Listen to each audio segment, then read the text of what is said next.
orders of the day. Orders of the day, ordre du jour, government orders, government bills, commons, consideration at second reading of Bill C-11, Military Justice System Modernization Act. Mr. McGuinty, seconded by Madame Sahota, moves that Bill C-11, an act to amend the National Defence Act and other acts, be now read a second time and referred to the Standing Committee on National Defence. Debate.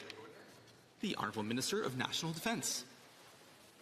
Thank you very much, Mr. Speaker, and good morning, colleagues, and to Canadians who may be watching today's debate and discussion. Mr. Speaker, I am pleased to rise to open second reading debate on Bill C-11, the Military Justice System Modernization Act. As Canada's new government makes a generational investment in our Canadian Armed Forces, we know that any work to support our forces starts with our people. Simply put, this legislation is about the women and men of the Canadian Armed Forces, and it is about ensuring their safety.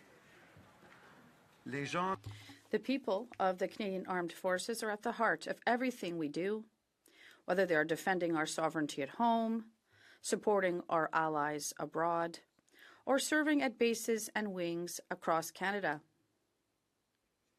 Since taking on this role earlier this year, I've had the immense privilege of meeting with hundreds of members of the Canadian Armed Forces across the country and abroad.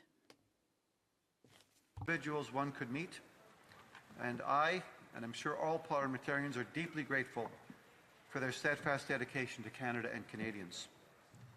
It's our responsibility to foster an environment where they feel protected, respected, and empowered to serve, free from all behaviors that harm our people, threaten morale, and undermine team cohesion, including the reprehensible act of sexual misconduct. Eradicating these behaviors is essential to our operational effectiveness, to recruitment, to retention, and above all, because it is the right thing to do. Through Bill C-11, we are proposing a range of important changes to the National Defence Act designed to support this essential work. Canada's military justice system must not only reflect the values of fairness, accountability, and respect, but also uphold the trust Canadians place in the institutions that serve them. Through Bill C-11, we are fulfilling the recommendations of former Supreme Court Justices Arbour and Fish, and we are taking decisive steps to rebuild and reinforce trust within the Canadian Armed Forces. First, this bill removes CAF jurisdiction over criminal code sexual offences committed in Canada. With this bill, civilian authorities will now have exclusive responsibility to investigate and prosecute these offences. Second, Bill C-11 acts on 8 key recommendations outlined by former Supreme Court Justice Fish in his 3rd independent review. This includes establishing stronger, more transparent appointment processes for senior CAF members who play crucial roles in the military justice system. We are modifying the appointment process and the tenure for the Director of Military Prosecutions and the Director of Defence Counsel Services by first making them Governor-in-Council appointees, and second, changing the Director of Military Prosecutions and the Director of Defence Counsel Services terms to a fixed, non-renewable term of up to 7 years.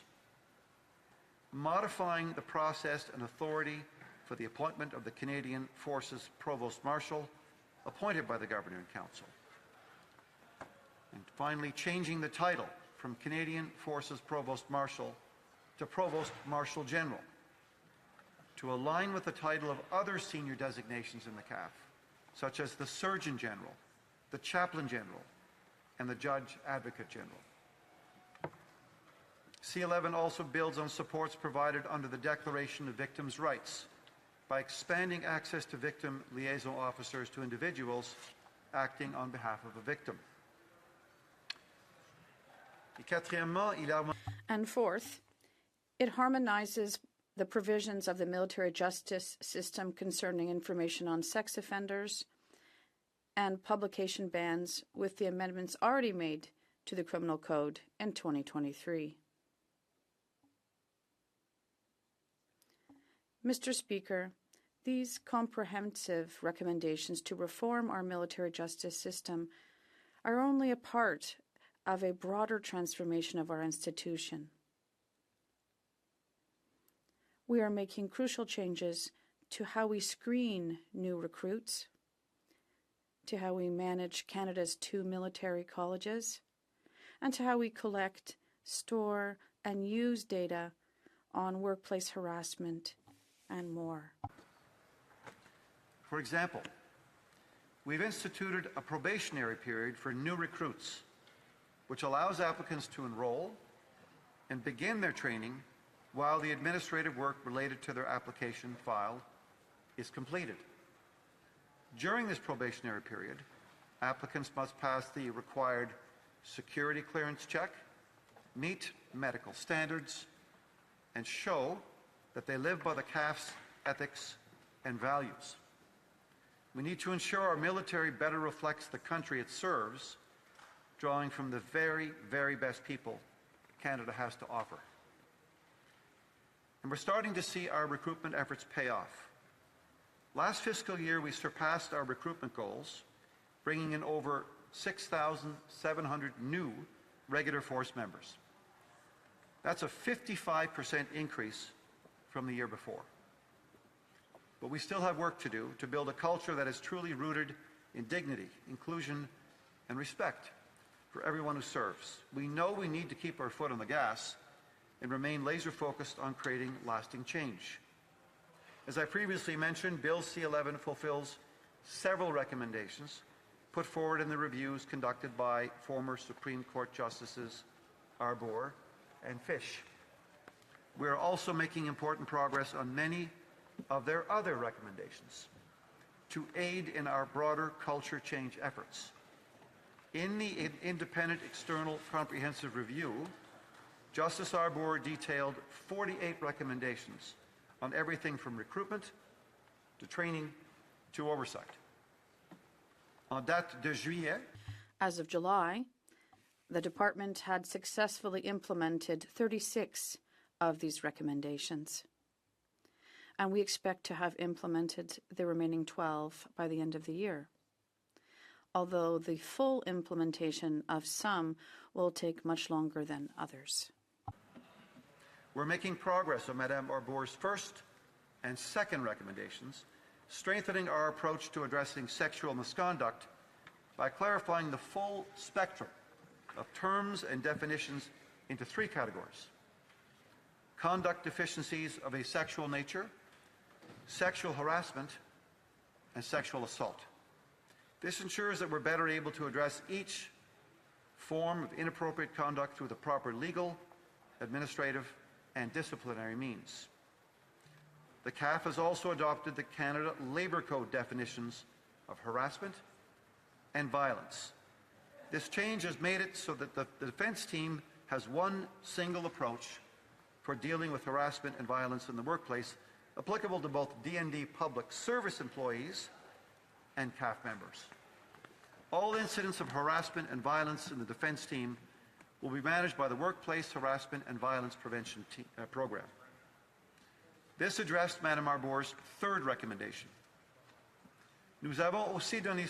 We have also acted on recommendations 7 and 9 of Justice Arbour's report by allowing Canadian Armed Forces members who experience sexual misconduct, sexual harassment, sexual offenses, or any other form of discrimination based on sex or gender in the course of their duties to report directly to the Canadian Human Rights Commission.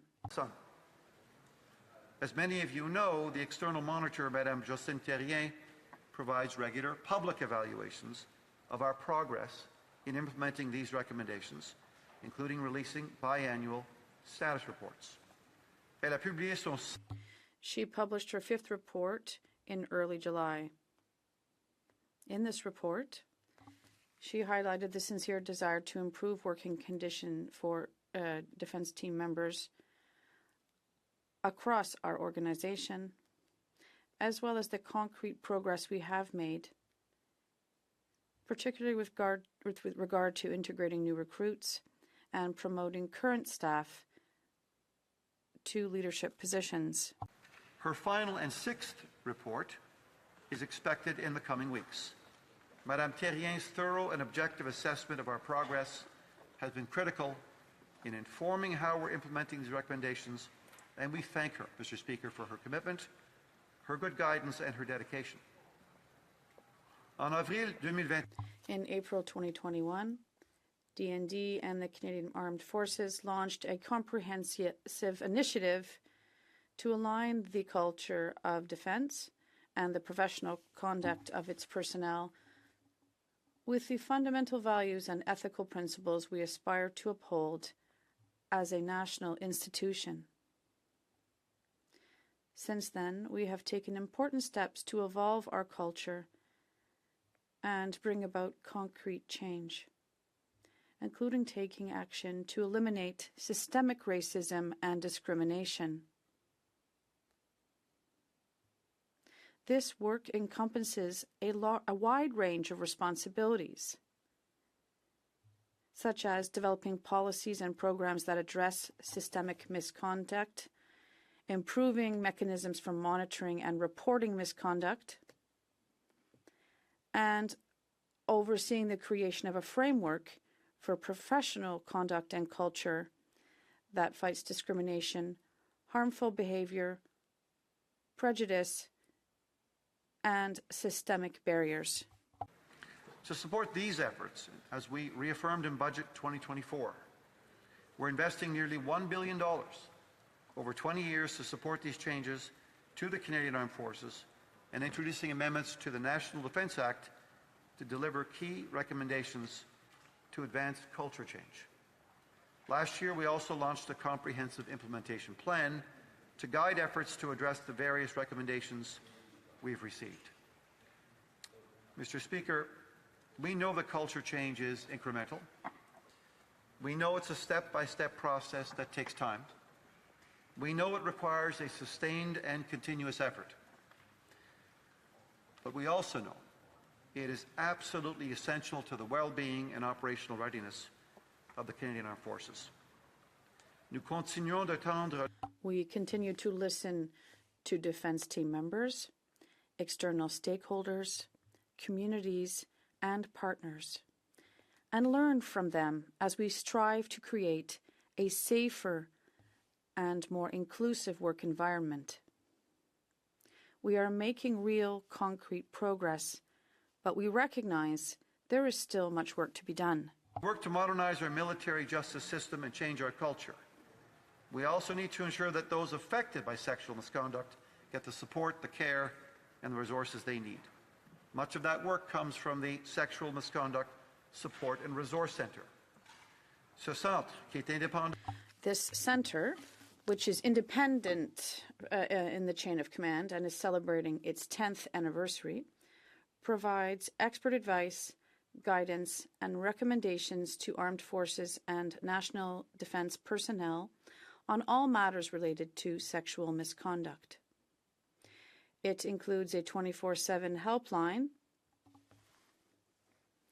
and it offers personal, confidential support, information on options, advice on how to help others, and referrals to care and services. It also runs the Response and Support Coordination Program to provide individuals who have experienced sexual misconduct in a DND or CAF environment with a dedicated civilian counsellor who can help access health services, prepare for police interviews, and more. The Sexual Misconduct Support and Resource Centre also runs a grant program to fund community-based programs to broaden the range of support services available to the wider defence community. And it offers peer support programs in partnership with Veterans Affairs Canada. I would also like to point out that the Independent Legal Assistance Program is another valuable mechanism for supporting victims. It offers free and confidential legal assistance, including legal information and advice regarding incidents of sexual misconduct that occurred in a context related to DND and the Canadian Armed Forces, as well as legal representation in certain proceedings related to sexual criminal offenses or military offenses, the victim's safety, or their participation in the judicial process. Timely, independent, and trauma-informed support. The program plays a critical role in expanding access to justice and choice for affected persons. This is all in line with Justice Arbour's recommendation number 14 of the Independent External Comprehensive Review.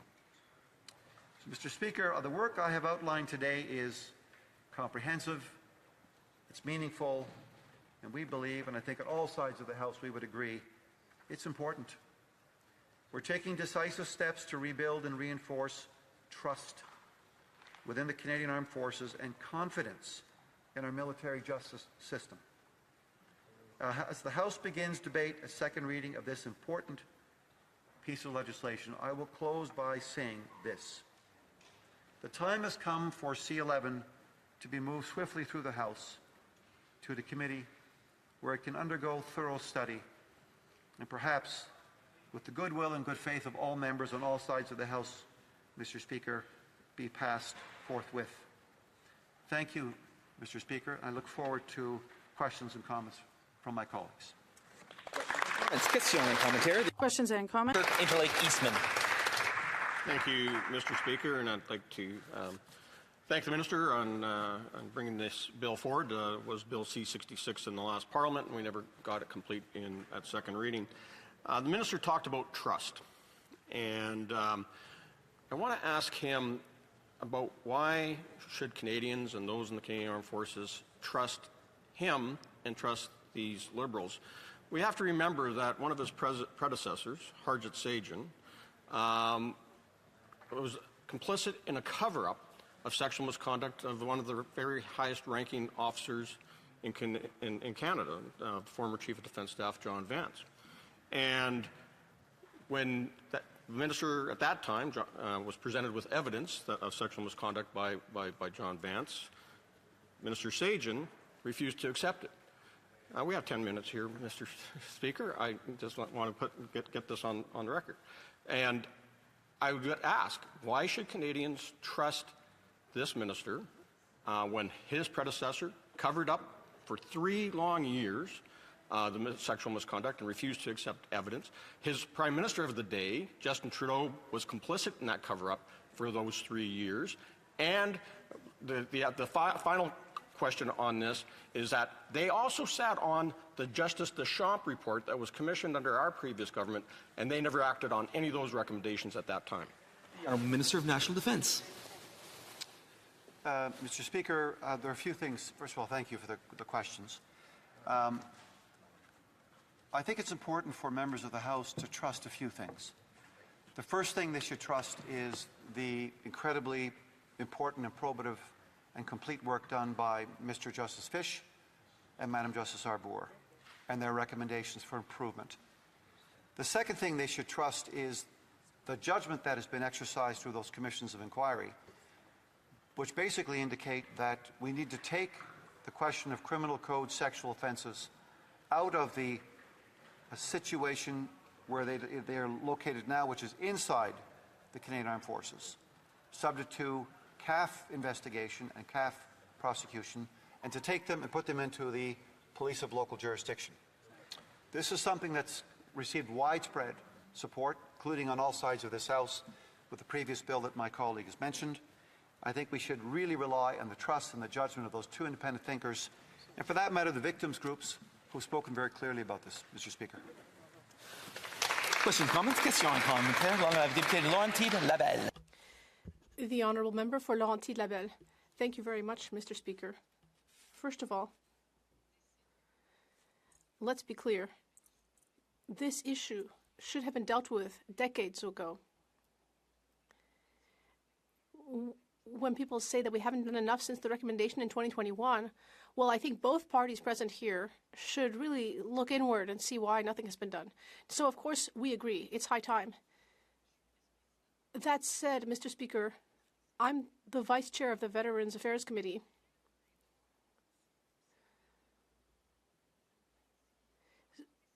So it's really clear that, especially if the government is planning to increase national defense to 5%, we need predictability. I would invite the minister to listen to people who come and talk to us about how they tried to kill themselves because they feel so abandoned by the system. Thank you. Defense.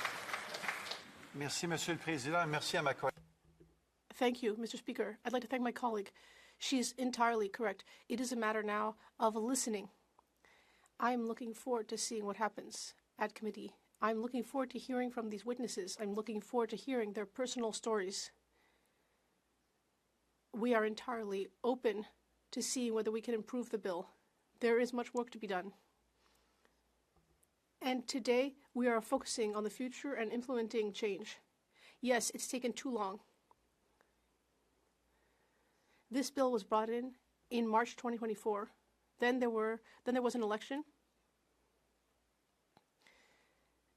So this is the third bill tabled in the House of Commons, and we hope that it can be passed as quickly as possible. Question and commentary. The honourable member for Waterloo. Thank you, Mr. Speaker. Mr. Speaker, I first want to just appreciate the Minister and the government's approach to this legislation and taking what we've been hearing from citizens very seriously. And I think the approach of actually taking it outside of the CAF, as the Minister explained, is a very reasonable one to ensure that there's transparency and consequences for unfortunate circumstances. I recognize that this bill deals with CAF members on CAF members. I have constituents within the riding of Waterloo who have shared concerns in regards to CAF members on civilians. And I would just like to hear the Minister's comments as to does this bill address this or what is the approach on that situation. Thank you, Mr. Speaker. The Honourable Minister of National Defence. Thank you, Mr. Speaker. Thank you to my colleague. The bill does catch both Canadian Armed Forces members and civilian employees at DND, Department of National Defence. It's important also for us to recall that Recommendation 5 under Madam Justice Arbour's incredibly comprehensive work is the only recommendation that actually requires legislative change, which is why it finds itself in Bill C-11, which is why we've moved so quickly in implementing so many of the other recommendations. This is the important recommendation that requires statutory change, as are a series of Mr. Justice Fish's recommendations when it comes to military justice actors. So we're looking forward to formally making those changes, but it's also important to remember that we are well down the path, Mr. Speaker, to implementing all 48. We've got more to do. We'll have those done. That's our plan by the end of this calendar year, and we're moving forthwith. We could certainly use the support of all members of the House to have this bill move through the House with speedy passage. Questions and comments. The honourable member for Algonquin, Renfrew, Pembroke. Thank you, Mr. Speaker. And it's encouraging after over 10 years of the Deschamps report for the adoption of the move to remove the sexual assault cases to the civilian. However, in theater, the military police will still be responsible for this. So what training and what dollars associated with this training will go into preserving the chain of evidence, investigation, and rape kits? Are there going to be rape kits available? Is there a protocol? What is the protocol?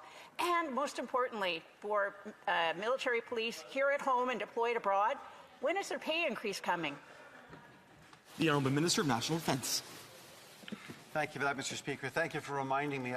I should have reminded members who are watching from the Canadian Armed Forces the pay increase is coming, of course, and it is predicated on years of service, as well as annual bonuses, retention bonuses for instructors and beyond. So we're very pleased to have been able to offer that most significant pay and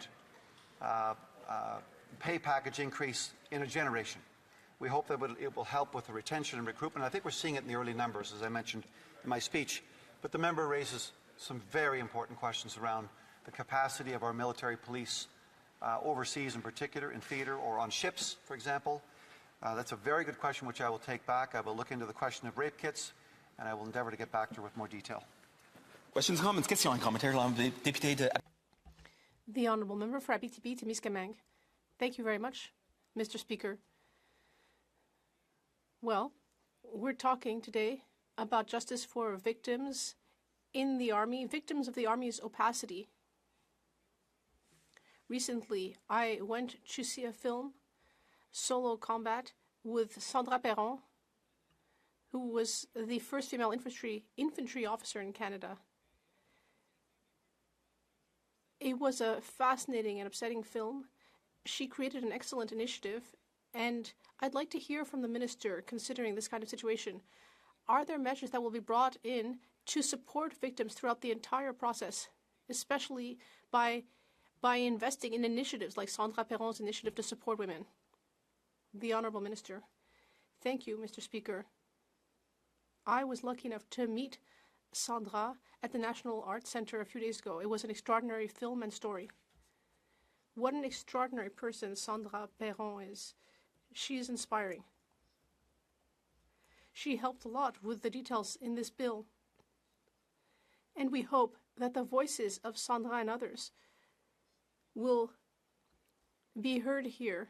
And if there are improvements to be made, we will be here to listen. And just answering in English. I just checked my notes. Yes, rape kits will be available both here and abroad. We have time for a very brief question. The honourable member for Nunavut, about 25 seconds. I appreciate the minister's presentation. We know that this legislation is sorely needed, and we've noted that the victim liaison officer position would be appointed through the chain of command. And I wonder if the minister would be amenable to making sure that this appointment is outside of the chain of command so that victims can truly be heard. The Honourable Minister of National Defence, a very brief answer. An interesting suggestion. Taken due note of it, Mr. Speaker, and I thank the member for her contribution. Resuming debate, the Honourable Member for Selkirk, Interlake, Eastman. Well, thank you, Mr. Speaker. And as a Shadow Minister of National Defence, I'm always honored to stand in this place and talk about the great work of the brave women and men who serve in the Canadian Armed Forces and how we can do more to support them, which is what Bill C-11 is trying to do. You know, the first responsibility of the federal government is to protect Canada, protect our citizens, but also to protect those who serve us. And with the rapid escalation of threats and what we're facing in Canada is continuing to evolve, whether it's Russia's illegal invasion of Ukraine, whether it's the ongoing conflict that we're seeing with Hamas attacking first Israel and Israel now in their clearing operation to neutralize the terrorists in the Gaza Strip. Whether it's the ongoing escalation that we're experiencing in the South China Sea and the Strait of Taiwan as the People's Liberation Army Navy of China continues to escalate in that region using air power and as well the resources in their Coast Guard to exercise their power in the region, but ignoring international rules like the UNCLOS, the United Nations Convention on the Law of the Seas. So those hostile powers want our resources, whether it's in the Arctic, whether it's in our maritime domain, and they want to be within striking distance of our continent. So we have to do more to protect us here and invest in our military, and that means supporting those that serve us, because we take our national security very seriously as Conservatives and want to always make sure we put that first and foremost.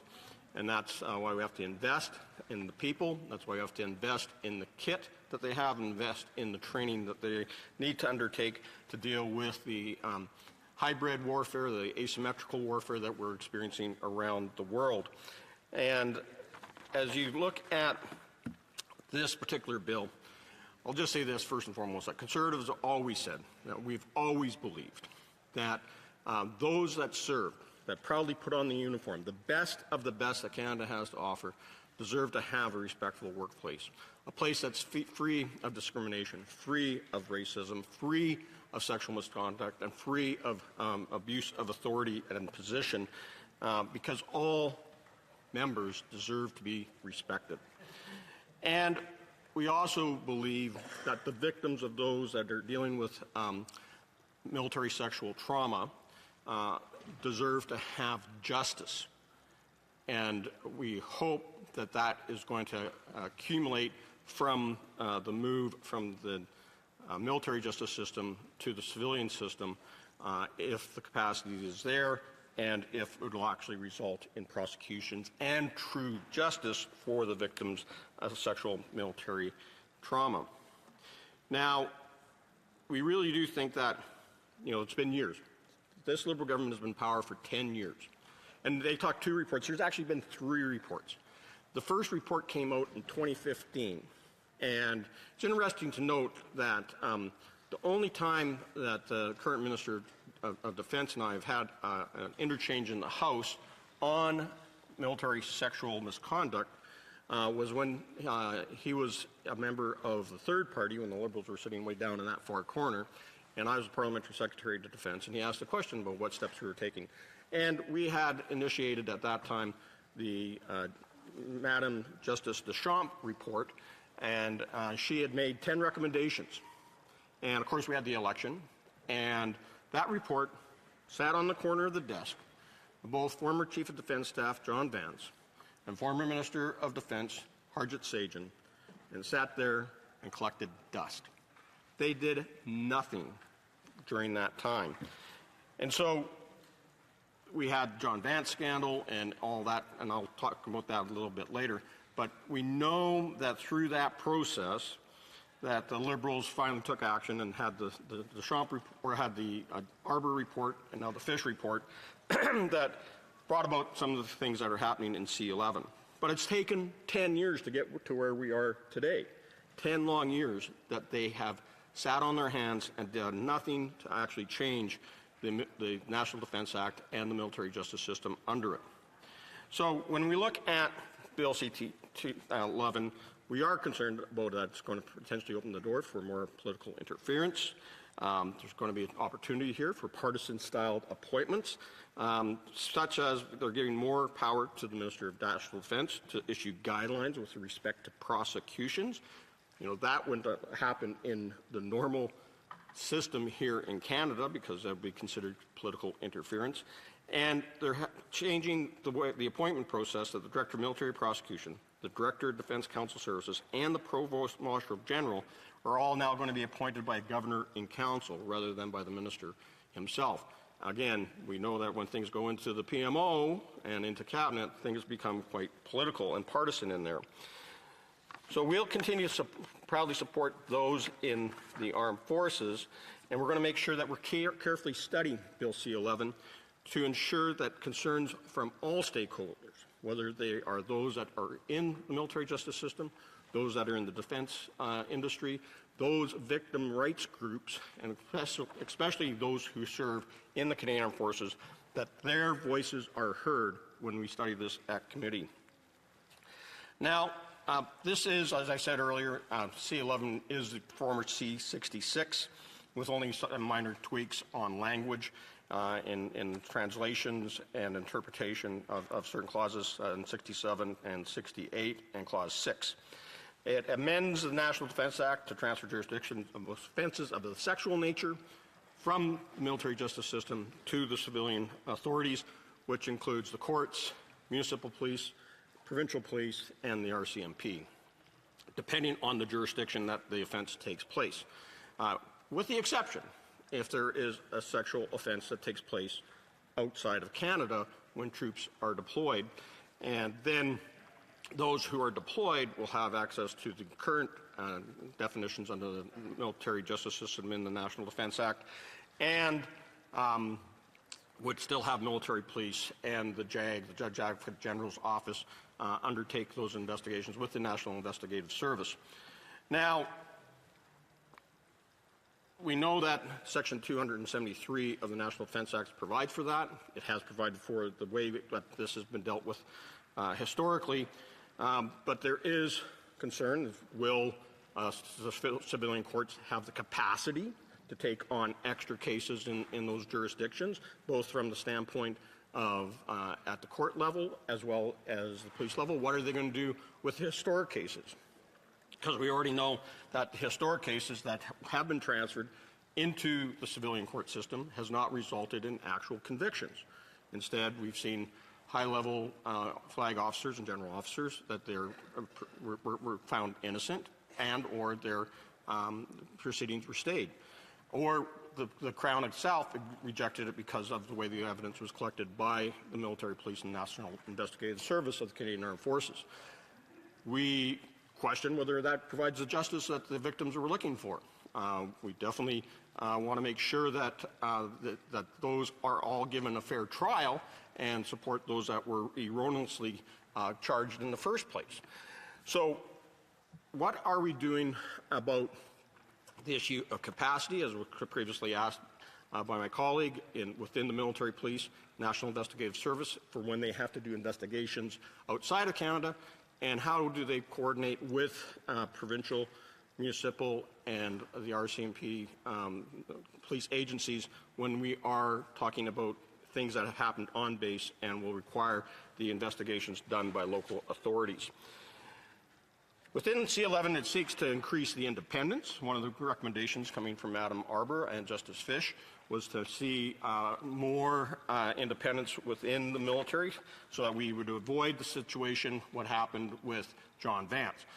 Because he was Chief of Defence Staff and everybody reported to him, nobody was prepared to take on that investigation and prosecute, including the Minister of National Defence, who actually had authority over the Chief of Defence Staff. So Harjit Sajjan, refused to accept evidence and walked away. But we know that this, there is questions about how this is all going to work. The Provost Marshal, who traditionally has been a colonel, is now going to be made a general. So we're seeing a creep of number of flag officers again. But we do question the term limits. There is an inconsistency here on how people are being appointed, now being done through order in council in the Prime Minister's office.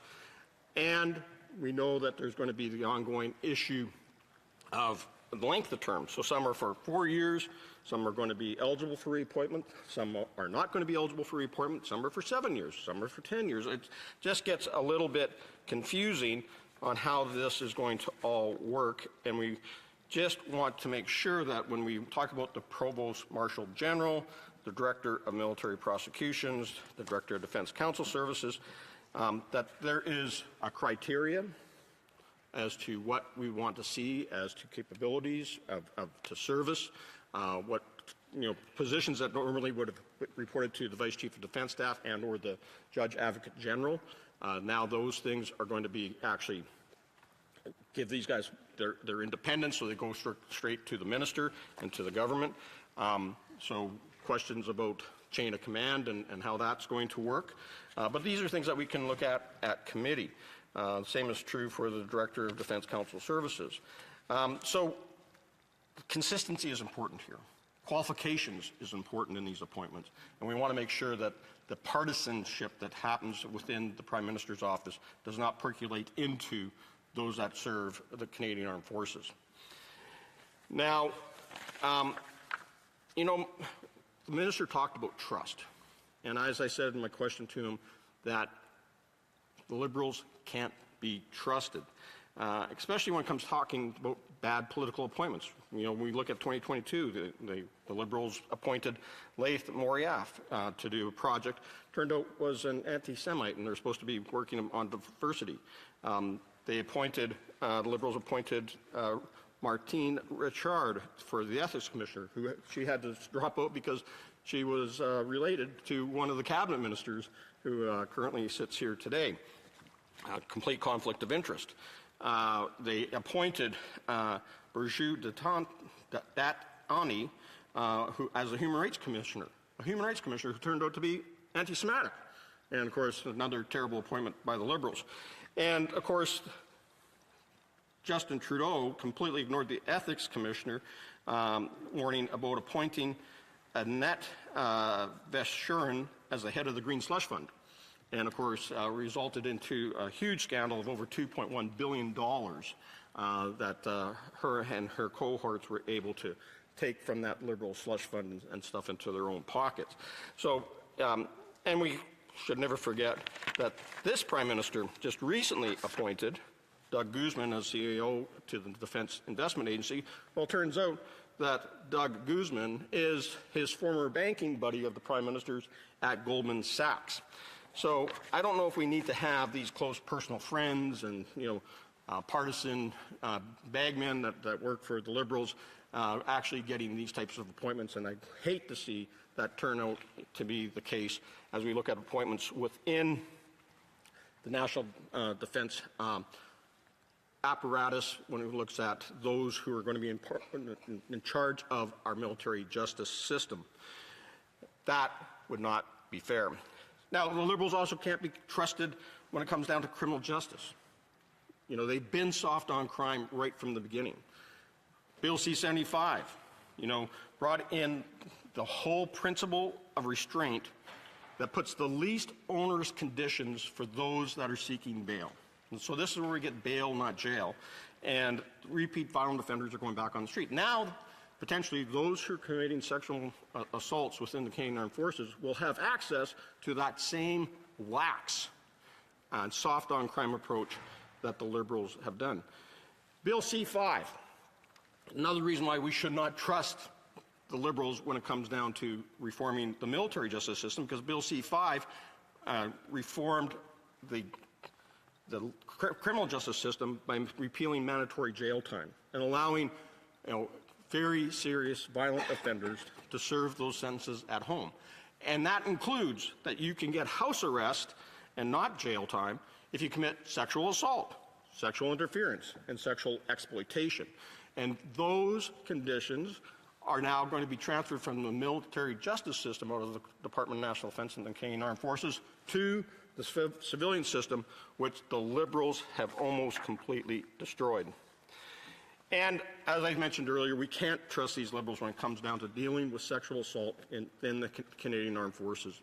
Our members know that. And again, I talk about it's been 10 years since Madam Justice Deschamps brought forward her recommendations in her report, and they did nothing, which could have stymied this whole process. Then they take John Vance, who was CDS at the time, who started up, after they formed government, Operation Honor, which turned into a complete fiasco, did nothing to support victims, did nothing to stop sexual misconduct within the Canadian Armed Forces, and didn't live up to the Code of Service Discipline and the ethics that those that serve should be living up to. We know, as I said, in 2018, Minister Sagen at the time refused the evidence of sexual misconduct charged against John Vance. We know that there's memos that went back and forth within the Minister's office and the Prime Minister's office on how they could cover this up and protect Jonathan Vance, and then also protect Minister Sagen later for not acting upon evidence that he was given to somebody that reported directly to him. So if you look at it, Gary Walbourne, who was the Minister or was the National Defense and Canadian Armed Forces Ombudsman at that time, tried to provide that evidence and was pushed away. He was completely in the right, because the only person that could deal with it in the chain of command was the Minister of National Defense. We know that this went back and forth, and we did an in-depth study of this within the Standing Committee on National Defense. And I was vice chair at the time, as I am vice chair right now. And that was covered up by the Prime Minister's office, Justin Trudeau, Katie Telford, Zita Estravis. All of them continued to cover up that sexual misconduct and protect the minister and protect John Vance, which is just beyond me. And then at the end of the day, when it came to charging him and prosecuting him within the civilian court, the government accepted a lesser charge of obstruction of justice, but never prosecuted on sexual misconduct and sexual assault. That, again, does not live up to victims' rights in any way, shape, or form. The victims of John Vance still feel that they were never properly served and got the justice that they deserved. So, this went on with the Defense Committee was suspended for months on end, that the chair of the committee Karen McCrimmon refused to hear testimony, bring forward motions, kept suspending meetings. We were actually in the same meeting for 3 months and couldn't do our work as the Defense Committee, couldn't do our work as parliamentarians. It was actually, in my case, I firmly believe that our privileges as parliamentarians were violated through that process. You know, but we did find out through that study that the Privy Council office, the Prime Minister's office, the Prime Minister, Justin Trudeau, Katie Telford, were all aware of this over that entire 3-year investigation. And to make things all even worse is at the end of the day, even though Harjit Sajjan, the Minister of Defense at the time, knew about the sexual misconduct and the levity of the problem that was happening within the Canadian Armed Forces, still gave John Vance a raise as the Chief of Defense Staff. That, I think, was just adding insult to injury.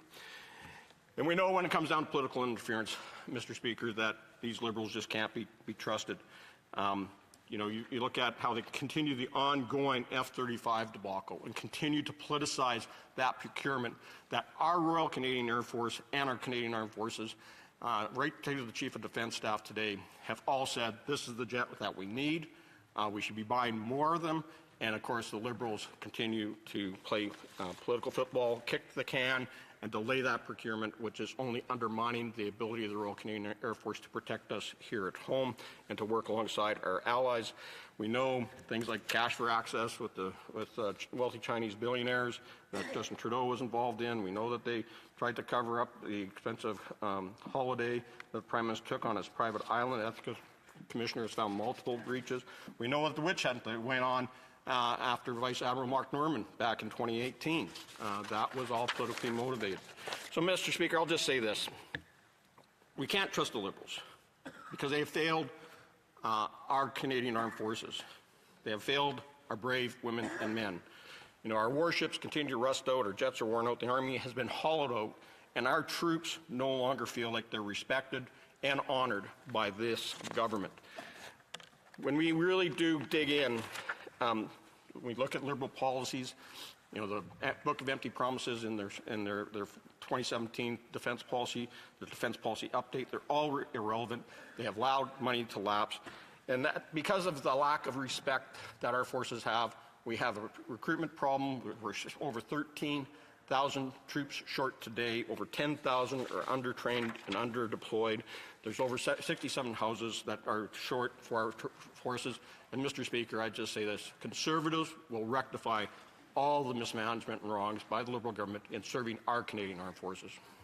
Questions and comments. Question and commentary. The Honourable Parliamentary Secretary to the Government House Leader. Yes, thank you, Mr. Speaker. There are many issues that the member has raised that I would take exception to, especially when he talks about support for the Canadian Forces. In fact, while he was parliamentary secretary and his current leader was a part of the Harper cabinet, that's when Canada was most in danger of financially supporting our Canadian Forces, to the degree in which it came at 1% of Canada's GDP. Contrast that to the current Prime Minister's commitment, in which we will achieve to 2%. The Conservatives failed in comparison. So having said that, I think it's important when we take a look at the legislation that the jurisdiction over criminal prosecutions and investigations for sexual offenses is the essence, the principle of this legislation. That's what it is that the Arbor's recommendation number 5 is all about. Does the Conservative Party support it? Does he see any specific amendments that he would like to see advanced? I'm a member for Selkirk Interlake Eastman. Well, Mr. Speaker, the member from Winnipeg North is always up here defending the government, including their own failures, especially in dealing with sexual misconduct within the Canadian Armed Forces. He was up here defending Minister Sajjan back when Minister Sajjan was still the minister. So, you know, I don't believe him. You know, it was our Conservative government that signed on to the 2% promise in 2015. And we had 10 years to get there. And I should just remind, before the Liberals started their creative accounting and adding things like veterans' pensions and now Coast Guard into the calculation of what military spending is to meet the 2% matrix, that actual spending within the Department of National Defense last year was just over 1% by the Liberals. They have cut over $2.7 billion over the last 3 years from operations, and they also allowed over $12 billion to lapse. You know, they can talk the talk, but they've got to start walking that talk. Questions, comments, questions et commentaires. L'honorable député. Honourable Member for La Pointe-à-L'Île. Thank you, Mr. Speaker.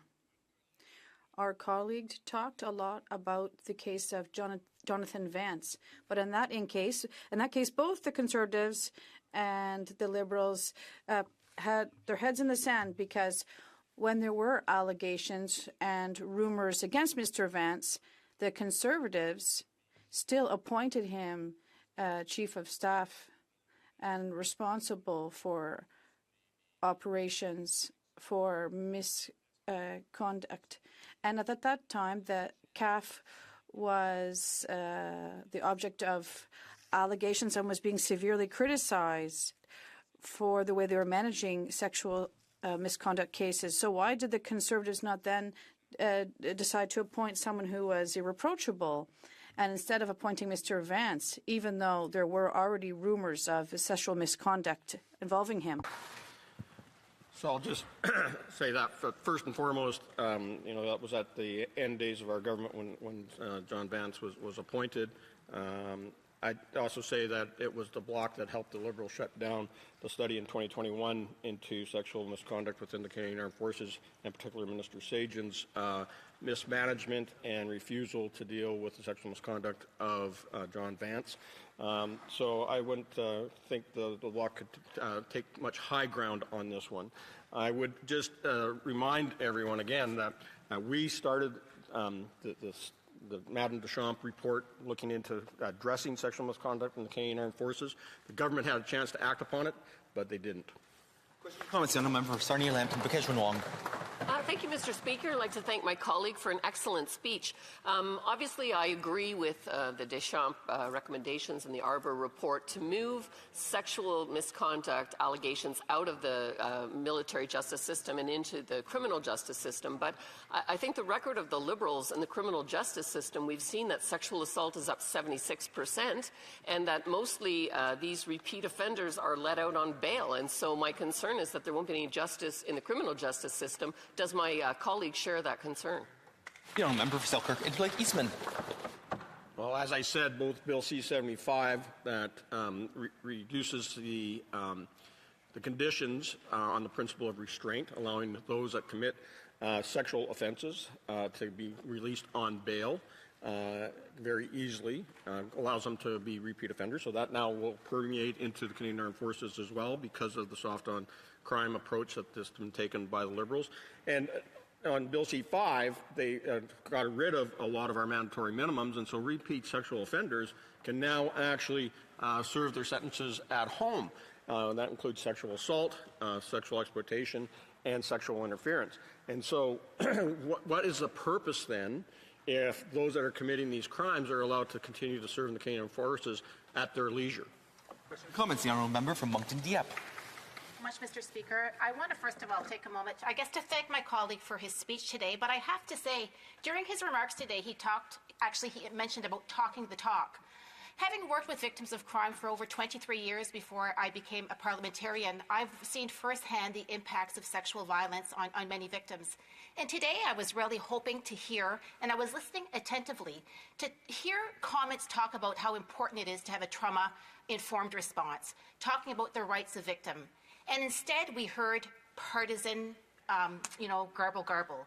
I think if many victims are at home today listening to us, they would be extremely disappointed with the debate that's been going on with respect to that. My simple question with respect to the member is, does he not agree that Bill C-11 is an important step forward, and that, again, we want to make sure that victims have access to justice? Member for Selkirk, Interlake Eastman. Well, I did say during my speech that victims deserve justice, and sexual and military trauma is one thing that we have to eliminate, and the support is needed. We support the Sexual Misconduct Support and Resource Centre and the great work that they're doing, providing counseling, and as well as now they're going to be moving into providing some legal advice as well to those victims.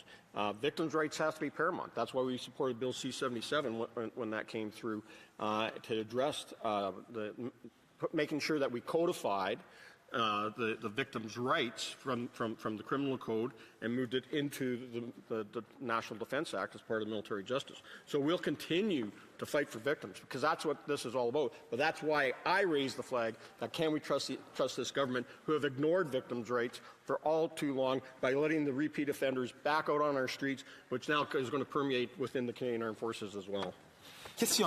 Questions and comments? The Honourable Member for Abitibi Témiscamingue. Thank you, Mr. Speaker. Obviously, there was a culture of silence. There was the Fish and Arbor reports. Time has gone by, and the Liberals did not take action. I'd like to know, what does the member think about the recommendations from these reports and what should be done? And I put myself in the place of victims who are waiting for a response from this government and they haven't seen it over time. What should we do? This bill is interesting, but do we need to go further? What is he committing to? Member for Selkirk Interlake Eastman. Thank you. I think the first place to start is accepting all 10 recommendations from the Madame Deschamps report, which was completely ignored by this government. I think we'd be a lot farther ahead today in supporting victims and stomping out misconduct within the Canadian Armed Forces if that had been acted upon 10 years ago. But the Liberals refuse to do it. They still don't even mention the report in their speeches. All they talk about is Deschamps, or is Fish and Arbor. And look, we need to make sure that we continue to address all the concerns that were raised, the 54 recommendations in the Arbor report. I think it was over 110 in the Fish report. And I think that we need to see which ones are doable, which we can act upon quickly. This is just the first step, but there's much more that needs to be done. The comments, the Member for Caribou Prince George. Thank you, Mr. Speaker, and thank you to our honourable colleague. I know he's done a considerable amount of work on this. Mr. Speaker, I sat through a lot of testimony when I served on the National Defence Committee and Veterans Committee as well, too. And some of the testimony was, well, all the testimony was absolutely horrific and hard to hear. Many of the victims are still in CAF as we speak, and as they brought their cases forward, their complaints forward, I guess the question I have through you, Mr. Speaker, to our honourable colleague, is how do we ensure that these victims are protected under current CAF structures now when they bring these accusations forward? Member for Selkirk Interlake Eastman. Mr. Speaker, I want to thank my friend and colleague for that question because it has been a problem. We know that when there was complaints run against Vice Admiral, it was actually full Admiral Art MacDonald, that those that brought forward the complaints were reprimanded by their superior officers. We know that they were coerced and were scared to come forward, and it took, in some cases, years before they did. We did create a safe place, allowing them at committee to come and speak and share their stories, or there was no opportunity for retribution by their superior officers. This is one of the reasons that we are supporting parts of C11, is to make sure that we can take parts of this out of the chain of command and allow victims to be able to stand on their own 2 feet without fear of repercussions. Resuming debate. Reprise du débat. The Honourable Member for Bagot-Acton. Thank you very much, Mr. Speaker. I am speaking to you today as Bloc Québécois National Defence critic to address what is intended to be a response to an extremely sensitive issue, namely the sad cases of sexual misconduct. And while this subject is sensitive, it remains our duty to seriously consider the legislation before us to make sure that we overcome this scourge and ensure greater accountability. We remember the first public allegations that date back to, well, they weren't public yet, but they go back to 2015. Under the Stephen Harper government of the time, former Justice Deschamps published a devastating report on sexual misconduct in the Canadian Armed Forces, in which she found there was a sexist culture that turned a blind eye to many cases of misconduct. Then in April of the same year, allegations began to surface. First, they talked about inappropriate behavior from Jonathan Vance, who had just been appointed future Chief of Defence Staff. The investigations at the time led nowhere. On March 1st, 2018, and we were now under the Trudeau government at the time, military ombudsman Gary Whalebourne had a private meeting with the then Minister of Defence during which Mr. Wellborn attempted to raise a case of sexual misconduct involving Mr. Vance. The victim did not want to pursue the matter further, which tied the Ombudsman's hands. In order to protect the victim, because she was subordinate to Vance through the employment relationship, and that could easily destroy her career. According to reports, the minister was closed and hostile. He essentially apparently refused to look at Walborn's evidence, and the defense minister abruptly left the meeting. The case was then transferred to the Privy Council office and refused to meet with them until Walborn retired a few months later.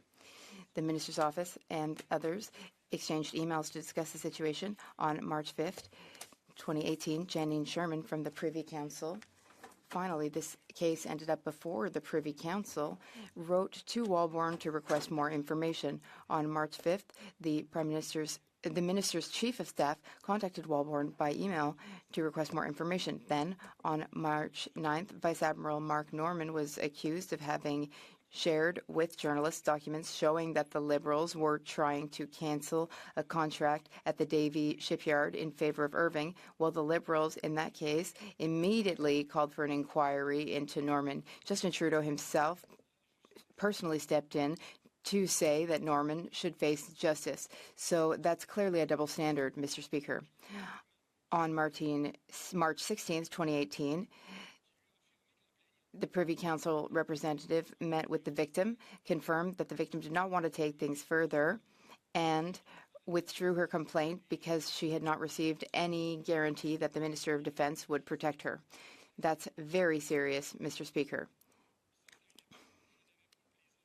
I was not a member of the Defence Committee at the time, but there's testimony under oath claiming that several members of Justin Trudeau's staff were aware of this, and that Justin Trudeau himself was aware of it. He had been informed about sexual misconduct allegations against Vance, but he said that the documents had been transferred to his bureau, his office, but that he was unaware of those claims. But the Prime Minister did not clearly deny that he knew that there were allegations against Vance.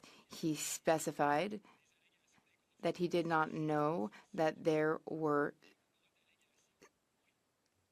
sexual allegations, but he did not deny that there may have been any kind of allegation.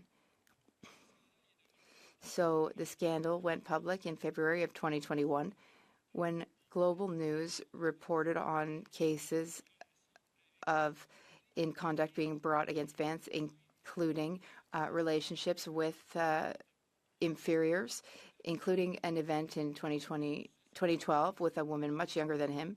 And this woman had been threatened by Vance on many occasions, which she alleged a few times.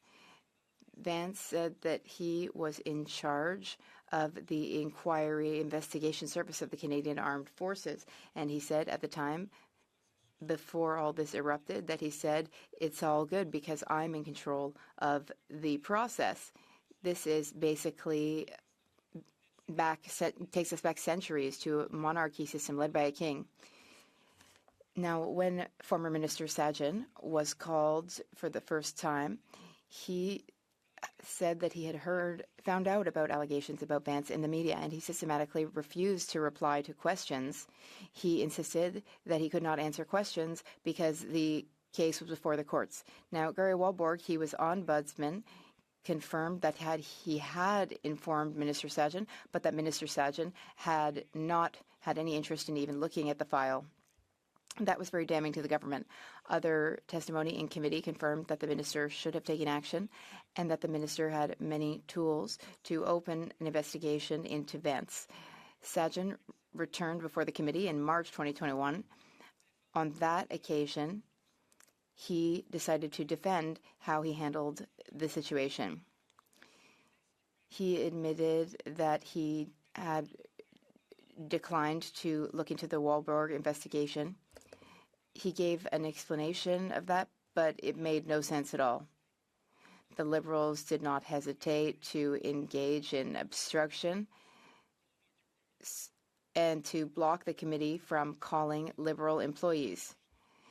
Mr. Marquez worked in Justin Trudeau's cabinet, and we found out that essentially everyone in Justin Trudeau's cabinet was aware of the situation. But what about Justin Trudeau himself? When other employees were called by the House, the Liberals then chose to send, rather, the Minister of Defence, and they blocked and prevented their own employees from testifying. The Liberals tried to put a stop to the Defence Committee's work on many occasions. The committee president, the Speaker, suspended the same sitting. One single sitting had lasted a month. In the Status of Women Committee and in the Defence Committee, the Liberals engaged in blocking so that we could not take action on a report with recommendations to better protect women and make the military justice system independent of the chain of command. The Liberals, who were embroiled in a scandal, decided to hand the file to former Judge Louis Arbour, who is known as a very competent individual, for recommendations on how to separate military justice from the chain of command. And that was actually 6 years after the publication of the Deschamps report, which had called for the exact same thing. So the Liberals said, uh-oh, we're in hot water here, so we'll ask Ms. Arbour to reuse an old recommendation that we never followed up on. When the government contacted her, she said, and I quote, "Really? This has already been accomplished. There are already recommendations." The Arbour report was published in May 2022, and the report by Morris J. Fish on the independence of justice at the National Defense Department had already been published. Now, this brings us to today's C11. I'd like to say right off the bat that Bloc Québécois will be supporting C11 so that it can be studied in committee. This bill follows up on the recommendations of the two former judges that I've just named, especially as relates to sexual misconducts. Now I'd like to talk about the bill itself. This bill follows up on recommendation 5 of the Arbour Commission. The government will take away from the Canadian Armed Forces the ability to investigate criminal code-related sexual offenses. It will also follow Morris J. Fish's recommendations that there be appointments of 3 main officers, including the Grand Provost, the Director of Military Prosecution, and the defense lawyer, in order to transform the appointment process in a political process. So the government would select and appoint these individuals rather than military leadership. These individuals would thus be free of any possibility of blackmail. So I remind you that the individual who engaged in sexual misconduct had previously bragged about having full control over sexual misconduct complaints and allegations within the institution and bragged about that, which is very problematic. Art McDonald also left his position a few weeks after allegations of sexual misconduct. The bill now allows non-commissioned officers ranking from private to chief warrant officer to become military judges. This measure reflects today's reality. Many non-commissioned officers are more educated than officers. For example, someone who may join the Canadian Armed Forces without a degree at age 17, but study full-time while remaining a part-time non-commissioned officer, which allows them to earn university degrees.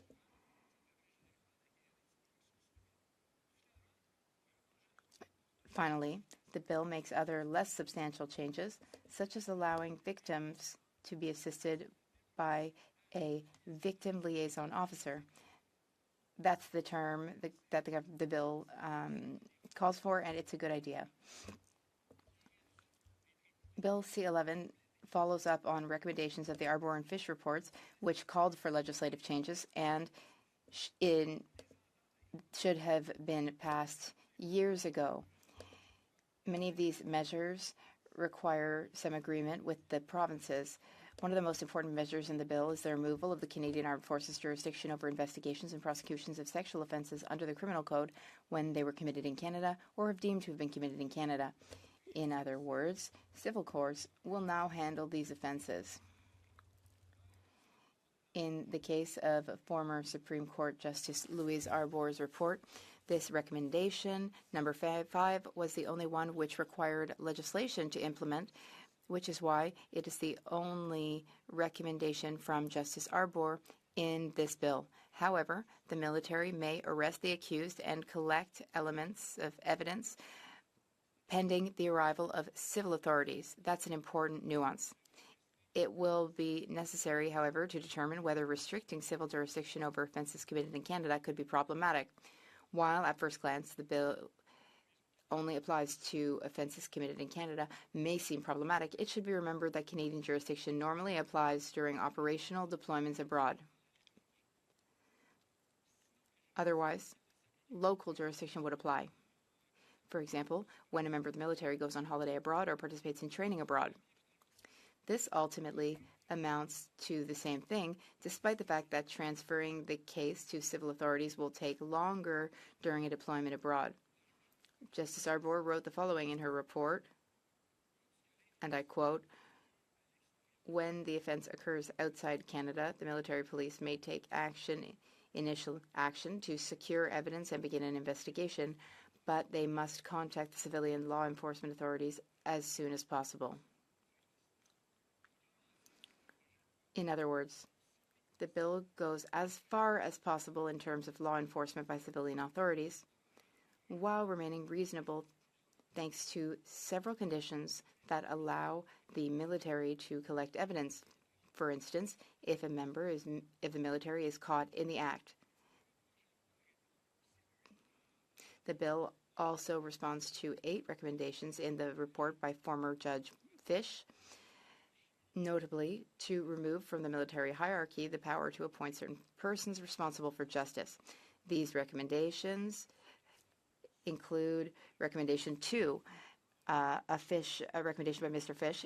Recommendation 2 is to amend the National Defence Act so that the Governor and Council appoints military judges, whether they are officers or non-commissioned officers, as long as they are lawyers registered with the provincial bar with 10 or more years of experience as both a lawyer and a member of the military.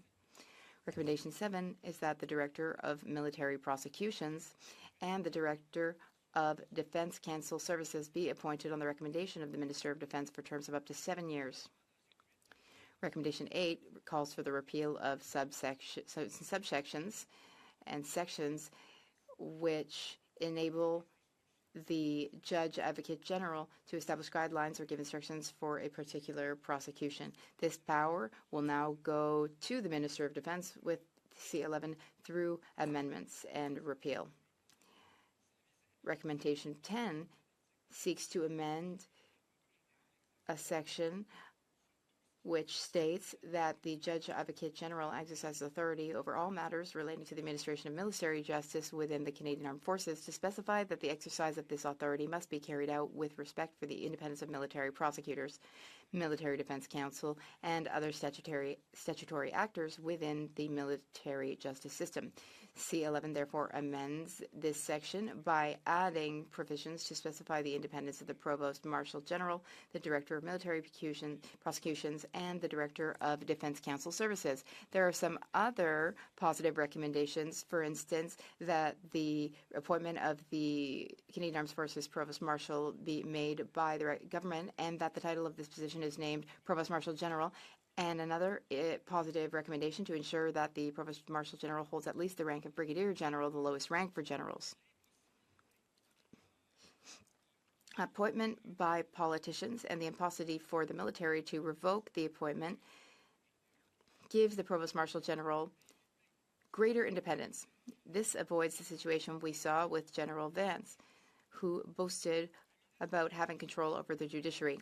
However, The minister may appoint an investigator to report and indicate whether he or she considers it necessary to dismiss, suspend, or impose other disciplinary or administrative measures against the Director of Military Prosecutions in the event of misconduct. Another recommendation in the bill provides that the Minister of National Defence may not give instructions regarding specific law enforcement decisions in a particular case. This is very useful. This is critically important given situations which have taken place over the past years. In other words, the minister does not have the power to substitute himself or the judiciary. Finally, another amendment to the law, to the Act, will allow any member of the armed forces to file a complaint for interference with the Military Police Complaints Commission against a member of the armed forces or a superior in the department if there are grounds to believe that the person has interfered with the police function. This would increase the number of people who can file a complaint, including the victim. And the bill also aims to exclude military judges from the summary hearing system. Summary hearings deal with military offenses. For example, common offenses include absence without leave, negligent discharge of a firearm, improper wearing of military uniform, poor maintenance of equipment, so on and so forth. These are disciplinary rather than criminal offenses, and trials are handled through the chain of command. However, these trials are anything but fair, because the unit commander or the officer delegated to preside over the trial, well, they're judging their own subordinates, and generally the accused is generally presumed guilty with expedited so-called justice. C-11 does not change this fact. C-11 extends to victim liaison officers to individuals acting on behalf of the victim. It extends access to them. In other words, rather than being only for the alleged victim, a person representing the victim may also have access to this service. And finally, the National Defense Act is being amended to bring it into line with the Criminal Code with respect to information on sex offenders and publication bans. These amendments were, of course, necessary so that military justice could be in line with the Criminal Code. These are the reasons why, at this stage, we will support the bill. That said, we are still concerned about about passing the bill without thorough committee study. So there needs to be thorough committee study. Here we are. It's been a long road. There have been so many years during which negligence reigned. There was even a bipartisan committee to ignore the situation. Some tried to delay the procedure committee. Will this bill fix all the problems? Probably not, but at this point we're satisfied that at least something is being done. We will study it and try to improve it as best as we can. Thank you, Mr. Speaker. Ready? I'll take. Oh, okay, yeah. Thank you very much, Mr. Speaker. I'd like to thank my colleague for his speech. I worked with him on the National Defense Committee, and it's really a pleasure to work with him. And I'd like to know if we can count on the support of the bloc to study this bill at the committee as quick as possible, because right now we are slated to finish all of the report recommendations by the end of the year, recommendations from the Arbor report, and I'd like to know if the member will support this bill. The Honourable Member for Saint-Hyacinthe-Bagot-Acton. As I said in my speech, the bloc will support this bill at this stage to have it studied at committee. Questions and comments. The Honourable Member for Louis Saint Laurent. Thank you very much, Mr. Speaker. I'd like to thank my colleague for his speech. He did well document the situation and what happened with the sexual threats in terms of critics and actions. We know there's a difference between rumors, actual facts, and then what happens after. And unfortunately, the cover-up that was very well shown by the member, and the cover-up that took place by the Liberals. And my question for the colleague is, given everything he said about the cover-up that took place from the Liberals, how can he trust this government to move forward correctly positively and looking forward in such a situation. The Honourable Member for St. Acton.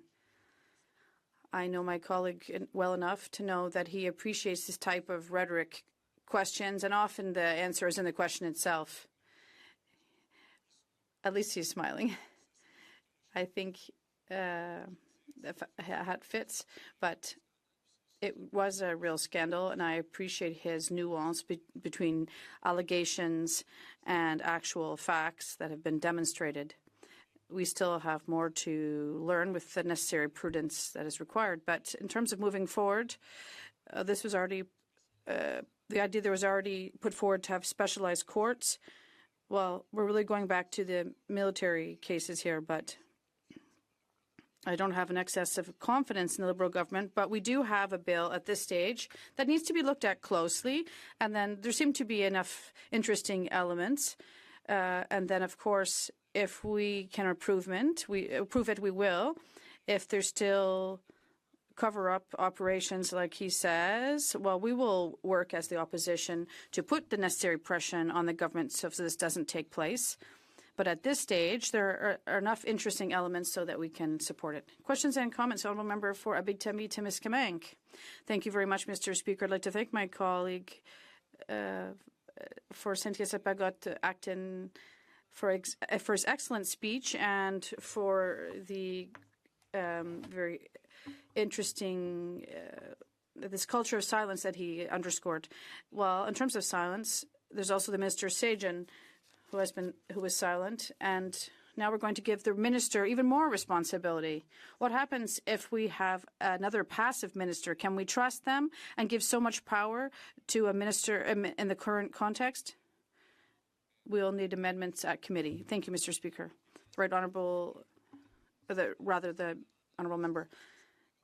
It's Cynthia Saint-Bagot Acton, so I'd like to thank the member for pointing that out, and I suspect that this will come out again once again at our Christmas party when well, you're not invited to this party, but,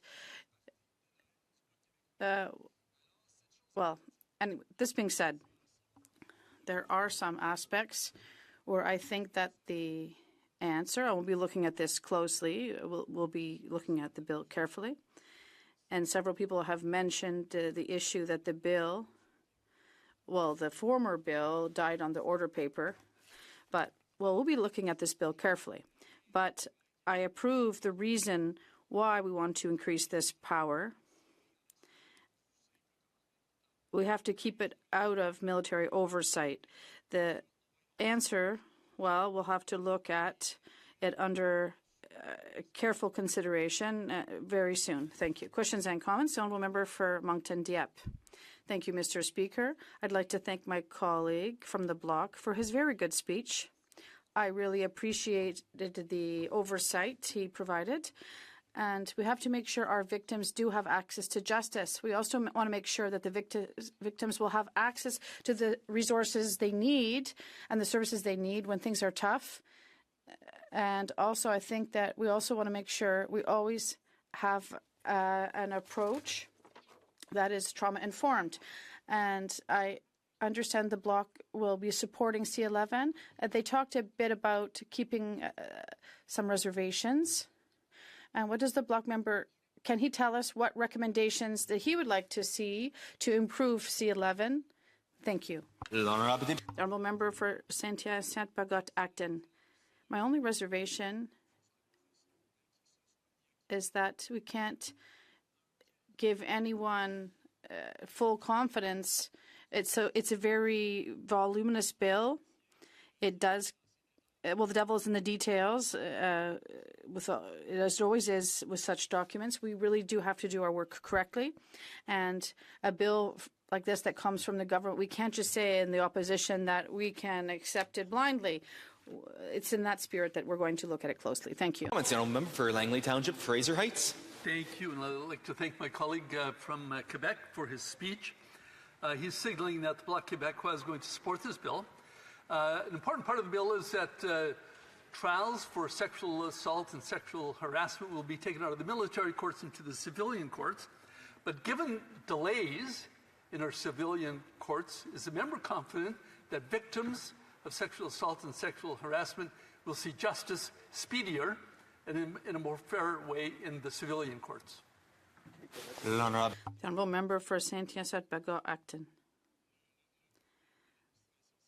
The problem with civil justice that we are seeing, that my colleague has mentioned, is true. And obviously this bill does not directly address this. It's something that will be dealt with, and I think we'll have to ask the Minister of Justice more about this. But this is a consideration, and I understand we're sending it to the civil courts, and perhaps it will take some cases longer to be processed. But it's better to extend the justice than dealing with it poorly. It could be the lesser of the evils. But we do have to deal with the issue of rapidity as well, so I agree on that. Thank you. Commentaire. The Honourable Member for Laurentides-Labelle. Thank you very much, Mr. Speaker. I would admit that my colleague did a very good job of explaining the events that took place. And earlier, when I tried to explain what happened, both parties here, I would hope that this bill will not die in the order paper. Why? Because every week I receive communications from people who were victims of allegations, including allegations of sexual misconduct or harassment or other allegations. And our veterans who are listening to us right now, I'd like to know if my colleague agrees that we should not just invest more in this bill, but also we need to invest in services for these victims. The Honourable Member for Saint-Hyacinthe-Bagot-Acton. Absolutely. We absolutely have to replace the impunity with accountability. It extends access to liaison officers for victims, for them to act on their behalf, not just for presumed victims, but also, they'll have access to these services as well. So there is an extension of services here. It's a good idea. I said it earlier. It's not what most substantial in this bill, but it's very important for me. It's a good point. So I agree entirely with my colleague. Thank you. Very quick question, the Honourable Member for La Pointe-à-L'Île. Very quickly, I'd like to know, because we saw the Conservatives turn a blind eye to this. They appointed Mr. Vance as Chief of Defence, even though there was allegations of sexual misconduct, and the Liberals were even worse. So I would like to go back to my colleague's suggestion. Should we not just find a way to ensure that it's not full political power that is in charge of this process? The Honourable Member. Very quickly. The answer, of course, of putting it, we don't want to avoid having what took place in the past reoccurring. And when Mr. Vance said that we don't want them controlling the legal process. The idea is good in its theory, but we have to look further at it. Resuming debate. Honourable Parliamentary Secretary to the Minister of National Defence. Thank you very much, Mr. Speaker, and I would like to let you know that I'll be splitting my time with the member from Bay of Quinte. C'est avec une grande fierté. It is with great pride that I rise today at second reading of Bill C-11, which proposes essential reforms to the military justice system. This subject is particularly close to my heart. I have two sons and a daughter-in-law who serve in the Canadian Armed Forces. I am extremely proud of them, as I am of all members of the CAF and of the sacrifices they have made for our country. Military mom, and one of the reasons I entered public service was to ensure that members of the Canadian Armed Forces and their families receive the care and support they deserve for the sacrifices they have made. That is exactly why Bill C-11 matters so much. Mr. Speaker, those who protect us deserve to be protected in return. Victims of harassment and sexual assault in the military must be able to report abuse without fear of reprisal. With this bill, We want to ensure that these victims can sue their attackers in civil courts, free from pressure from the chain of command. This system must be reformed to help survivors heal from their trauma and to offer them options that respect their dignity and allow them to make decisions without fear for their future.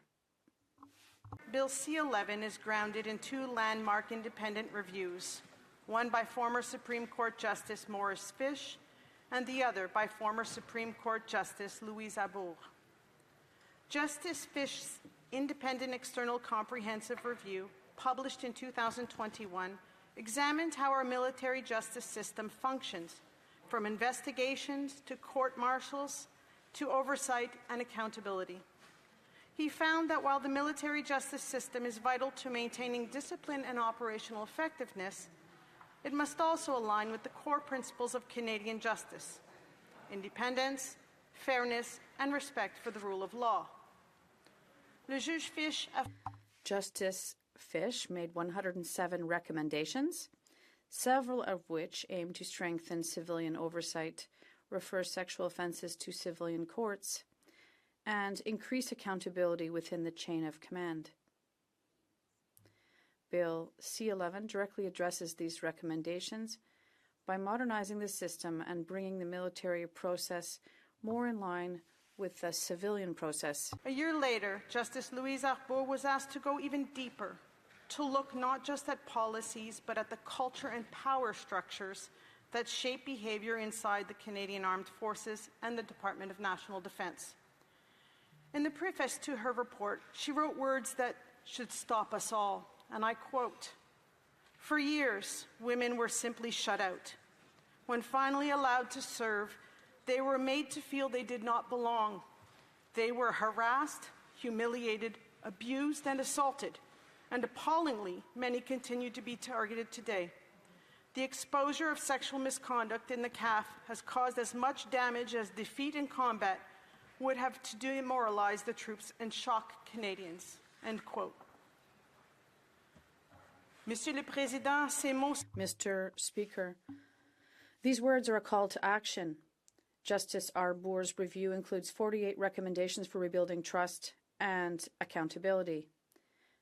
Among them, Recommendation 5 is central: the permanent transfer to civilian authorities of all criminal code sexual offences alleged by CAF members.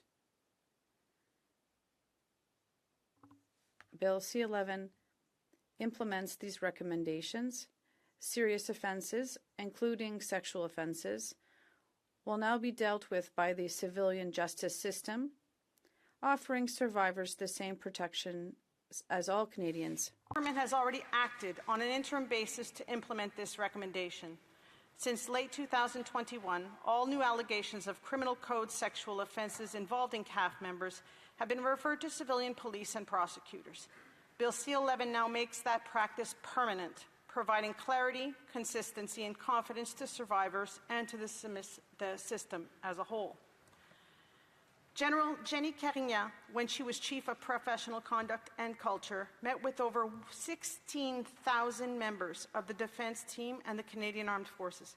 16,000 voices telling us again and again that change must be real, structural, and lasting. Les membres des forces Canadian Armed Forces members must have trust in their justice system. Survivors should not fear telling their stories or not having a future in uniform.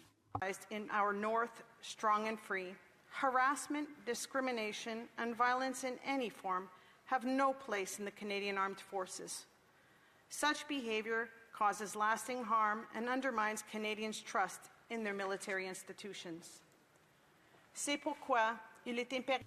This is why we have to take action now. And I'd like to underscore the fact that other parties in this House have expressed their support. Well, they did under the former Parliament for Bill C-66 without partisanship. Be done. It must be seen to be done. Le projet de loi C-11 renforce. Bill C-11 will enhance the independence of military judges, improve supervision of military police, and make sure that serious offenses, particularly of sexual nature, will now be treated by the civil justice system. It will improve transparency and accountability, help to restore the public's trust, and allow more Canadians to serve in a reliable and just system. Action. We've established the Sexual Misconduct Support and Resource Centre, fully independent from the chain of command. We've introduced a digital grievance form to lower barriers for reporting. We've repealed the duty to report, restoring choice and agency to survivors, and we launched the Canadian Military Colleges Review Board to strengthen accountability in our institutions. Ces mesures démontrent que These measures show that we're not just talking the talk, but we're also walking the walk. And they will allow future generations to serve in a safer and more inclusive and respectful environment. C11 is not just aspirational. It enshrines these changes in law, embedding independence, fairness, and protection for survivors into the very structure of the National Defence Act. C'est la bonne chose à faire. It is the right thing to do for our troops. It's the right thing to do for our country, but it's just the beginning. As a proud mother of serving members, I hope my own family and all members of the Canadian Armed Forces will never need to rely on these protections. But for those who have suffered in silence, who lost faith in the system, who feared coming forward, we see you, we hear you, and we are committed to getting this right. They've got our backs, and we must have theirs. Mr. Speaker, I urge all members of this House to support C11. Let's get it to committee for thorough studies and truly demonstrate that when it comes to supporting members of the Canadian Armed Forces, this is truly nonpartisan. We need to do this. We need to get it right for them. Merci. Thank you. Questions and comments. Question and commentary. The Honourable Member for Cambridge. Mr. Speaker, I volunteered at the Cambridge Legion for several years, and I'm proud to always support our veterans and our serving in our armed forces. We all know that veterans put so much on the line for our country, and all they want is support from our government. But the Liberals passed legislation like Bill C-5, allowing criminals convicted of sexual assault to serve their sentences at home. In a military context, that could mean right around the corner from their attacker on a small base, some can still reside. Does the minister then agree that we should repeal Bill C-5 and stop the soft on crime policies and protect not only CAF victims, but all victims of sexual misconduct? The Honourable Parliamentary Secretary to the Minister of National Defence. Mr. Speaker, today is about victims of sexual misconduct in the Canadian Armed Forces. We had the opportunity in the last Parliament to get C-66 done. And unfortunately, shenanigans in the House prevented us from doing it. It died on the order paper. We are in line to get all of the recommendations in the Albert report completed before the end of the year. I urge my colleagues to not play partisan politics and personal attacks. Support us to get this to the committee so that we can do proper study and move this along for them. Question and commentaire. L'Honourable Député Laurentide Labelle. The Honourable Member for Laurentide Labelle. Thank you, Mr. Speaker. Well, it is quite something to make a speech when there's so much emotion internally, and I just have a simple question for my colleague. We understand that this bill was highly necessary, but will my colleague also lend her full energy and effort to help all those who may be experiencing this, both for veterans and everyone working in national defense? Will she be there to help them? The Honourable Parliamentary Secretary. I'd like to thank my colleague for the question. I was elected in 2015 I have always worked closely with the veterans community and their families. I was Parliamentary Secretary for Veterans between 2017 and 19. And today, I still have phone numbers. I get text messages from veterans and their families. I want to stand up and help those who have served our country and their families. Question commentaire. La députée de Moncton-Dieppe. Thank you so much, Mr. Speaker. And I also want to take a moment to thank my friend and colleague for her very good speech today. And I know that when it comes to veterans and serving members and men of the Canadian Armed Forces, it is certainly your top priority. During your speech as well today, you indicated that Justice Arbour had consulted with over 16,000 individuals. And I'm just wondering if the department, if the minister has consulted himself with victims as well, and also how do we anticipate the reaction of survivors with respect to this legislation? I think we all know that making a complaint of this nature is very difficult, and again, just wondering if we've received any feedback from survivors. Again, we'll address questions to the Chair, the Honourable Parliamentary Secretary. Thank you very much, Mr. Speaker, and through you, I'd like to thank my colleague for the question.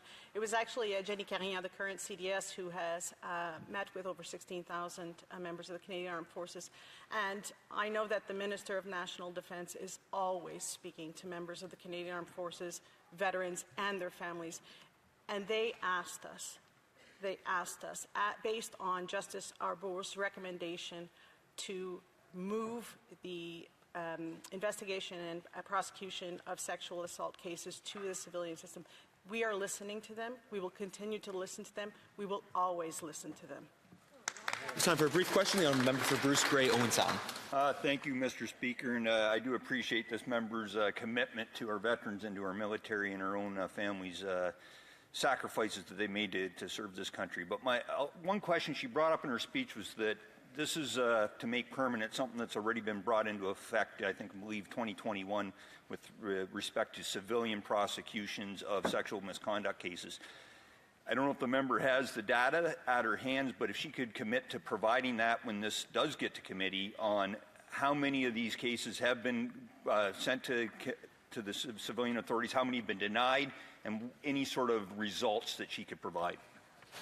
The Honourable Parliamentary Secretary, a brief response. Thank you very much, Mr. Speaker, and I'll make sure that the information is provided to the committee members when this bill gets to committee. And I want to thank the member opposite. We've worked together on many files together, and it's always a pleasure to work with him. Thank you. Resuming debate. Reprise du débat. The Honourable Member for Bay of Quinte. Thank you, Mr. Speaker. Thank you.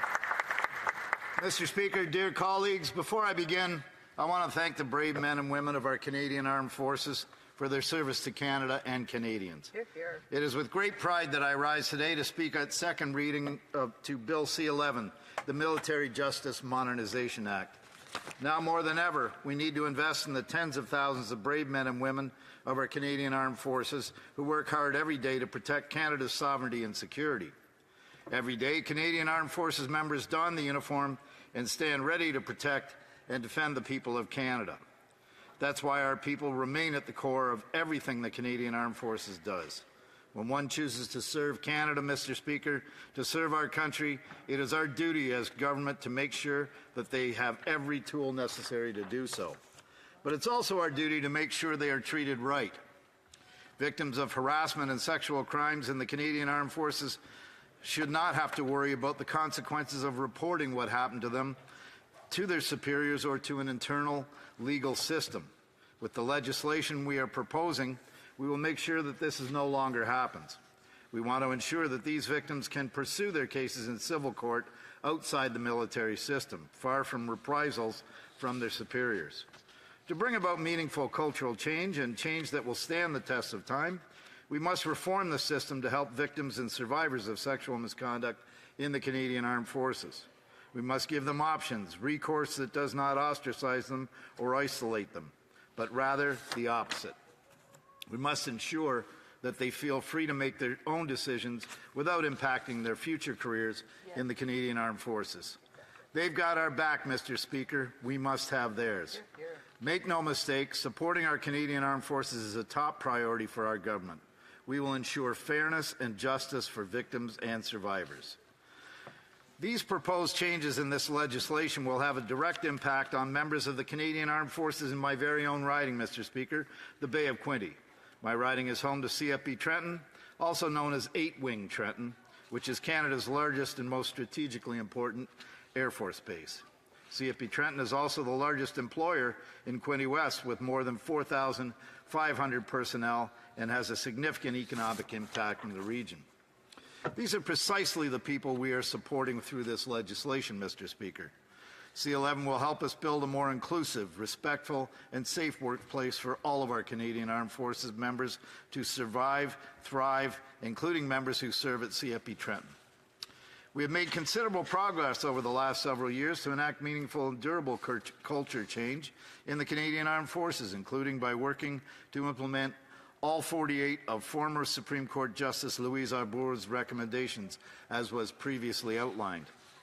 By implementing Justice Arbour's recommendations and making changes to the military justice system through C-11, we are taking a major step to make sure to keep our brave soldiers safe from harassment and misconduct in their workplace.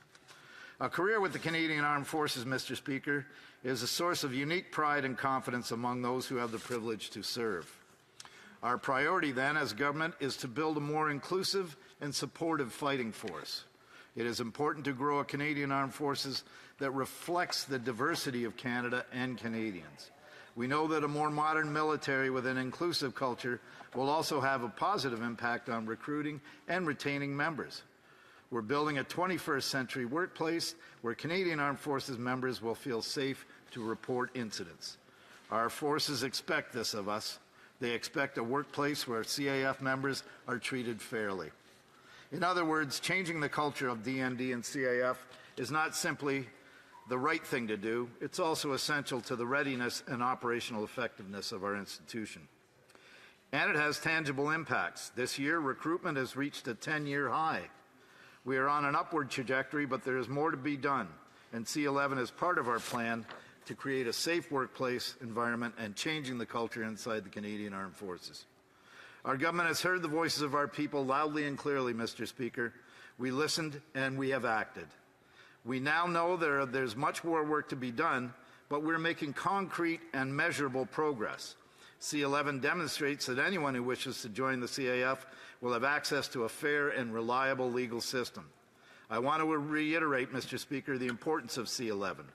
It lays the foundation for an improved military culture by modernizing the military justice system, improving support to victims, and providing exclusive jurisdiction to civilian authorities to both investigate and prosecute criminal code sexual offenses committed in Canada. Bill C-11, we believe, is an important step in a journey designed to achieve durable and lasting institutional reform. In conclusion, Mr. Speaker, members of our armed forces serve our country with courage and dedication. That is why it is important for the government to take seriously the need to change military culture.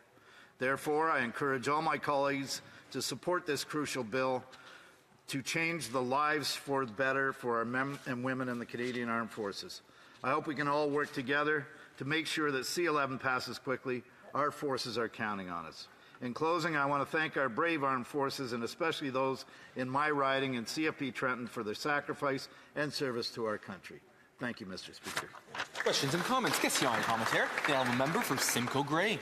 Thank you very much, Speaker. And I want to thank the member opposite for his speech. I think there's some things in that speech that we agree upon. They got our backs. We must have theirs. I think is extremely important, and that everyone should be safe from harassment. But that first comment, they got our backs, we must have ours. I have a base Borden in my riding, and very, very honored to represent the men and women of the military that serve and have served in that area. But I've also sat on Veterans Affairs Committee, and what I've noticed since that time, I've been elected since 2019, a lot of the same issues are repeating over and over with this government that's been there for 10 years. In fact, we're studying some of the same issues again and again when it's dealing with individuals' PTSD, getting another job after service.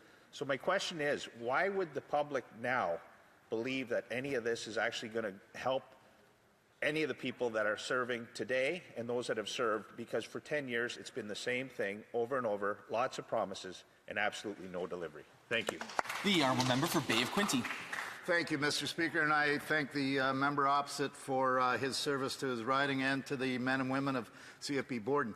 Mr. Speaker, I believe that this government is committed to righting the wrongs of the past, and as we have seen with some of this legislation, especially legislation such as C-11, it's a prime example of how we are doing that in a modern Canadian Armed Forces.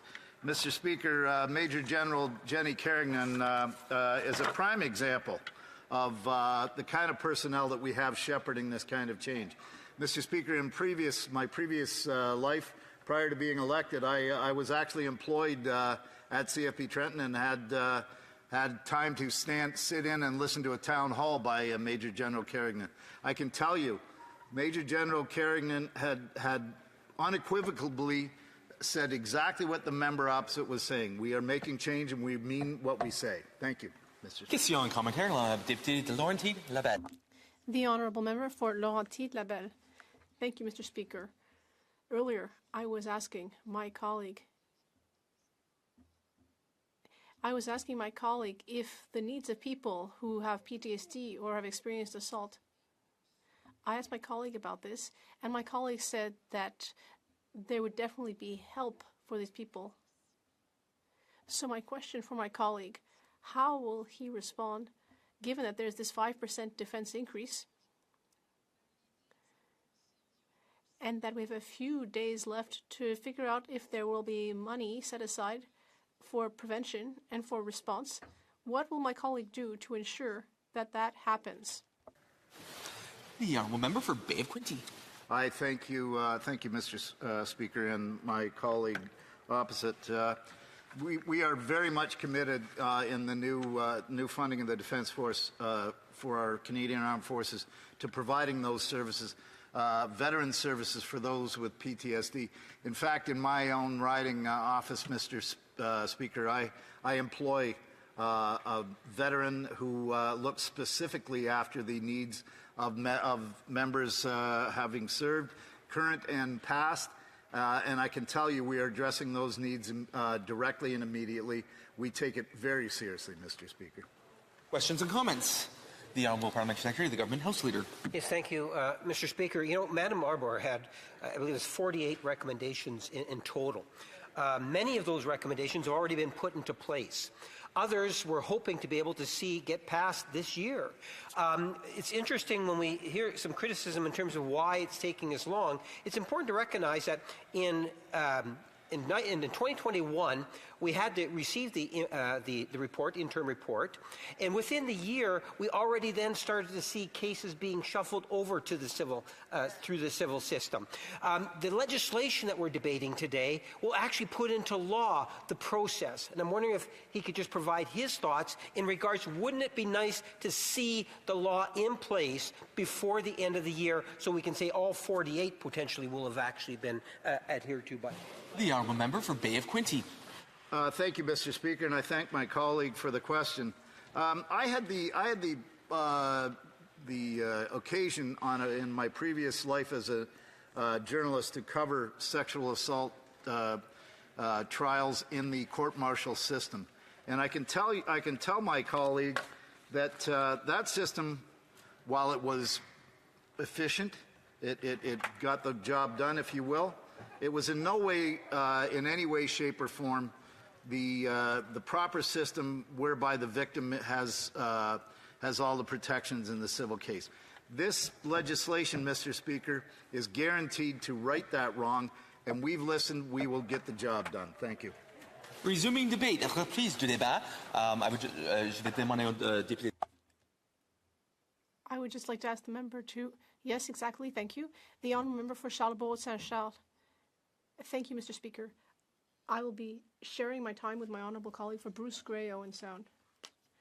I rise in this House today to speak about two crucial issues that affect our national security and our commitment to those who serve our country. First of all, I'm going to speak about Bill C-11, the Military Justice System Modernization Act. This bill seeks to reform our military justice system And the second topic that I wish to discuss is that we urgently need to review the Canadian government's procurement process for military equipment. This is an area that has suffered a great deal from chronic delay and inefficient red tape. These two subjects together underscore the urgency of protecting our armed forces and strengthening our defense. Let's start with Bill C-11. This essentially is the same thing as Bill C-66 from the 44th Parliament, with minor wording changes. The bill seeks to amend the National Defence Act in order to ensure that sexual offences would fall under the jurisdiction of civilian authorities in Canada. This is a measure that responds to recommendations from the Deschamps Fish and Arbor reports, recommendations that Conservatives have always supported. We believe that all members of the Canadian Armed Forces deserve to work in a safe and respectful environment without sexual misconduct, discrimination, racism, or harassment. On this side of the House, we will continue to fight against this type of behavior, focusing on the needs and rights of victims, in line with our criminal justice policy. However, this bill is not perfect. Offences committed abroad would still be under the jurisdiction of the armed forces, which lines up with the National Defence Act's Clause 273. But that difference creates problems, because since the armed forces will no longer be able to inquire into and prosecute sexual misconduct cases in Canada, they may lose expertise. How will they maintain this expertise if they're no longer managing these matters domestically? Now, one good thing is that various important stakeholders' independence will be increased. For example, the Director of Military Prosecutions.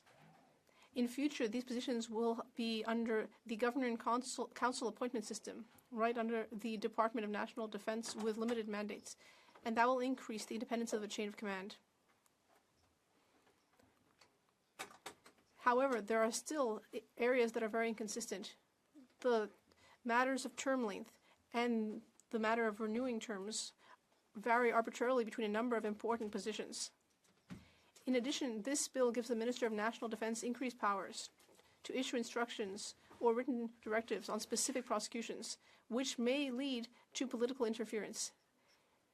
And given what we've seen under this Liberal government, we, the Conservatives, cannot ignore this risk. In addition, there's an alarming financial matter for the accused. In the civilian system, accused will have to pay for their own lawyers, and that can be a six-figure cost. This might reduce the fairness of the justice system and mean that members of the armed forces may undergo false accusations. After 10 years of this Liberal government, despite the various reports, victims are still awaiting justice. The Conservatives have accepted all of the Deschamps recommendations, and we do not know why the Liberals have taken this long to apply them. We want to hear from all stakeholders. We are proud of our men and women in uniform, and we support them unconditionally. And while we're on the topic of the armed forces, I would just like to also mention that we need to completely review the Canadian government's military procurement system. Currently, the system is obsolete, ineffective, with red tape, long delays. It is weakening our defense system. Given open sources like government reports and media analyses, Canada has experienced decades of issues with procurement in the military. For example, billion-dollar projects like purchasing vehicles for the Canadian Army, with serious obstacles like chronic delay and exorbitant costs. We should remember that the Prime Minister formerly was a Goldman Sachs banker. He's responsible for speeding up our defense spending in order to meet our NATO commitments. We are supposed to reach 5% of GDP. And if you're going to do that, there will be consequences. Because investing more in defense is something we all agree is necessary. But there's always a problem, and our problem is procurement. The Liberals announced last week that there would be a new agency, a new office. That's all this government has done since taking power. They've just been creating new bureaucratic structures, but we can be more efficient using the current structure We could be more efficient if we gave clear instructions to public servants and officials, to the procurement and to industry. Now we're creating a new bureaucratic structure which could maybe work in the long term, but it will take a while for it to set in, and all we're doing now is creating more bureaucracy. When the Conservatives formed government, when we were in Afghanistan during the war, we had urgent equipment needs. We needed equipment on the ground. We needed personal protective equipment, vehicles, helicopters, planes. Stephen Harper gave a directive. He said, we will give instructions very clearly through the budget, and he did so. That's proof that we can take swift action in defense and procurement. It happened quickly before the Liberals. We need to give one clear, decisive, operational instruction, and in doing so, we can fix up our procurement system, which has been a total disaster for the past few years. We need to review the justice system, especially when it comes to sexual assault. That has been a major issue in the military justice system. Now, there will be a loss of capacity within teams because there will be different people investigating and judging cases in Canada versus abroad. We need to ensure that military judges will retain their expertise because there are commanding officers who will have to do their work abroad. So there will be two different systems for offenses abroad and in Canada. Now, the time for beautiful promises is behind us. We are reacting to a strong request from the United States and NATO. We are moving forward, but still today I meet with too many defense businesses, and they tell me that they can't get anyone from the Government of Canada on the phone. They can't speak to anyone. People are not answering their questions. These businesses, they tell me, we're selling our business in other countries. We're selling our equipment in other countries quicker, more efficiently, but we can't do the same in Canada. And I'm talking here about small companies as well as major multinational companies. None of these companies can get anyone's ear within the Government of Canada. Meanwhile, these companies manufacture equipment that could be useful in Ukraine, and currently these companies have to sell their equipment to the United Kingdom so that it can make its way to Montreal, to Ukraine, because they can't even get in touch with anyone in government. So there are good ideas here. This is a good step, but it's way too late. I don't understand why we're still debating this in 2025, because this should have been addressed a long time ago. We hope that we will progress quickly. And when it comes to military procurement, we need faster turnover times and faster action for our military forces and for our country and other countries. Mr. Speaker, is the member aware that as the report came in an interim fashion back in 2021, in which there is 48 recommendations, many of which have already been completed. Others we're hoping to actually complete before the end of the year. That's the goal, including the passage of this particular piece of legislation. When the member tries to give a false impression as if nothing's moving forward on it, since virtually within the year of the interim report being brought forward, we have seen cases being shifted over to the civil justice system. That is a very strong positive. My question to the member is, will he not agree we can collectively send a very strong message to the members of our force by seeing this legislation actually go to a committee stage so that the committee is best able then to listen for the feedback? It seems to me that we should try to get this thing done before the end of the year. Would he not agree? The Honourable Member for Charlebourg, Haute-Saint-Charles. Thank you, Mr. Speaker.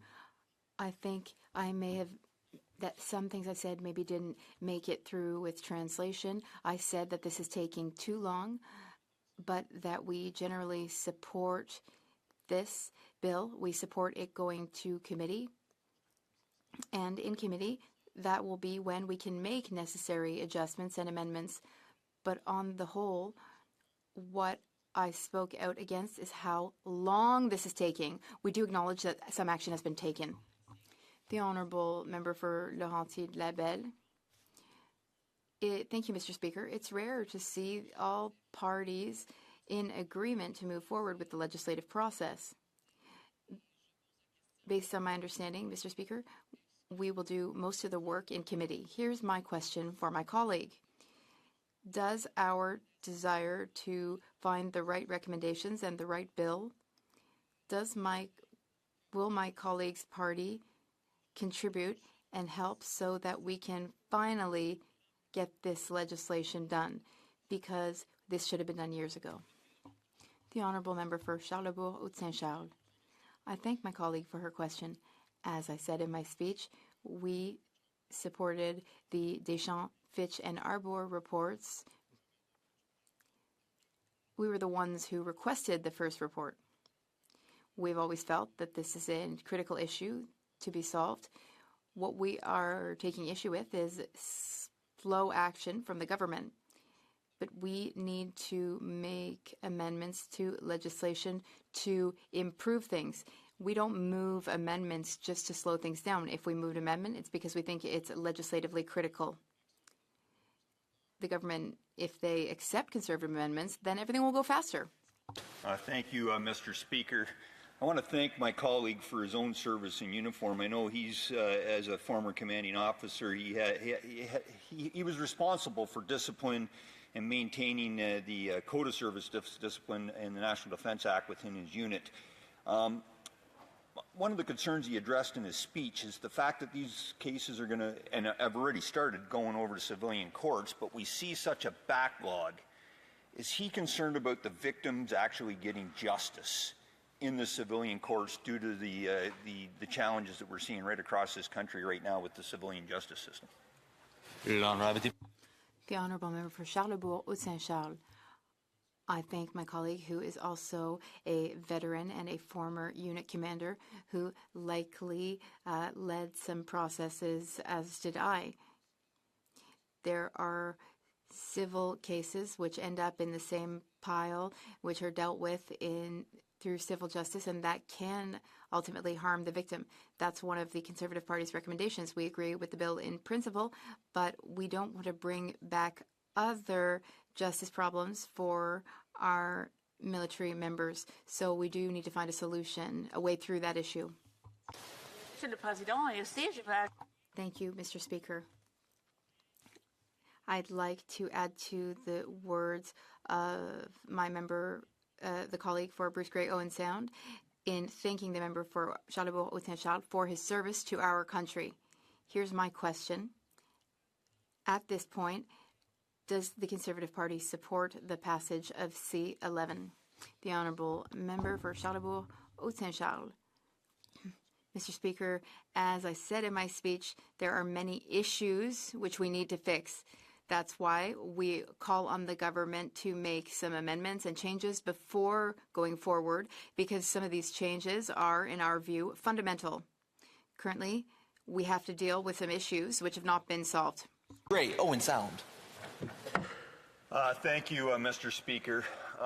Look, this is I don't want to say this is a tough bill or a tough speech for me to give, but because of my own unique military background, I spent 25 years in the Canadian Armed Forces, and a lot of time as a presiding officer. Now, fortunately, I say fortunately, as a presiding officer, I did not have to oversee sexual misconduct cases. Those would go to court-martial or just never in my purview.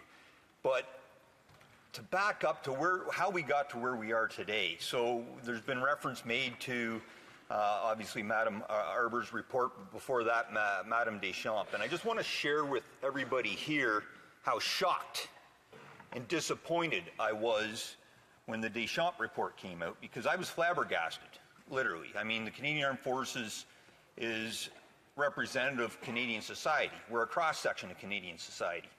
So we're going to have our bad apples and our phenomenally good people as well. but I just had never personally witnessed. And as somebody who was an infantry officer, served in a combat arms units that gets a bad rap a lot of the time, it was just sort of shocking when it came out.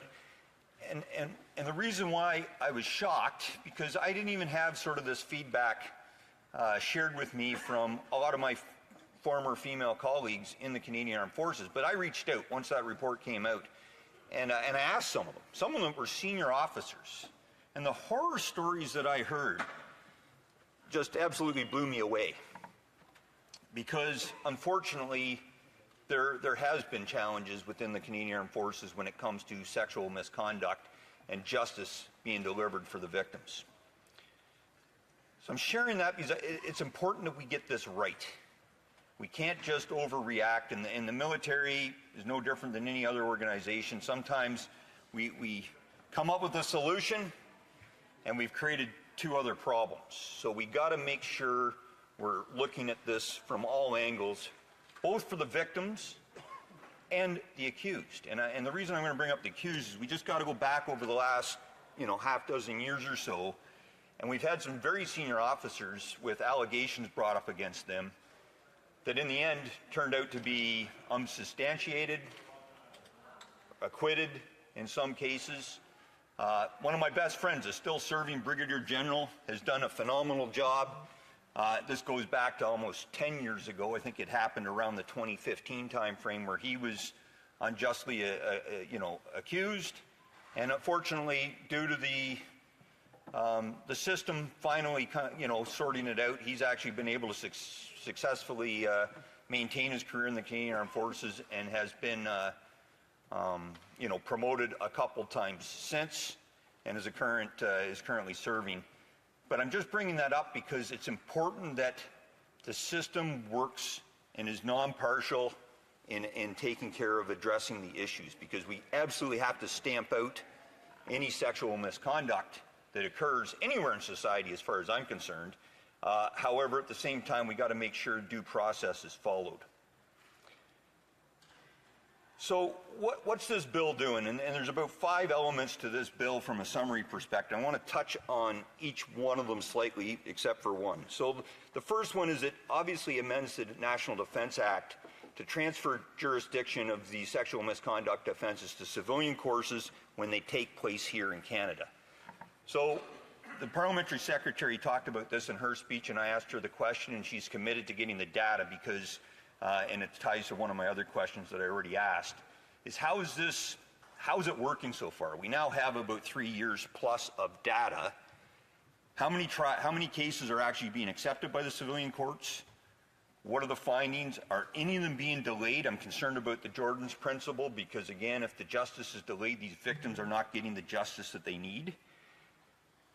But the other aspect to this transfer that's going to occur is that the cases that occur, unfortunately, overseas while our military members are deployed are still going to be held or prosecuted via our military police within the Canadian Armed Forces and our military justice system with our prosecutors and judge advocate generals. They're going to, that training delta. So this was a question I know that was brought up during a technical brief, and that question was asked. We've sort of been I don't want to say reassured, but the government's been talking about the fact that there's going to be training. My concern is that training's got to be good.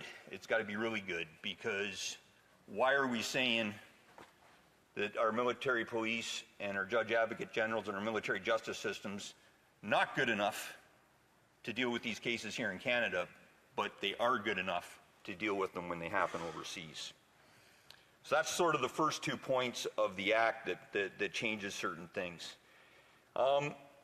Another aspect that the bill does is that it increases the independence of the Director of Military Prosecution, the Director of Defense Counsel, and the Provost Marshal General by having them appointed by the Governor in Council and report directly to the Minister of National Defence with term limits. I'm not going to get into depth to that. I do think there's questions that can be asked during the review process of this bill to why the actual links, how it's actually going to change anything internally or externally with the independence, because I think it's a little bit, I don't want to say mythical, but in my experience, and I can only speak from my experience, Our military police were very much granted independence for everything they did. I never, it was very much frowned upon and stamped out if somebody in the chain of command tried to interfere in the process going forward. So I've had nothing but, personally, positive feedback in dealing with our military police, our National Investigation Service, and our Judge Advocate Generals and the prosecutions that have taken place. So I talked about the importance of the data. One of the issues, though, that needs to come up as well, as these cases, if somebody is alleged to have done something wrong in the military system, they are actually provided military defense counsel. As soon as it goes out as a civilian into the civilian courts, and if it's one of our soldiers, sailors, aircrew that have been alleged to have done something wrong, they are no longer entitled to that military defense. They're on their own dime. And I already provided one example. There's a couple others that I can think of where the people that have been alleged to have done something wrong, and rightfully so, they go through the process. But when it's determined that they in fact did nothing wrong, it literally cost them tens of thousands, if not more, personal dollars, and their only sort of way to get any sort of coverage back is to actually sue the government or the Department of National Defense and the chain of command to get reimbursed through civil litigation, which just takes way more time. So it's a question that I have. I don't know what the right answer is, but I'm hoping that when the bill gets to committee or goes through these amendment processes, that the government considers how they're going to handle that and deal with that.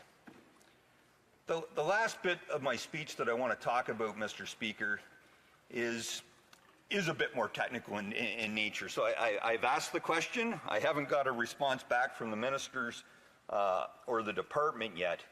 But it's interesting that this bill lays out a deadline for the Provost Marshal General, as it'll now be called, to provide an annual report, and with a deadline of 3 months. I'm just wondering, so it's more of a question that the government can take note of because I haven't got the response yet, is why wasn't there a similar timeline included when they're updating the military justice system with this bill for the Judge Advocate General? They are mandated, they provide an annual report, but there's no timeline on it.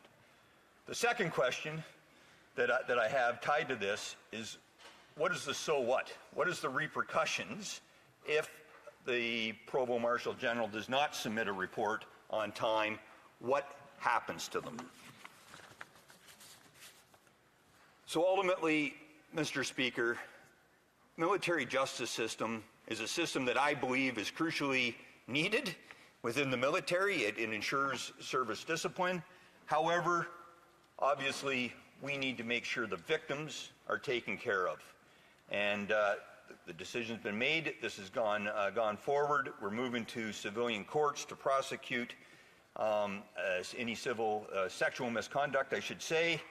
So our military justice system, I fully agree, needs to be improved. However, my only concern is let's not fix the one problem while creating one or two others. I am optimistic that all parties can work together to come up with a way to make sure this bill is the best bill possible to ensure everybody in the Canadian Armed Forces, our men and women that serve this nation, are properly protected. Thanks, Mr. Speaker. Questions and comments. Question en commentaire. The honourable member for Waterloo.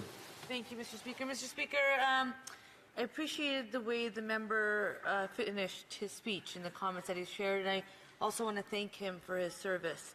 Because it's important that we do give that regard and respect to our men and women in uniform. Hearing the comments provided me, and I would say constituents within the riding of Waterloo, some assurance that we actually can move this to committee rather quickly.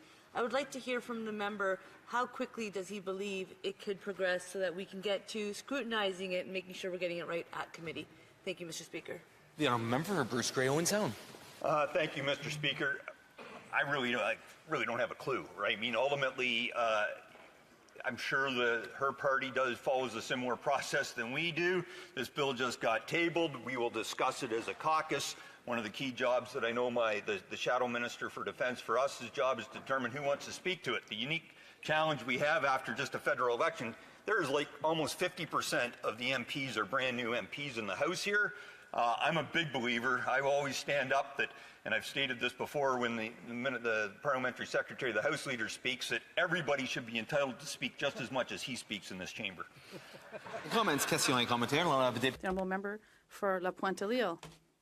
Mr. Speaker, I'd like to congratulate my colleague for his speech. It had some nuance, but when, on the one hand, the Conservatives appointed Mr. Vance, even though there were already sexual allegations involving him, they turned a blind eye to those. We need to reform our system, and the idea of having recommendations that were made and then were not, it was to remove the process from the military and then have it run by people who were appointed by the Minister of Defense. In some cases, they don't seem to want to take action or to avoid conflicts. So I'd like to know what my colleagues' suggestions would be. Should it not, but should also be removed from political power? What would the best mechanism be to ensure that we have fair judgments and processes in place? Actually, Mr. Speaker, I think this is one of the good things in this bill. This bill does refer that certain allegations and complaints must be dealt with by the Minister of National Defence. And the case that he brought up isn't the case about the appointment. I can't speak to that. I was serving in uniform back in 2015 when the former Chief of Defence Staff was appointed. So I can't speak to what was known, what wasn't known, or anything like that. I do know, and I spoke to this a couple parliaments ago, that when that Chief of Defence Staff allegations of misconduct were brought forward to the Minister, the Liberal Minister, he chose not to do anything about it. And we ended up censoring him in this Parliament. And as somebody that I have a lot of respect for his time in uniform, 3 tours in Afghanistan, his time as a police officer, I have no time, and this is partly why we're in this problem in the first place, it's a failure of leadership, either within the Canadian Armed Forces, not stamping this sexual misconduct out internally, and it's a failure, though, in some cases, of ministerial accountability. Comments, questions et commentaires. The honourable member for Algonquin, Renfrew, Pembroke. Thank you. And I think that was one of the best speeches I ever heard this particular member make. It had a lot of meaning, and it has a meaning for the people who live and work in the Canadian Armed Forces in my riding. So in his speech, he alluded to a time where there were several members, high-ranking members, all charged at the same time with allegations of sexual misconduct. And this came at a particular point in time where it could have been very damaging to us had we been involved in a conflict, because it was, in essence, decapitating our military to a large extent. Now, he made inference that perhaps there may have been, or there was a sense at the time that it was politically motivated, some of these conduct allegations, to get them out of the way. What is in this legislation that might set his mind at ease or might alert him to the fact that this could happen again? Member for Bruce Grey, Owen Sound, about 30 seconds. Yeah, that's a tough question for me to answer because, again, I don't profess to know every paragraph or clause of this legislation yet. Look, political interference is something we all got to watch out for at all times, and I think that in this case, our leadership needs to be, reviewed, but at the same time, we cannot be making decisions hastily that are false accusations either. So again, whether this bill fully solves that or not, I'm not sure, but ultimately it's something we should all be cautious of. Please, débat. Honourable député. Honourable member for Terrebonne. Thank you very much, Mr. Speaker. I'll be sharing my time with the member for Sudbury. Mr. Speaker, honourable colleagues, we're here today to debate an important bill, namely Bill C-11, the Military Justice Modernization Act. This bill addresses long-standing concerns raised by victims and survivors in the Canadian Armed Forces community and among veterans. This bill represents a crucial step in addressing military sexual trauma. As a government, as elected officials, we have a duty to ensure that veterans and those currently serving in the CAF receive the support and justice they deserve. Bill C-11 marks a turning point in this journey. To understand the full scope of C11, we first must understand the extent of military sexual trauma and its repercussions. Military sexual trauma, also known as MST, is a serious problem that affects many of our veterans. It encompasses experiences of sexual harassment, assault, and other forms of sexual violence that occur during military service. This type of trauma can have lasting and devastating effects on the lives of those who experience it, affecting their mental health, emotional well-being, personal relationships, and overall quality of life. The effects of this type of trauma extend beyond the individual. It affects families, personal relationships, and communities. This is a systemic problem that has affected many people who have dedicated their lives to serving our country. The Sexual Misconduct Support and Resource Centre provides support services for current members of the CAF as well as veterans. However, it can be difficult to seek help and request the services that victims need. C11 is a historic bill that recognizes and responds to the unique needs of survivors of military sexual trauma. For all too long, survivors of MST have faced insurmountable barriers when it comes to obtaining justice and holding perpetrators to account. Bill C11 introduces measures that improve transparency and accountability within the military justice system. This bill implements the recommendations of former Judges Fish and Arbour to strengthen the military justice system. It provides a mechanism for survivors to file complaints in a manner that respects their dignity and ensures that their voices are heard. This bill establishes a clear framework for investigating and responding to allegations of sexual misconduct, promoting an environment of accountability and justice. In doing so, it not only supports survivors in their quest for justice, but also sends a strong message that such behavior will not be tolerated in the Canadian Armed Forces. Through this legislation, we are proposing transformative measures to transfer the investigation and prosecution of sexual offences committed in Canada and alleged to have been committed by members of the CAF to the civilian system. Another important aspect of Bill C11 is its focus on promoting cultural change within military and veteran communities. To effectively combat military sexual trauma, attitudes and behaviors must change at all levels within the armed forces. Ultimately, this legislation will help us create a more inclusive, respectful, and safe workplace in which members of the CAF can thrive. As I said earlier, this bill will also have a significant impact on veterans. The trauma resulting from these experiences can often lead to a range of difficulties, such as PTSD, depression, anxiety, and other mental health issues. These difficulties often happen years after their service has ended, and is therefore Veterans Affairs' responsibility to support veterans. VAC will continue to play a crucial role in responding and supporting survivors of military sexual violence by ensuring they have access to the resources they need to recover from their trauma and advocate for their needs. VAC makes it a top priority to ensure that veterans and their families receive the services they need where and when they need them. And this is why Veterans Affairs Canada offers a continuum of programs and support measures to individuals who become ill or injured in the line of duty. This includes people who have experienced military sexual trauma.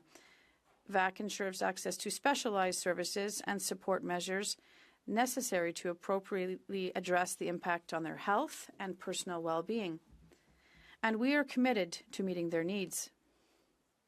Cooperation between the Department of National Defence and Veterans Affairs Canada will ensure the well-being of those who serve and have served our country in uniform. I would like to acknowledge the government's determination to move forward with this important bill, which will change the lives of many members of the Canadian Armed Forces as well as veterans. There was an urgent need to undertake this reform of the military justice system and to implement the legislative changes necessary to effectively address military sexual trauma. this government's commitment to improving the military justice system, to strengthening support for survivors and fostering a culture of respect and accountability remains unwavering. This is a collective responsibility that requires the cooperation, understanding, and action of all stakeholders. Our government recognizes the unique needs of women and men who have experienced sexual trauma while serving in the Canadian Armed Forces. And this is why we're taking action by introducing this essential bill. I hope that all of my colleagues in this House will support this important bill for our country's military community and veterans. In closing, I would like to reaffirm our commitment to those who have served our nation. Military sexual trauma is a serious issue, but by passing Bill C-11, we will take an essential step towards addressing it with the seriousness and urgency it deserves. I'd like to thank all of the members of the Canadian Armed Forces and veterans who served our country and sacrificed so much to protect Canada, democracy, and our values. It is now our turn to support them, and Bill C-11 is part of our crucial measures to improve the culture within the Canadian Armed Forces. Thank you. Questions and comments. Question et commentaire. The honourable member for Selkirk, Interlake, Eastman. Thank you, Mr. Speaker, and I want to thank the member for her intervention. And she had over 2 minutes left. Needs to talk to her staff or to the minister's staff, whoever wrote her speech for her, that they could fill it out a little bit more. I was wondering if she wanted to comment a little bit on the concerns that we have on our side, which is the soft on crime policies that the Liberals have brought forward that are permeating in our civilian courts, such as they're putting everybody out on bail on the lowest condition possible. As well, we see that perpetrators of military sexual assault, sexual interference, and sexual exploitation get to serve their time under house arrest, which now, for those who commit that crime within the military, will have access to that civilian largesse that's coming from the government. So I just ask if she agrees that the civilian penalties should be applied to military members. Honourable member for Terrebonne. Thank you very much, Mr. Speaker. I'd like to thank my colleague for commenting on the length of my speech, but everything's fine, thank you. And civil police already have the necessary jurisdiction for these type of cases. We expect all police forces in Canada to apply the law and act competently. Questions and comments. Honourable for La Pointe-à-L'Île. Mr. Speaker, we saw the Minister of Defence under the Liberals turned a blind eye to all of these accusations, including Mr. Vance, who seemed to not have seen these allegations. And my colleague talks about the need to take action. Well, the Minister of Defence, I think it's a good thing that we're no longer putting everything only in the hands of the military courts, but now the Minister of Defence will be appointing judges, etc. Should we not broaden this so it's not just in the political sphere, this process, to make sure we do have an objective and fair process? The honourable member for Terrebonne. I'd like to thank my colleague for this question. Thank you. In terms of that suggestion that you're making, I would ask you to vote for C-11, and then we'll be able to make necessary amendments at committee. Thank you. Member for Oakville West. I want to thank my honourable colleague for her speech, and I'm glad that she made that speech and leaving us 2 minutes to ask questions. Also, she's not repeating the same points that has been talked in the House. So anyhow, I have a quick question for her. How many of Madame Armand's 48 recommendations have been implemented, and when should we expect them to be all implemented? The honourable member for Terrebonne. I'd like to thank my colleague for her question. Of the 48 recommendations from Justice Arbour, 34 have been implemented, and by the end of the year, they should all have been implemented. And I'd like to say, and measure number 5 will really allow all of these measures and recommendations to be implemented. Thank you. Honourable member for Nunavut. And I welcome the new member to the House of Commons.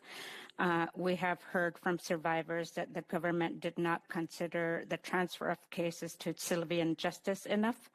Many have argued that, for example, if a victim was from Alberta, the accused lived in British Columbia, and witnesses were from Atlantic, and witnesses to the assault were in Quebec, local police units are not adequately resourced or equipped to handle this case. Do the Liberals agree that dedicated time at committee will be needed to investigate models for the civilian police to ensure a national standard for all victims? The Honourable Member for Terrebonne. I'd like to thank my colleague for her question. And yes, we need to pass this at the House so we can look at all this at committee. Thank you. Debate. Reprise du débat. The Honourable Member for Sudbury. I'm pleased to rise today in support of Bill C-11, the Military Justice System Modernization Act. As a member of the Standing Committee of National Defence, I know how important this bill is for the military community and veterans. Some time today to talk about specifically the importance of creating lasting and meaningful cultural change in the Canadian Armed Forces, as well as our efforts towards the modernization of the military justice system. All members of this House know the outstanding work that our Canadian Armed Forces carry out on behalf of Canadians, both here and abroad. Our forces deploy all over the world, responding to regional crises, participating in international exercises, and so much more. Our forces also deploy here at home to support Canadians, as we've seen in some specific incidents. As the Minister of National Defence and many of my colleagues have already mentioned, it is our job to support our brave men and women in uniform. They carry out crucial work to keep Canadians safe, and it is our responsibility to create a professional and a safe work environment for them in which they can strive to reach their fullest potential. And this is what Bill C-11 is all about. C-11 proposes to reform the military justice system to ensure it is more transparent so that it can respond effectively and also efficiently to the needs of our members. Over the past few years, National Defence has received various external reports and reviews, and these include the Independent External Comprehensive Review and Third Independent Review of the National Defence Act, which was overseen by former Supreme Court Justices Louise Arbour and Morris Fish, respectively. These reports speak to the need to reform and modernize the Canadian Armed Forces to ensure that misconduct of any and all forms is a thing of the past. This is about restoring trust in our institutions and proving to our members that when they come forward with any concerns regarding misconduct in the workplace, that these concerns will be taken seriously. Before delving into the broader cultural change efforts being undertaken at the National Defence and in the Canadian Armed Forces, I would like to lay out the changes that are proposed in the bill in question. The proposed amendments to the National Defence Act seek to, first, to modify the process for the appointment of the Canadian Forces Provost Marshal, the Director of Military Prosecutions, and the Director of Defence Counsel Services. Second, to expand the class of persons who are eligible to be appointed as a military judge to include non-commissioned members. Third, to affirm the Judge Advocate General's respect for the independence of authorities in the military justice system while exercising its superintendence of the administration of military justice. Fourth, to expand the class of persons who may make an interference complaint and provide that a member of the military police or person performing police duties or functions under the Canadian Forces Provost Marshal's supervision must make such a complaint in certain circumstances. And fifth, to change the title of the Canadian Forces Provost Marshal to the Provost Marshal General. And this will align with the titles of other senior designations in the Canadian Armed Forces, such as the Surgeon General, the Chaplain General, and the Judge Advocate General. The amendments proposed in this bill aim to reform the military justice system to make it more transparent and responsive to the needs of our citizens. But these crucial institutional changes are only one part of our efforts. National defense is confronted with the difficult realities and experiences faced by our military and civilian personnel, including those who have been affected by misconduct, harassment, and crimes of a sexual nature. The Department of National Defense has therefore begun to take significant steps to prevent and find solutions to this problem. One of the principal examples of our efforts in the creation of the Sexual Misconduct Support and Resource Centre. This centre is a major step forward in providing supports to our members. The centre and its resources are available to current and former defence team members, cadets, junior Canadian Rangers aged 16 and older, as well as family members of the defence community. This means that we are able to provide real support to all of those who are affected. We also double down our efforts with the creation of the Chief of Professional Conduct and Culture in 2021. Le chef est chargé d'élaborer. The chief is responsible for creating policies and programs to do something about systemic problems, is responsible for improving follow-up mechanisms, for directing efforts to create an appropriate professional conduct and culture framework, to do something about discrimination, harmful behavior, bias, and systemic obstacles. Mr. Speaker, what we are doing to address Justice Arbour's 48 recommendations and the recommendations in the other reports will enable future generations in the forces to be able to access more resources and a healthy, respectful workplace. But we know that there is a great deal more to do. C-11 is only a first step. I'd like to continue now by talking about the other efforts that National Defense is making. To provide context and to set the scene, we should start with Justice Arbour's report, the Independent External Comprehensive Review, also known as the Arbour Report. In April 2021, Justice Arbour launched a comprehensive review with the aim of examining harassment and sexual misconduct in the Department of National Defence and in the Canadian Armed Forces. This was a comprehensive review that spanned over 12 months. Justice Arbour carefully reviewed all policies, procedures, programs, practices, and culture in national defence and in the military justice system. The final report included 48 recommendations, 17 of which could be immediately acted on. The previous Minister of National Defence accepted all 48 recommendations on May 30th, 2022. Mr. Speaker, I'd like to highlight two key recommendations that Justice Arbour made, as well as share the progress that we have made on them thus far. Recommendation number 11 relates to the repeal of the duty to report regulations. In their findings, Justice Arbour concluded that these regulations took away the agency and control of survivors in the reporting process, which would potentially lead to re-victimization of these individuals. The repeal of the duty to report came into effect on June 30th, 2024, and we continue to work with the leadership to ensure we are prioritizing trust and safety in our reporting and the agency and choices of victims, survivors, and affected persons. Recommendation number 48 calls for the Minister of National Defence to appoint an external monitor to oversee the implementation efforts of the Centre's recommendations. We took swift action on this important measure, and the Minister at the time, Madame Jocelyne Terrien, as external monitor. That's who she appointed. Madame Terrien provides monthly progress reports to the Minister of National Defence on the implementation of the report's recommendations. Mr. Speaker, it is clear that our government has been working diligently to make real, tangible progress on the recommendations in front of us. But we know that there is more to do.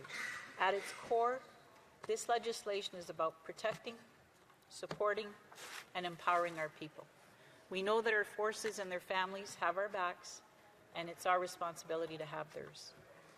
As a supporter of our Canadian Armed Forces, I am proud to see the investments our government is making in the defence of our people, both through new financial commitments and our commitments to lasting cultural change.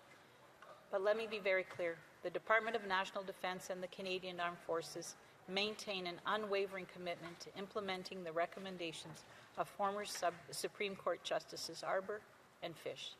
Bill C-11 proposes to help us implement some of the recommendations from former Justices Arbour and Fish to ensure that our forces have a safe and professional work environment to carry out the difficult tasks ahead of them. Thank you. Questions and comments? Question et commentaire. The honourable member for Sarnia Lambton Bouquet-Jouarn. Thank you, Mr. Speaker, and thank you to the member opposite for her speech. One of the concerns that I've heard from members of the CAF is that currently, with the cases going before military justice, their legal fees are covered. And so they're worried about, frivolous litigation. If they are in the criminal courts, then they have to pay for their own lawyers. Has the government given any thought to what they would do as a remedy there? The honourable member for Sudbury. Thank my colleague for her question. Certainly, in the work that has gone through in these reports and the multiple consultations that have been undertaken in the formulation first of the report and all of the recommendations, those concerns have been incorporated and are being looked at. They form part of the monthly progress reports that are provided to our to our Minister of Defence, and the discussions around those continue. Thank you. Questions and comments? Question et commentaire. La députée de Abitibi. The Honourable Member for Abitibi-Témiscamingue. Thank you, Mr. Speaker. I'd like to thank my colleague for her speech. She is a woman of action. In the current context, what we are worried about from her government is the opposite, inaction. Inaction to help victims, especially women. In this context, will she put pressure on her party to speed up the adoption of this bill, but especially to speed up help for victims, who too often are left to themselves without any assistance, especially in regions like ours? What resources will be offered to victims in our regions to ensure that these victims can heal and receive justice with dignity? The Honourable Member for Sudbury. I'd like to thank my colleague for his question. And I agree, it is very important to take action. And currently, the government is taking necessary action with Bill C-11, which seeks to change two things. First of all, make appropriate amendments to modernize the military justice system, and then secondly, to strengthen support to victims and to survivors.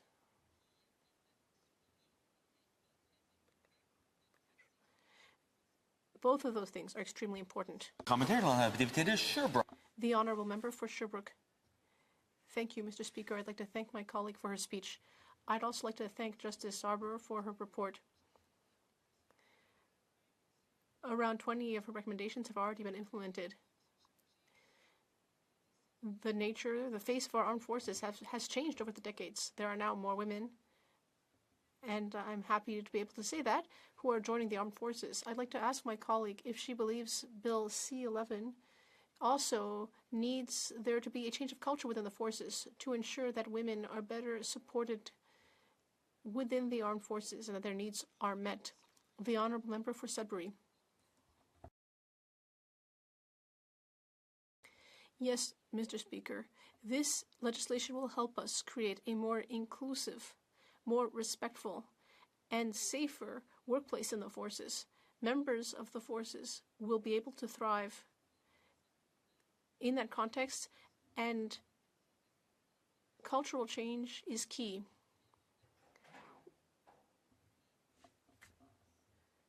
We are moving forward with a great deal of interest in improving that aspect of things. Member for Windsor West, about 30 seconds. Thank you, Mr. Speaker. Having served in an environment where chain of custody and evidence integrity are critical, I'm concerned about jurisdictional overlap. I would like to have the member tell us, how will military and civilian police coordinate investigations without creating gaps where cases could fall through the crack? Thank you. The honourable member for Sudbury. So part of the consultations that I had referred to earlier in the development of this looked at all of those kind of jurisdictional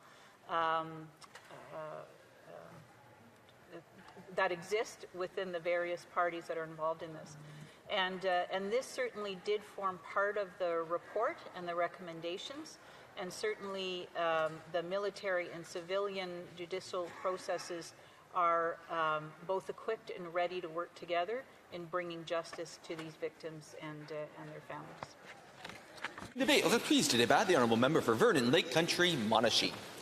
Thanks. Mr. Speaker, I'll be sharing my time with the member from Moose Jaw Central Lake Centre, Lanigan. I rise today to speak about Bill C-11, the Military Justice System Modernization Act. Let me say right from the start, I support the intentions behind this bill. It aims to make our military justice system fairer, protect victims better, and increase in accountability. These are important goals, and I think all of us in this House, especially on the Conservative side, agree that justice and fairness must be part of everything we do, including how we run our armed forces. That said, we also have a duty to ask tough questions to make sure that while we're fixing one problem, we're not creating new ones somewhere else.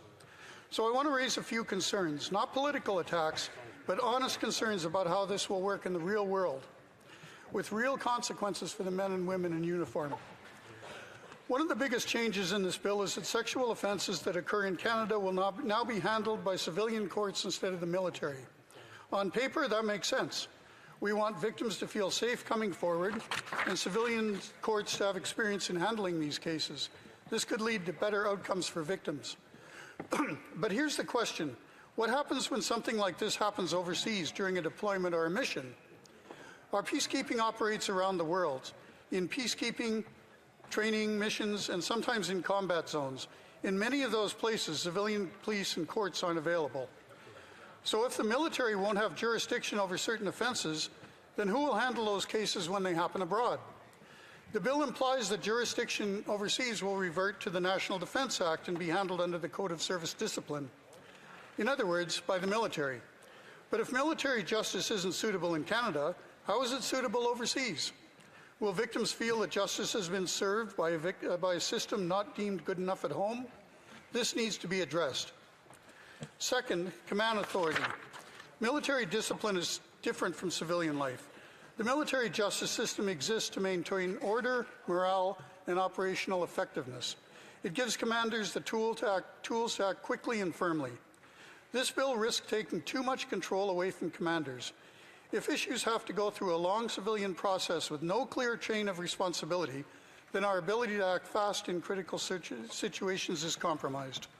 Commanders shouldn't have unchecked power, but they must be involved, especially during active missions. Let's not weaken their ability to lead and protect their troops. Third, independence versus bureaucracy. This bill gives more independence to roles like the Provost Marshal General and the Director of Military Prosecutions. In theory, that supports fairness and impartiality. But we must be careful not to create a system so wrapped up in bureaucracy that it becomes slow or even politicized. Our soldiers deserve a justice system that is efficient, focused, and responsive, not one bogged down in red tape. Fourth, communications between systems. Let me give you a real-life example I was told recently.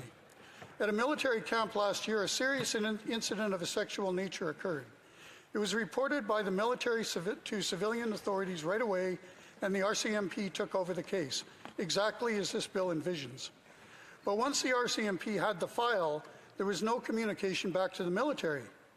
The result, not knowing what restrictions were to be sent down the chain of command, the military sent both the victim and the accused home on the same bus. This should never happen. That's not a failure of values, it's a failure of process. Nowhere in this bill is there a formal mechanism for communications between the RCMP and the military.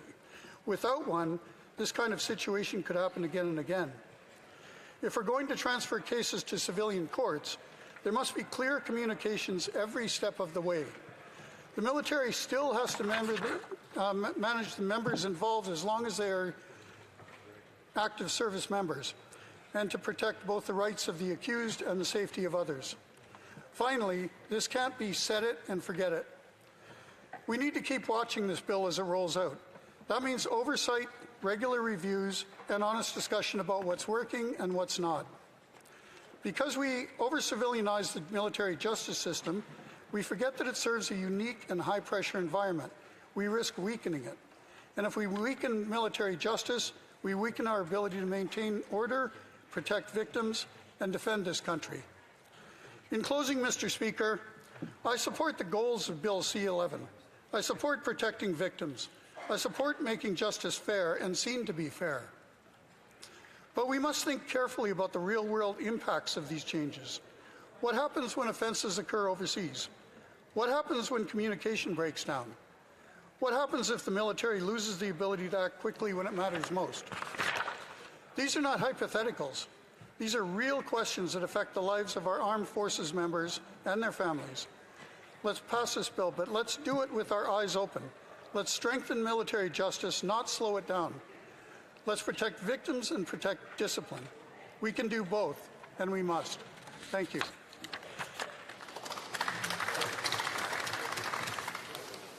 Questions and comments? The honourable member for Sarnia, Lambton, Bequidwin. Thank you, Mr. Speaker, and thank you to my colleague for an excellent speech. I was very interested in the point he was making about what happens when these incidents happen internationally, because I was chair of Status of Women when we studied sexual assault in the military, and it was clear that the existing military system is subject to the Old Boys Club, and if you're in a foreign location and you're forced to still work with the perpetrators, and that system wasn't working, I think it needs a better answer. Can the member comment? The honourable member from Vernon Lake Country, Monashee. I can only comment what exists in this bill. This bill does not have any provision whatsoever for the to revert to civilian justice overseas. Obviously, it's outside of jurisdiction. The flip side of that question is if the military is only dealing with problems outside of Canada, how are they going to maintain their expertise in doing so on the civilian side? And that's the flip side of the same problem. There is no provision whatsoever in this bill for civilian, and I'd like to see that happen. Thank you. The honourable member from Waterloo. Thank you, Mr. Speaker. Mr. Speaker, I appreciate the member actually following the lead of my colleague from Terrebonne and not using the entire amount of allotted space or time that he needed to speak, because we know there's many members who want to speak to this bill, but we also recognize that there is some agreement that this bill needs to go to committee so we can get it right, so that we are serving the very people who take so much time to serve us. So first of all, I'd like to appreciate the member for being very concise and providing some constructive feedback. I'd like to hear from the member, does he agree that the work to advance this bill and to make any amendments to it should be done at committee, and that we should do it in a timely manner so that we can actually getting to all of the recommendations by Madame Abor? Thank you, Mr. Speaker. The honourable member for Vernon Lake Country, Monashee. I personally believe that a flawed bill should be fixed before it goes to committee, if possible. This is a flaw in the bill, and it should be addressed. I'm not entirely sure how. There is some low-hanging fruit here, like the communications, inter-police communications, that I think can be done very easily. It simply needs a provision in the bill. Thank you. Questions and comments. The honourable member for Parliamentary Secretary to the Government Health League. Thank you, Mr. Speaker. I think it's really important to recognize that the report that we're talking about, there's 48 recommendations, Mr. Speaker. The government is on track to get 47 of those 48 passed by the end of the year. The wild card I would suggest to you is actually Bill C-11. All political entities in the House seem to support the essence of that legislation. Much of that legislation, for example, the transfer over to the civil justice system, is already being incorporated in an informal way through the Canadian Armed Forces. We're all waiting to see this legislation get to the committee stage. Would the member not agree, out of respect for the Canadian forces and the women and men that serve this country so well, would he not agree that we should try to get this thing passed before the end of the year? Honourable member has about 15 seconds, and then we have to go to question period. I would certainly like to have seen the last 10 years be more productive, but unfortunately they're not. I don't think we should be passing flawed bills at all, especially when there are gaping holes that can easily be fixed. So please, I served for 10 years. I don't need lessons on how to respect the Canadian Forces. Thank you.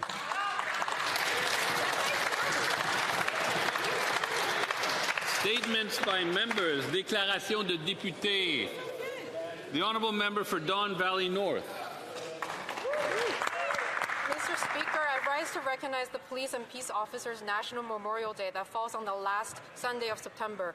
Over 900 brave officers have made the ultimate sacrifice in the service of their communities, and we commemorate those who lost their lives in the line of duty. We honor their sacrifice and their families by building a safer Canada. I am thankful that I can advise the House that no police or peace officer was killed in the line of duty in 2024. Our profound hope is that we may say the same every year. Yet every day, brave officers stand ready to face danger to keep us safe. Throughout the summer, I had the pleasure of meeting the fine officers of Toronto Police Division 33 in my riding of Don Valley North. I commend their professionalism, compassion, and commitment. We owe police and peace officers an enduring debt of gratitude, and I thank them for their dedication to keeping our communities safe. Thank you.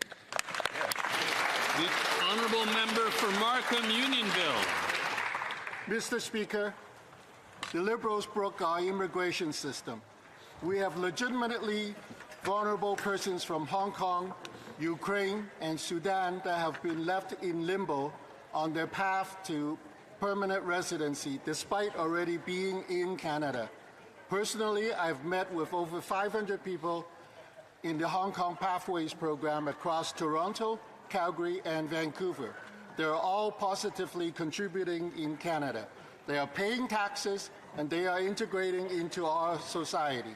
Canada's asylum system was set up to protect truly vulnerable persons, but it is being abused through the chaotic Liberal immigration system.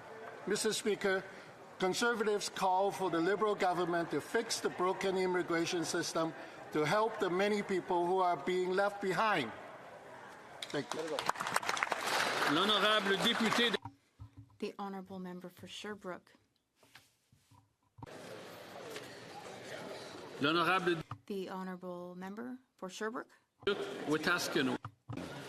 Mr. Speaker, I rise today to recognize the Canadian Alliance on Mental Illness and Mental Health, CAMI, and to highlight the importance of Mental Illness Awareness Week, taking place October 5th to 11th.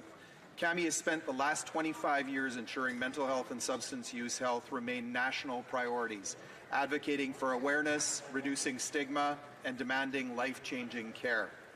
Later this evening here in Ottawa, CAMI will announce the 2025 Champions of Mental Health Awards, celebrating 7 remarkable individuals and organizations whose efforts are making a lasting difference in communities across our country.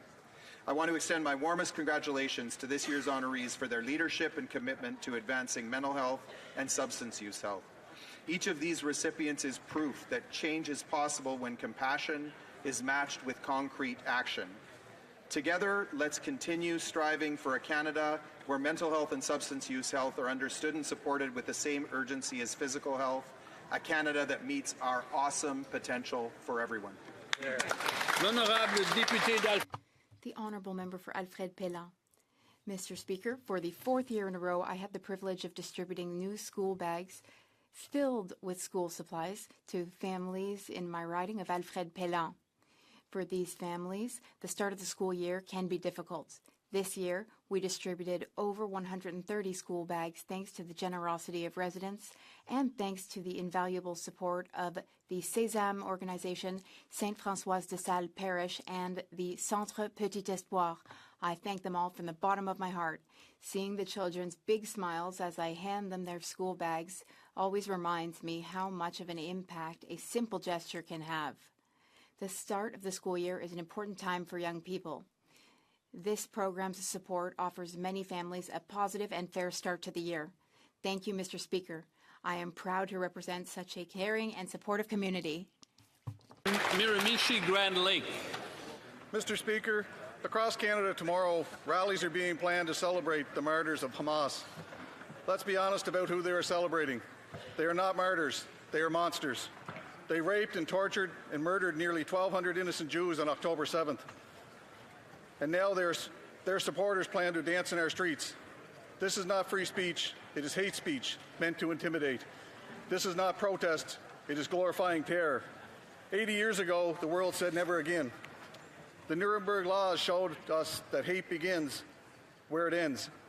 When people cheer for those who slaughter Jews, history is repeating itself in real time. If Canada cannot call evil by its name, then we have lost our moral compass.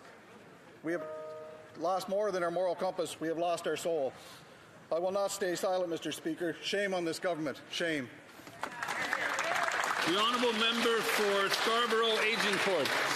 Mr. Speaker, Zhongqiu Fai Lok. Today, millions celebrate Mid-Autumn Festival. Not only is it an important celebration in Chinese culture, but similar celebrations are held in Korean, Japanese, Vietnamese, and other Asian communities. Like many traditional harvest festivals, it coincides with the full moon, and the focus is on family, food, and prosperity. Also known as Mooncake Festival, the cakes feature an egg yolk in the middle, signifying the moon, which represents unity, harmony, and prosperity. The origin story of moon goddess Chang and her earthbound husband, Ho Yi, is all about reunion. Moved by true love, the mother of the moon allows the couple to reunite each year on the full moon of the 8th lunar month, which has now become a time of reunion around the world, particularly for families. Happy Mid-Autumn Festival, Zhongqiu Kuai Le. The honourable member for Calgary McKnight. Mr. Speaker, in April, the Prime Minister promised bail reform to keep repeat violent criminals off our streets. But half a year later, he has broken his promise and has kept soft on crime liberal catch and release laws in place. Because of liberal bail, gun crime across Canada is up 130%, hate crimes up 258%, homicides are up nearly 30%, and extortion is up 357%. Unbelievable. Today, Conservatives are proposing a fast-track solution to pass our jail, not bail, bill right away to keep Canadians safe. Will they scrap liberal bail or get out of the way so Conservatives can do it? L'honorable député de Abitibi-Témiscamingue. The honourable member for Abitibi-Témiscamingue. Thank you, Mr. Speaker. Mr. Speaker, Quebecers can feel extra proud today because Kim Clavel is once again the world boxing champion. She promised us she would do it. She said, and I quote, "I will step into the ring with Quebec tattooed onto my heart and become world champion again." And that is exactly what she did so brilliantly on September 28th when she defeated her Argentinian opponent by unanimous decision in a very fierce, frenzied fight. By winning the IBF strawweight belt, Kim Clavel became the first Quebec woman to become champion in 2 weight classes, and she accomplished all that while overcoming adversity and self-doubt. What a wonderful example she is for all young Quebecers to follow, especially young Quebecois women. Mr. Speaker, our champion from St. Calix now has her sights on the WBC belt. Let us hope that her rival has the courage to face her in the ring. On behalf of the Bloc Québécois, congratulations to Kim Clavel, our world champion. L'honorable député de Sherbrooke. The honourable member for Sherbrooke. Thank you, Mr. Speaker. We are celebrating Women's History Month. During this month, I'd like to acknowledge the remarkable achievement of a young woman from Sherbrooke who made history last month in Rwanda. Magdalene Vallière-Mille climbed to the top of the podium and became world road cycling champion at just 24 years of age. After over 160 kilometers of racing and a decisive push right at the end, the young woman crossed the finish line alone. Canada had never held the title, but Magdalene clinched it for us. The young Sherbrooker is living a dream right now, and we are living the dream with her. Her victory is a source of pride for her team, for Sherbrooke, and for the entire country. And this victory will be talked about for many years to come. Next September, Canada will host the World Championships, and our proud Sherbrooke spirit will defend her title with the entire nation there to support her. 1,000 congratulations to Magdalene, and a happy Women's History Month to everyone. The honourable member for New Tecumseh, Gwillimbury. Mr. Speaker, the Blue Jays continue to annihilate the New York Yankees. But it's a swing and a miss every time this Prime Minister goes up against the Americans. U.S. tariffs tariffs on Canada have doubled since the Prime Minister took office, and Canada now faces the highest unemployment rate in the G7. While the Blue Jays are hitting home runs, this Prime Minister keeps coming home with nothing. He's already blown past his own deadlines to secure a deal with the U.S., and the tariffs have only gotten worse. Businesses across the country and those in my community, like MyTech, Oetiker, Borden Metal Products, and Honda, are paying the price for the Liberals' elbows-down approach. Investment is fleeing and unemployment is rising. Canadians can't afford more failed negotiations and another wasted trip abroad from this Prime Minister.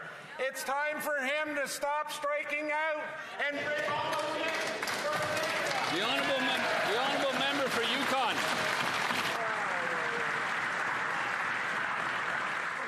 Mr. Speaker, when Senator Ione Christensen departed this world on September 15th, the Yukon lost one of its best-loved leaders. A fourth-generation Yukoner, Ione's accomplishments are legion. First woman mayor of Whitehorse, first female commissioner of the Yukon, and first Yukon woman appointed to the Senate. Beyond her political life, Ione loved the Yukon outdoors, rafting and hiking the waterways and trails of the territory, including a historic Chilkoot Trail that she hiked over 20 times, in the footsteps of her great-grandfather's first entry to the Yukon in 1897. That same great-grandfather carried over the Chilkoot Pass a small sack of sourdough, passed on through generations and nurtured religiously by Ione through many a family Sunday pancake breakfast. The sourdough also thrives in the households of hundreds of grateful Yukoners. Just this weekend, Mr. Speaker, I baked a couple of loaves in which I can truly say the spirit of Ione lives on. Before her passing, I asked Ione for advice for our leaders. Hang in there, she whispered. And Ione, we owe you no less an honour than to hang in there and stand up for Canada. The honourable member for Cumberland Colchester. Mr. Speaker, I rise today to recognize Sarah Tessier of the North Pine Foundation. Sarah's journey is one of remarkable courage and resilience. As a survivor who has faced immense personal challenges, she has not only persevered, but transformed her lived experience into leadership. Sarah is now a tireless champion for formerly incarcerated people, those who too often face stigma, systemic barriers, and a lack of opportunity upon release. Through her advocacy and her work at the North Pine Foundation, she is helping to break down those barriers, offering hope and opening doors to meaningful second chances.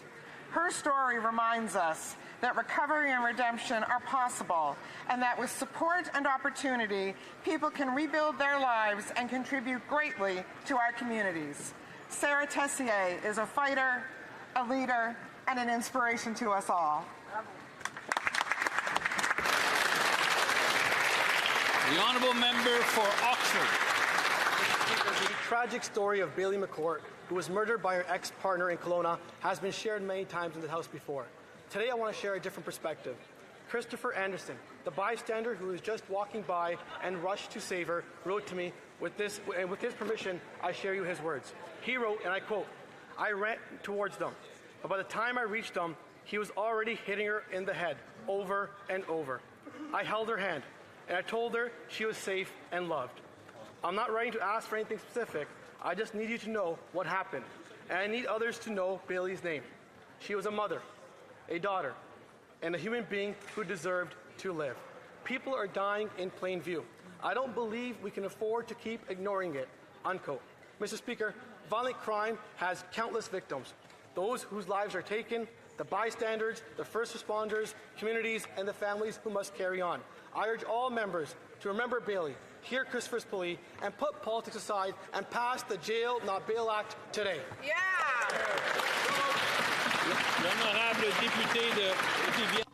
The honourable member for Rivière-des-Mille-Îles. Thank you, Mr. Speaker. This is Women's History Month. During this month, I would like to pay tribute to a great Quebecoise, Jeannette Bertrand. As an author, journalist, playwright, and communicator, she has, for decades, brought women's voices to the forefront of our screens and public discourse. Through her work, she courageously addressed topics that had been silenced for too long: equality in the workplace, domestic violence, stereotypes, consent, mental health, aging, and dignity. She gave a face, a voice, and humanity to real-life experiences. She helped to break taboos and to advance equality in Quebec and in Canada. Her influence is intergenerational. She has inspired creators, she has empowered families, and she has raised awareness among policymakers. Even though she's a centenarian, Mr. Speaker, she continues to inspire people, to spark reflection, and to open paths to fulfillment for women. Thank you, Ms. Bertrand.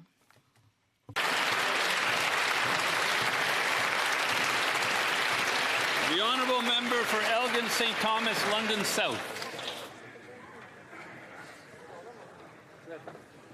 Mr. Speaker, the Prime Minister's off to Washington today. Once again, he's wheels up but elbows down. Remember when he promised to negotiate a win with Donald Trump by July 21st? Well, since he took office, U.S. tariffs on Canada have doubled, thousands of jobs have been lost, and Canada has the second highest unemployment rate in the G7. Businesses in St. Thomas, Elgin, and London are still seeing no end in sight to the trade uncertainty. If this is a win, I would hate to see a loss. But the Prime Minister isn't the only one heading to the United States. So are investors. We have lost nearly $54 billion in investment since he took office. Stellantis pausing production in Ontario while investing $10 billion in the United States. Enbridge building pipelines in the U.S. while saying liberal anti-energy laws are making it impossible to do it here. Every time the Prime Minister faces Trump, he backs down. No deals, no progress, just more pain for Canadian workers. The honourable member for Burlington. Mr. Speaker, October is Pregnancy and Infant Loss Awareness Month. The month encourages open dialogue to help break the silence surrounding a difficult experience faced by over 1,600 grieving families in Canada each year. I am proud of my colleague from Burnaby North Seymour for introducing Evans Law, a long overdue measure to support grieving parents while on parental leave. Evans Law was inspired by the experience of a constituent of mine, whose personal grief can inspire lasting change. When passed, Evans Law will amend the Employment Insurance Act and the Canadian Labour Code, ensuring that families will no longer experience additional trauma caused by having to notify Service Canada and file a new claim to continue receiving their benefits. This small change means families will be able to focus on healing from their loss rather than navigating bureaucratic processes. As we observe Pregnancy and Infant Loss Awareness Month, let us create space for the voices of families who have experienced the heartbreaking loss of an infant. Thank you, Mr. Speaker.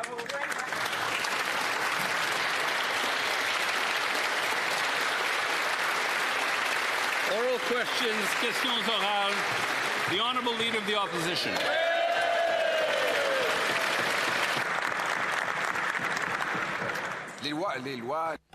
Liberal legislation has freed criminals in our streets and created chaos everywhere.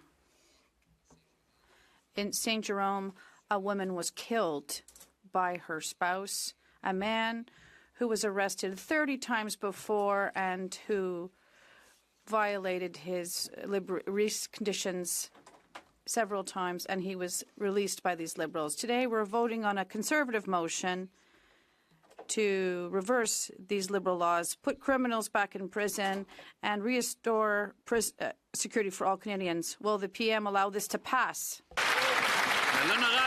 The Honourable Minister of Justice. Every Canadian deserves to be safe and to feel safe in their communities. Over the course of the recent federal election campaign, we made several commitments to help reform Canada's bail system and to advance stronger penalties for those who commit serious offences against their fellow Canadians. Mr. Speaker, we are willing to work across the aisle with other members to ensure we put forward reforms that are informed by evidence, not ones that are seemingly copied and pasted from American-style bail laws. Mr. Speaker, it's only going to be a matter of weeks before we advance new legislation to strengthen criminal justice reforms in this country. I hope all members from all parties support us. The Honourable Leader of the Opposition. Mr. Speaker, yesterday I met with the head of the Peel Regional Police Union, along with a group of crime victims. Among them was the Faruqi family. Alim Faruqi rose at night to protect his kids from a home invader who was shot in the throat. He's dead. His brother came out and said the Liberal government should be ashamed of itself for keeping in place liberal bail that has allowed for 1,600 crimes every single day. We have a motion before the House to get rid of liberal bail and restore safety to our streets. Will the Prime Minister let it pass? Hear, hear. Honourable Minister of Justice. Mr. Speaker, obviously, when such violent circumstances arise in communities across the country, it's incumbent upon members of Parliament on both sides of the aisle to condemn them unreservedly. I would remind my honourable colleague some of the laws that he points to in his many promises, including ones pertaining to self-defence, were in fact put into Canada's laws when the Conservatives left held power while Stephen Harper was Prime Minister and the Leader of the Opposition was in his cabinet. Mr. Speaker, moving forward, Conservatives, Liberals and others will see some of the strongest reforms being put in place when it comes to changing the bail system in this country and when it comes to adopting stiffer sentences for serious crimes. The Honourable Leader of the Opposition. Mr. Speaker, the Prime Minister promised he would negotiate a big win in terms of the U.S. and get a deal before July 21st. Tomorrow, he'll be announcing the deal he will get with the U.S. President. The PMO has indicated to the media that there'll be full elimination of tariffs on aluminum and steel. Can he confirm as well that the big win he'll be announcing tomorrow will include the elimination of all tariffs on cars, softwood lumber, and all other Canadian products? The Honourable Minister. Mr. Speaker, the Leader of the Opposition is right. Yesterday, at the invitation of the U.S. President, the Prime Minister will go to Washington to continue important discussions, obviously, on the issue of trade and how to protect jobs and industry in Canada and how to build a North American economy that will benefit both of our countries. We'll also be discussing other international issues. And, Mr. Speaker, I would be surprised if the Leader of the Opposition was not happy with this commitment from our U.S. partner. The Prime Minister promised that he was going to negotiate a win with the President, that he'd have a deal by July 21st. Here we are in October, and tomorrow the Prime Minister is going to the White House to announce this deal. Surely he's not just going for a photo op and to make more excuses. And the Prime Minister's office is already telling the media that there will be the full elimination of tariffs on steel and aluminum. Will he also confirm that this deal that he's announcing tomorrow, this win, will include elimination of tariffs on autos, softwood lumber, Buy America, and all other protectionism against Canada? The Honourable Minister responsible for Canada-U.S. trade. Mr. Speaker, I remember the Leader of the Opposition and some of his colleagues criticizing for the government for not having enough direct face-to-face engagement with the President of the United States. So good news, Mr. Speaker. The President has invited the Prime Minister to a working meeting tomorrow in Washington, followed by a working lunch. Obviously, Mr. Speaker, the conversation will center on trade issues and what we want to do to protect Canadian industries and Canadian workers, at the same time building an economy in North America that's in the interest of both countries. And the discussion will also talk about a series of other international issues. The Honourable Leader of the Opposition.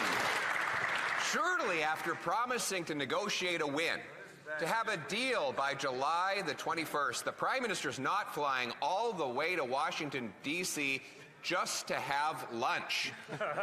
By the sounds of it, that's all they are going to accomplish, Mr. Speaker. We've seen since he promised this win, American tariffs on Canada have doubled. The Prime Minister has caved on counter tariffs, on the digital services tax, and on everything else, and 86,000 Canadians have lost their jobs as a result of his weakness. Surely the Prime Minister will finally keep his promise and come home with a win. What will it be? The Honourable Minister responsible for Canada-U.S. trade. Mr. Speaker, Canada is currently in the best position of any major trading ally of the United States. But we've said consistently, Mr. Speaker, that we have work to do with our American partners on sectoral tariffs. We have work to do in building an economy in North America that's in the interest of Canadian businesses and Canadian workers. That's exactly the conversation that the Prime Minister will have with the President. And Mr. Speaker, was the Leader of the Opposition suggesting if the President of the United States invites you to go to Washington for a meeting and a working lunch, we should have just said no and hung the phone up? The Honourable Leader of the Opposition. No, we're suggesting he actually keep his promise and negotiate a win. You know, the Liberals' excuses are tripping over each other. Last week, the Prime Minister said the American tariffs on Canada are so bad that that's why we have the fastest shrinking economy in the G7, the second highest unemployment, $52 billion of net investment that has fled, 86,000 jobs that have been lost. And now they're saying that we have the best possible position. Which is it? Why is our economy so bad? Because of failed Liberal diplomacy on trade or bad economic management at home?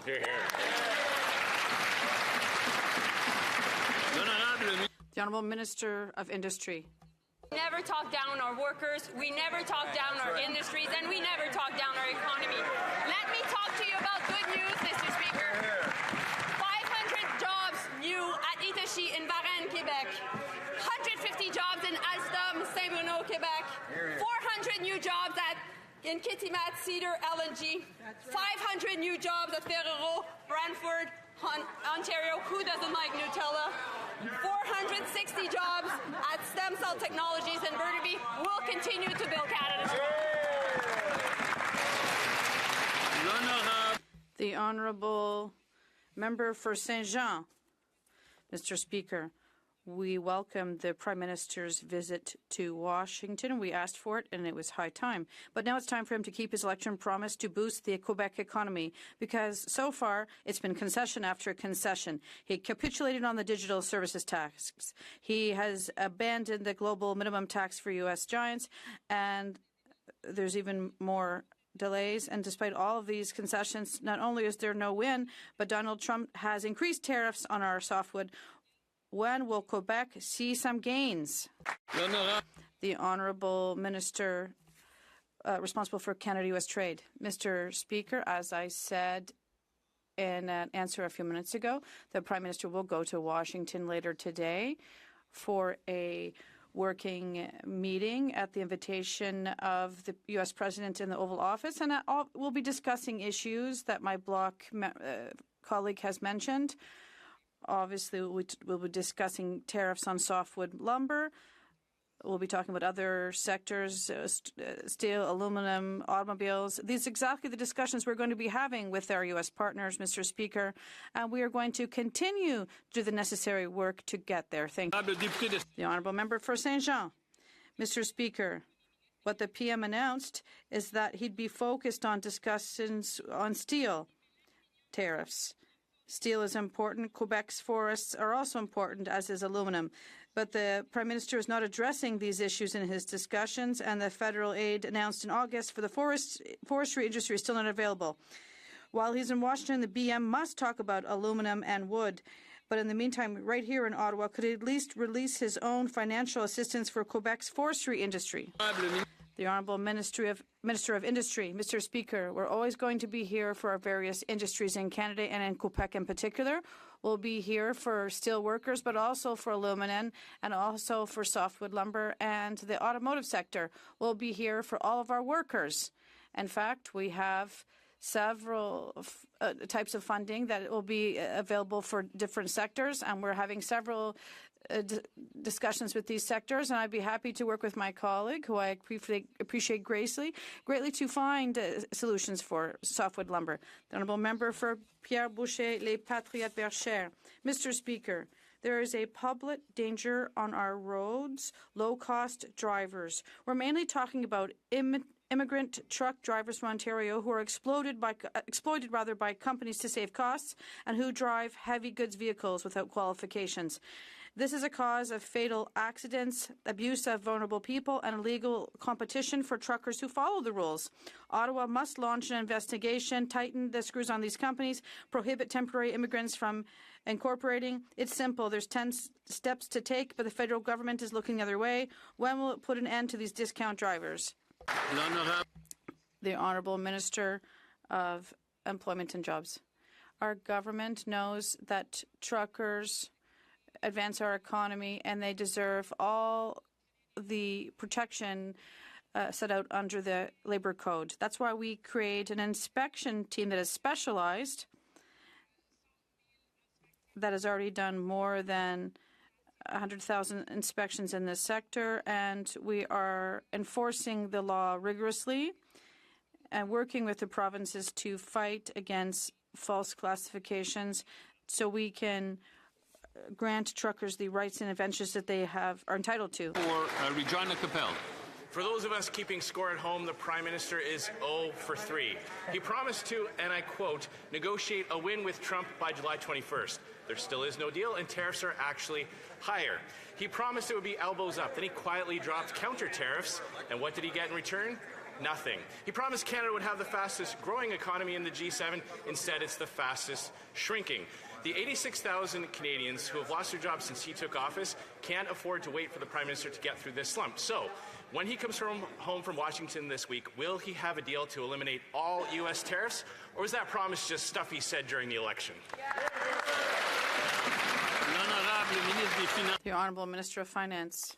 I know it's Monday, but I already have good news for the week, Mr. Speaker. This morning, Mr. Speaker, Canadians understand that the world is changing and we need to adapt, Mr. Speaker, and that we have a generational opportunity to invest in Canada. This morning, Mr. Speaker, we announced a new capital formation budgeting framework, Mr. Speaker, in a new budget cycle. My colleagues will be happy because it's going to give them more clarity to see the budget expenditure. It's going to provide more predictability to provinces, territory, and business. And, Mr. Speaker, the best of all, it's going to allow more opportunities to align with the budget season. Mr. Speaker, let's build this. The Honourable Member for Regina Capel. Changing the date they tell Canadians how bad inflation and deficits is going to be isn't going to give comfort to anybody, Mr. Speaker. And they have to get their story straight. When they're asked about job losses here at home, they say it's all because of U.S. tariffs. When they're asked why the Prime Minister can't get a win on those tariffs, they say Canada already has the best deal and that those tariffs don't apply to most goods. Both of those excuses cannot be true at the same time. But here's what is true. The deficit here has doubled. Canada has the second highest unemployment in the G7. 86,000 people have lost their jobs. So what is the reason? His failed trade diplomacy abroad or his failed economic policies at home?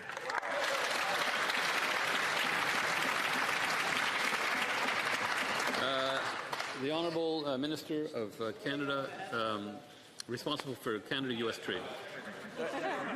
That's exactly it, Mr. Speaker. Thank you. Mr. Speaker, as I said earlier, we remember the Conservatives standing up in this House with manufactured indignation that the Prime Minister should be talking to the President every day. The Prime Minister should be in Washington. Why hasn't he been in Washington? Good news, Mr. Speaker. The Prime Minister and the President speak frequently. They are in touch on a whole series of international issues, the most important of which is obviously the Canadian economy, Canadian workers, and Canadian jobs. And that's why we're looking forward to discussing those exact issues in the Oval Office tomorrow with the President. The Honourable Member for Hastings, Lennox and Addington, Tyendinaga. Mr. Speaker, today is the day. As the Prime Minister heads to Washington, Canadians are closely watching. After a string of failures, including the doubling of tariffs on Canadian goods and repeated missed deadlines on his promises to negotiate a win for Canada, expectations couldn't be higher. For months, this Prime Minister has talked a big game, but delivered nothing when it mattered most. Mr. Speaker, will he finally keep his word and deliver a real win for Canada and secure the removal of U.S. tariffs?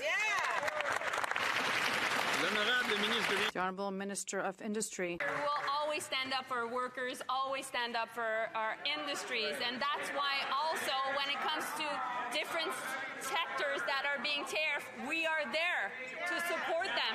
Again, this morning I was on the phone with the CEO of Dofasco, making sure that we're there for our steel workers. We were also working with Algoma Steel over the weekend, and you know what, Mr. Speaker? Good news, Irving Shipyard will be now buying steel from Algoma in Ontario. Mr. Speaker, this is what it is to build Canada strong. The Honourable Member for Hastings, Lennox and Addington, Tyendinaga.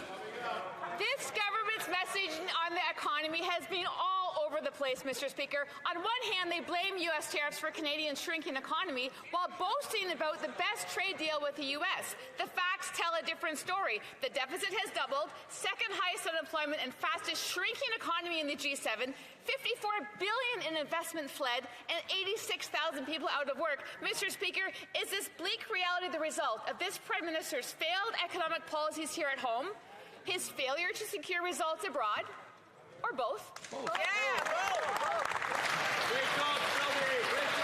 Honourable Minister of Foreign Affairs. Speaker, we're focused on building a very strong bilateral relationship, and I asked my colleague opposite, is it a failure when we support our auto industry? Is it a failure when we support steel? Is it a failure when we support aluminum, Mr. Speaker? We beg to differ. We are diversifying our trade routes. We are building strong bilateral relationships across the world, including with the United States, Mr. Speaker. And on this side of the House, we will always fight for Canada. Vive le Canada! The Honourable Member for Bowmanville, Oshawa North.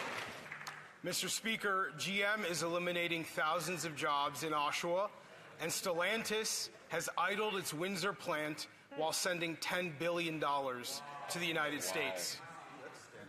Families across Ontario are rightly concerned that the Prime Minister has no plan for Canadian auto and no plan for impacted workers. Will the Prime Minister bring home a deal for Canadian auto that eliminates U.S. tariffs? The Honourable Minister of Industry. Mr. Speaker, we've been actively engaged with all the CEOs of the D3, Stellantis, GM, and of course Ford, as well as with Honda and Toyota. And we've put in place a remission system to make sure that they would be able to continue their operation and create jobs. Now, we know that the auto sector is facing a challenge. That's why also we're engaging with Unifor and the different labor unions. And at the same time, we have now a very important fund of $5 billion to help these plants. We will be there for our auto sector.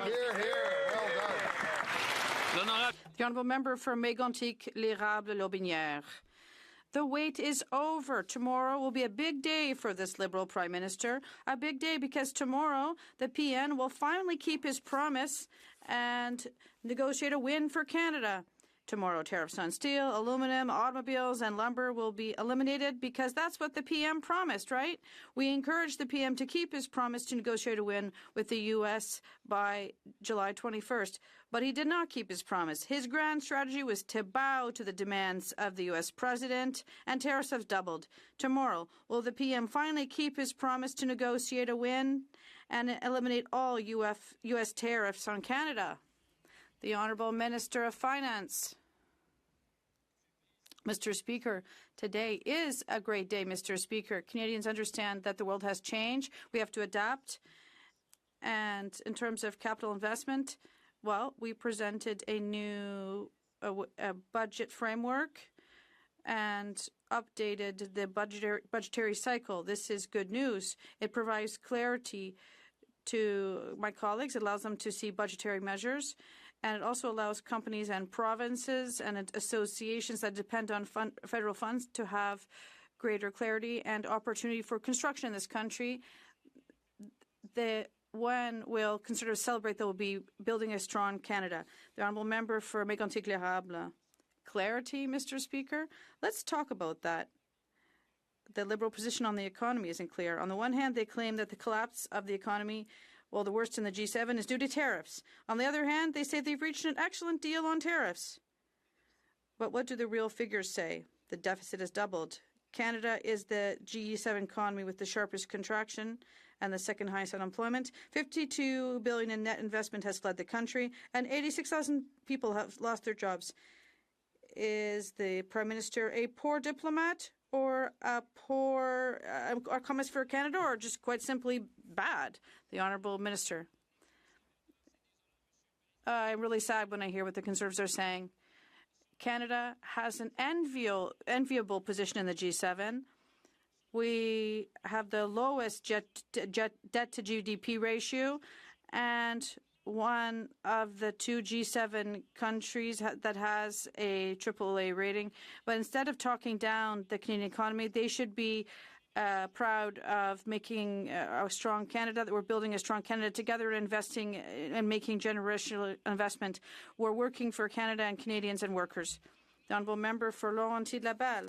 Mr. Speaker, the postal crisis is worsening, and this is fully the federal government's fault. On Friday, Canada Post submitted a new collective agreement offer to its workers, an offer that was worse than the previous one, which was rejected. Canada Post is taking advantage of the leverage that Ottawa gave it to intimidate its employees and force them to back down. The minister keeps saying that both sides must negotiate.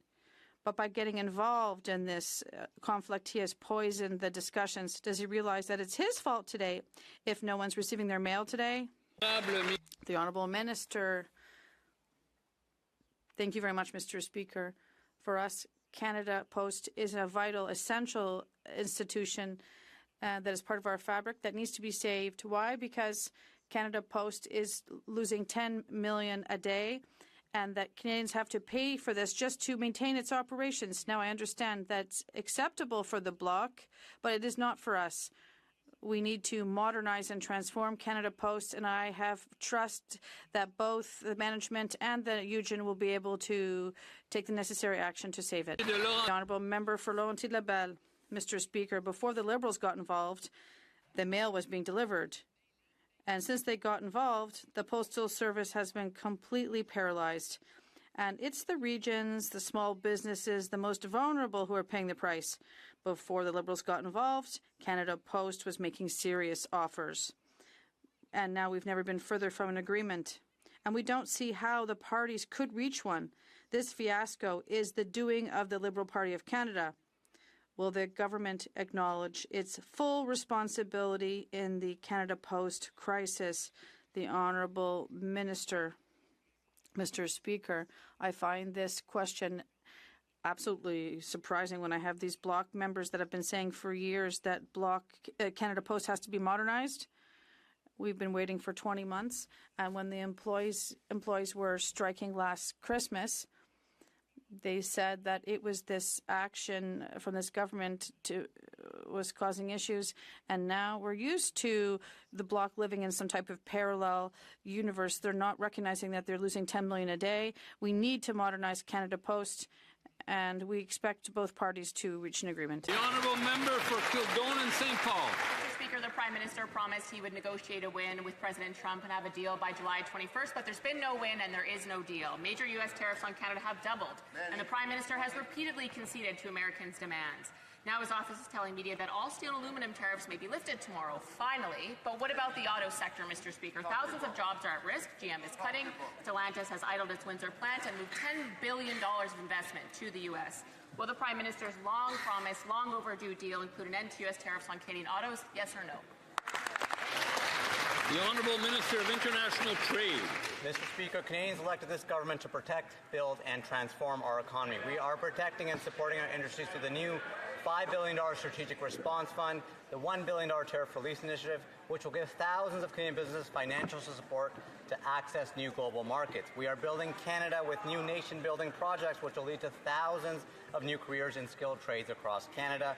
And we are transforming our economy by unlocking new market opportunities so that Canadian businesses have preferential access to fast-growing regions around the world. Mr. Speaker, we are laser-focused in building Canada strong. The Honourable Member for Kildonan St. Paul. The Prime Minister has been full of contradictions over this whole tariff ordeal, Mr. Speaker. He blames U.S. tariffs for shrinking the economy and job losses, but he also says Canada's getting a great deal with the U.S. on tariffs. But since the Prime Minister took office, the deficit has doubled. Canada has the fastest shrinking G7 economy with the second highest unemployment rate. $54 billion of net investment has left Canada, and 86,000 Canadians have lost their jobs. So when is the Prime Minister going to start delivering on his rhetoric? When are we going to get results, Mr. Speaker? The Honourable Minister of Artificial Intelligence and Digital Innovation. Mr. Speaker, the Prime Minister gave 22 million Canadians a tax cut for families to put more money in their pocket.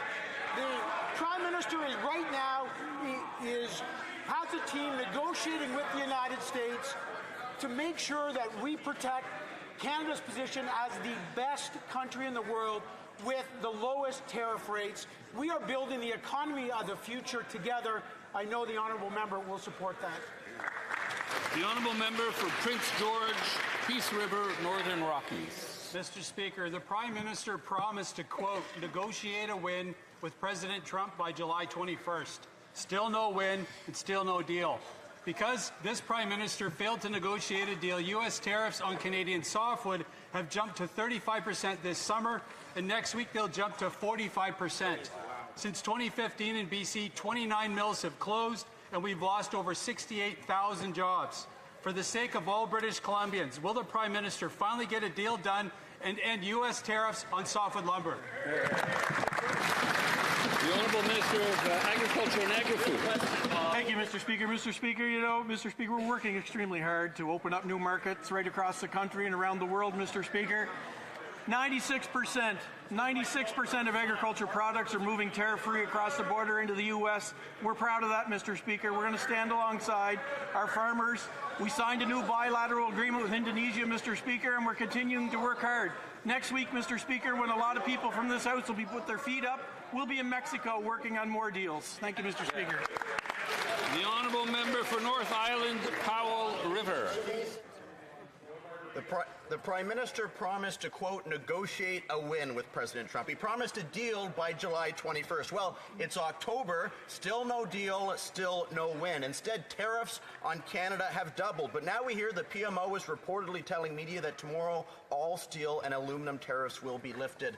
But what about lumber? U.S. lumber tariffs on Canada have increased by more than 100%. Jobs have been lost. Mills have been closed. Will the Prime Minister's long overdue deal tomorrow include an end to tariffs on Canada's incredible forest industry? Yes or no? The Honourable Parliamentary Secretary to the Minister of Natural Resources.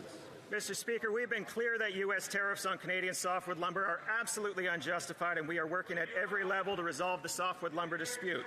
To date, we have announced more than $50 million in income supports for more workers, $700 million in loan guarantees, and $500 million in capital investments to make the industry more competitive and retool it for the future, including to build more Canadian homes. We will buy Canadian, we are ready to build, and we are changing federal procurement processes to require companies contracting with the federal government to procure Canadian lumber. This is how we build the strongest economy in the G7. That is how we win a trade war, one we did not ask for, but one we will not back down from. The honourable member for North Island, Powell River. I guess that's a no, Mr. Speaker. You know, the Prime Minister promised elbows up during the last election, said so far on Vancouver Island, all we've had are job losses, mill closures, and higher prices for virtually every good in our society. $54 billion has fled the country. 86,000 people have lost their jobs, and the entire coastal forest industry right now is on the brink of total collapse. Will the Prime Minister demand the lifting of tariffs on Canadian lumber and any trade deal with the United States, or is he preparing to throw our forestry workers and incredible forestry communities under the bus? The Honourable Parliamentary Secretary to the Minister of Natural Resources. Mr. Speaker, we will always be there for forest workers, and that's why we have invested so heavily in them and will continue to do so. This trade war came to our shores, but we are going to finish it by being strong supporters of industry, strong supporters of Canadian workers, and making sure we get the job done. Hear, hear. The Honourable Member for Carleton. Monsieur le Président, les Canadiens. Mr. Speaker, Canadians throughout the country, including those in my riding of Carleton, are watching the generational investment made by our government in the Canadian Armed Forces. At a time when Canada is diversifying its trade relationships and is increasing its military presence throughout the world, we know that that is having a positive impact on our home industries. Can the Minister tell the House about our recent investments in national defense? The Honourable Minister of National Defense. I'd like to congratulate my colleague, Mr. Speaker. Indeed, we are acting quickly to meet the needs of our Canadian Armed Forces. Last week, we announced the creation of the new Defense Investment Agency in order to speed up defense procurement, and today we are debating Bill C-11, which seeks to modernize the military justice system in order to better support our armed forces. Mr. Speaker, this is an extremely serious matter, and on this side of the House, we are taking rapid action. The honourable member for Oxford. The Liberal bail has allowed repeat violent offenders to terrorize our communities. And despite promising decisive action, the Prime Minister continues to keep his Liberal bail in place, causing more chaos on our streets. Our Jail Not Bail Act has the support of police chiefs, unions, victim advocacy groups, survivors, and their loved ones. And MPs will vote today to fast-track that bill in this chamber, and Canadians are watching. So what will it take? How many lives have to be lost before this Prime Minister puts aside his partisanship and scraps Liberal bail? The Honourable Secretary of State for Combating Crime. Mr. Speaker, we completely agree that violent and repeat offenders should not be released back into our communities on bail. While we appreciate the opposition's attempt with their motion, it's a bit weak, Mr. Speaker. It misses the mark on key changes that need to be implemented in order to keep a wide array of criminals behind bars. Mr. Speaker, we'll be introducing comprehensive bail and sentencing reforms that have been created in consultation with law enforcement, Crown lawyers, and provincial and territorial governments. Mr. Speaker, our bill that's coming up is a tough on-crime bill. The honourable member for Oxford. Speaker, the Liberals keep telling Canadians to be patient.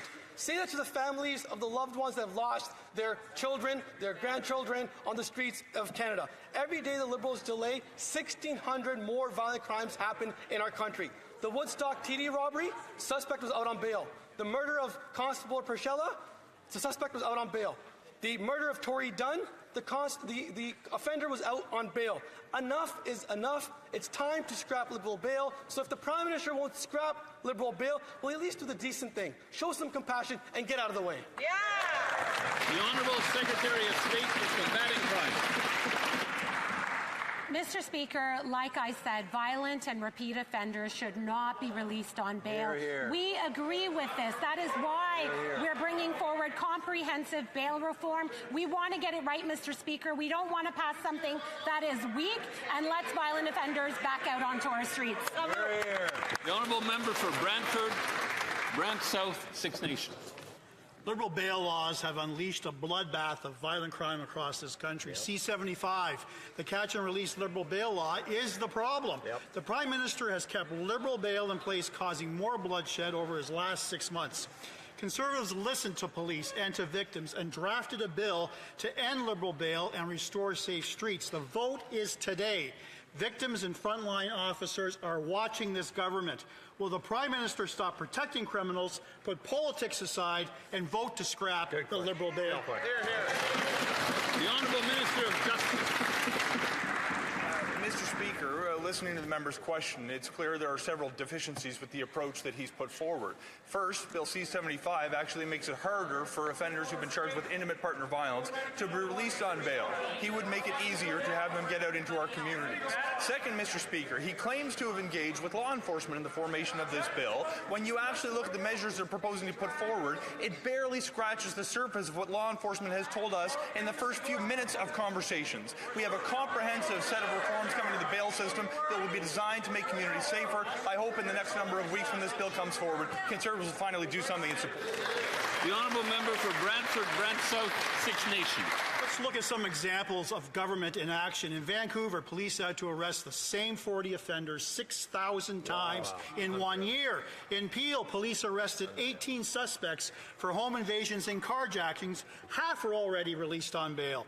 In Saskatchewan, Miles Sanderson was out on release after 59 convictions when he murdered 11 people. Premiers, police chiefs, mayors, victim groups, all begging this government for action. If the Prime Minister refuses to vote to scrap the Liberal bail, will he get out of the way so Conservatives can do it themselves? The Honourable Minister of Justice. Mr. Speaker, with great respect to my honourable colleague, we have one point of agreement that we need to take action and change Canada's laws to make it harder for violent offenders to be released into our communities. The good news, Mr. Speaker, is the legislation we're putting forward will do exactly that. But what I can't accept is a half-baked idea from the Conservative Party, who seems to have taken something that they've copied and pasted off an American bumper sticker to adopt laws in this country. Mr. Speaker, in the last federal election campaign, sovereignty was at the core of that electoral choice that Canadians made. And I can tell you, constituents in my riding, and I expect in the members opposite, want Canadian laws to be made in Canada. The honourable member for Parkland. Well, Mr. Speaker, these Liberals keep talking about the things that they will do. Well, they can do something today and vote for our motion for jail, not bail. The Liberals' criminal experiments have unleashed a wave of violence on our street. Police and victims agree C-75 is the problem. This Prime Minister talks tough on crime, but he's had 6 months and he's done nothing. Conservatives are listening, and that's why we put our jail, not bail, up for vote today. This country is watching this vote. When will the Liberals finally get on board and stop giving the criminals a free pass? The Honourable Minister of Public Safety. Mr. Speaker, if the party opposite wants to be serious on crime, they need to support legislation that's in front of the House that will advance criminal justice reform, Mr. Speaker. We have C2 that is before the House, Mr. Speaker, in which the opposition is unwilling to support. This is a measure that was asked by law enforcement. It will strengthen our border. It will make sure that our country is safer, Mr. Speaker. There's no doublespeak here, because at this point, on this side of the aisle, Mr. Speaker, we will bring forward bail reform, and we will ensure that it's safe, and it will ensure that it's charter compliant. Honourable member for Parkland. Mr. Speaker, I can't believe my ears. That minister just said that we need to support legislation before this House. They have yet to put forward a bail reform bill. And we put forward a bill today. It's time for them to support it. Sadly, there are too many countless examples of the deadly failures of these Liberals' criminal experiments. In July, a young mother was killed in broad daylight by her ex-husband with a hammer. This brutal attack happened mere hours after he was convicted of assaulting her. He was on bail and he was released after he was convicted. It's time for the Liberals to end these soft on crime experiments. It's time for them to put their blind partisanship aside, stand with us, pass this bill, jail. The Honourable Minister of Public Safety. Mr. Speaker, we have legislation in front of this House, government legislation, C2, that the party opposite could support and pass. This is very important items that the law enforcement has asked, Mr. Speaker. Throughout this summer, I had the opportunity to meet with police chiefs, police associations, others in law enforcement who have asked for very important tools so that they could do their job better. They could make sure that criminals are off their street, Mr. Speaker. If the party opposite is serious about criminal justice reform, it will start by supporting the C2. The Honourable Member for Edmonton-Griesbach. Mr. Speaker, Liberal bail has caused a bloodbath of crime in communities nationwide. The culprit is Bill C-75, the catch and release Liberal bail law. The Prime Minister has kept that awful law in place over his last 6 months in power. But Conservatives have taken advice from police and victims to draft a new bill to scrap Liberal bail and bring peace to our streets. The House votes on it today. Victims and police are watching. So will the Prime Minister put partisanship aside and vote to scrap Liberal bail? The Honourable Secretary of State for Combating Crime. Mr. Speaker, we spent this summer consulting with experts across this country to come up with a comprehensive plan to address criminality in our country, Mr. Speaker. Quite frankly, their bill is weak, and our bill will address everything that is in their bill and much more. It'll keep a whole wide array of criminals behind bars, Mr. Speaker, but we have C2 in front of this House right now, too, and C2 addresses many cases such as murder, extortion, child exploitation, and sextortion, Mr. Speaker. Many of our vulnerable children have committed suicide in this country, Mr. Speaker, and the Conservatives, I ask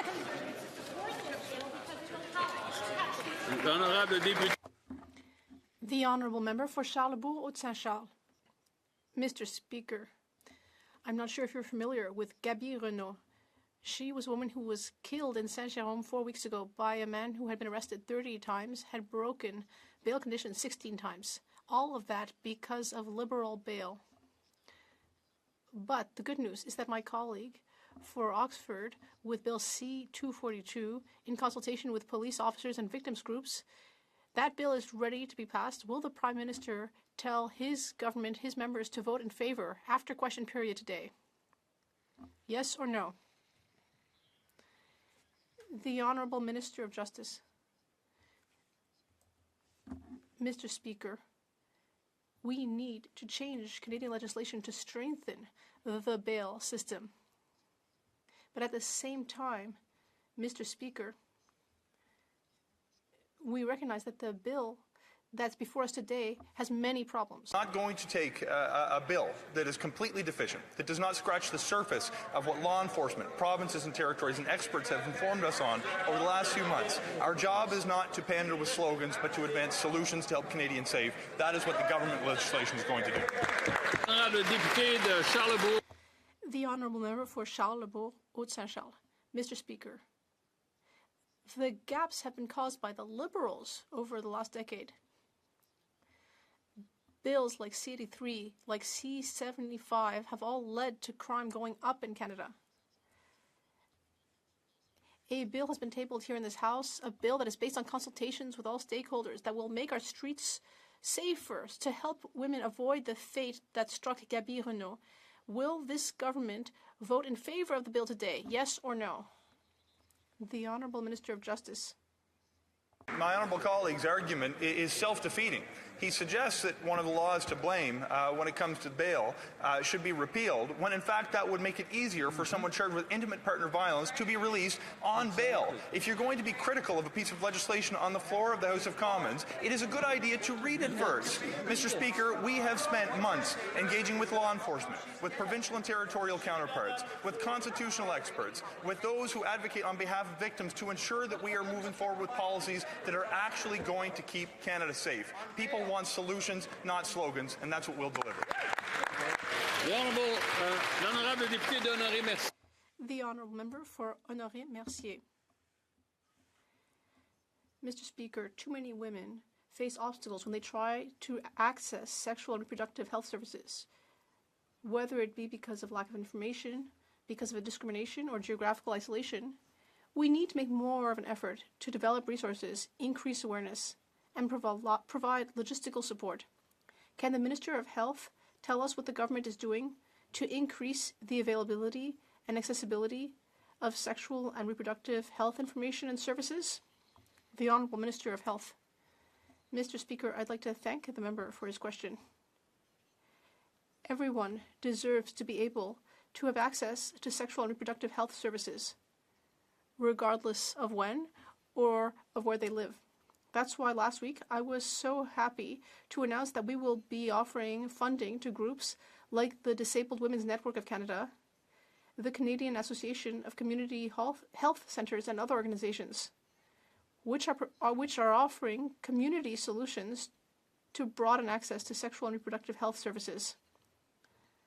This will help many more Canadian men and women to fully participate in the job market. Kamloops, Thompson, Nicola. Mr. Speaker, Liberal policies, Liberal bail have caused a bloodbath of crime throughout Canada.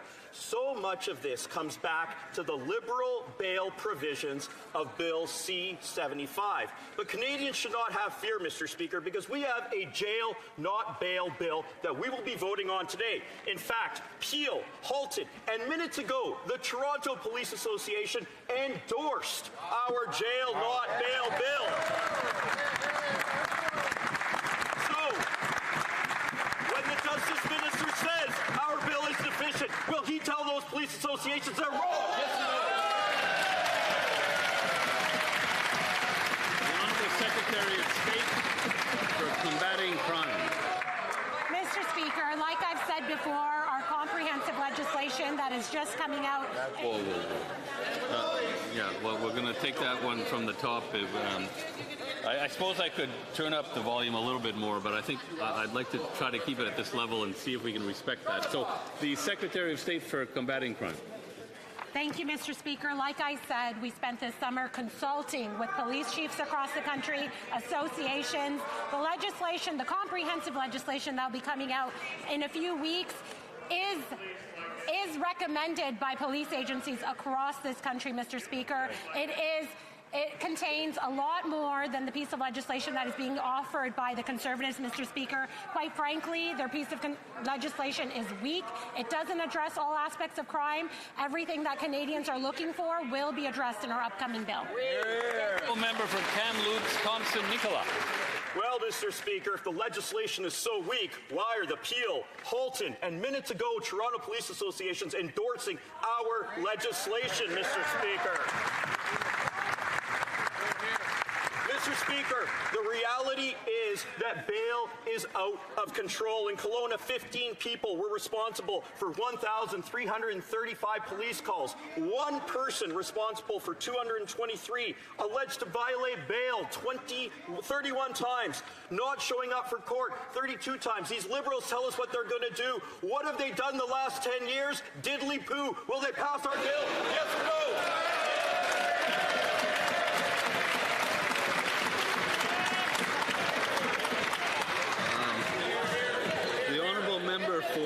The Honourable Secretary of State for Combating Crime. Mr. Speaker, you know what else has been endorsed by police across this country? C2 and our Stronger Borders bill. Every police agency across this country has endorsed that piece of legislation. Do you know, Mr. Speaker, Canada is the only country amongst the G7 and our Five Eyes that does not have a lawful access legislation. Mr. Speaker, this is so important in order to protect our children that are being exploited online, Mr. Speaker. Will the Conservatives stop being concerned about the privacy of criminals? Here. Good job. The Honourable Member for Brampton West. Mr. Speaker, Liberal bill has caused a bloodbath of crime in communities across this country. Just last week, a man was stabbed on a bus in Brampton by a criminal out on bail. Over his last 6 months in power, the Prime Minister has kept Liberal Bill C-75 in place, causing more bloodshed. Conservatives have taken police and victims' advice to draft a bill that will scrap Liberal Bill and bring peace on our streets. The House vote is today. Victims and police are watching us. Will the Prime Minister do the right thing and vote to scrap the Liberal Bill today?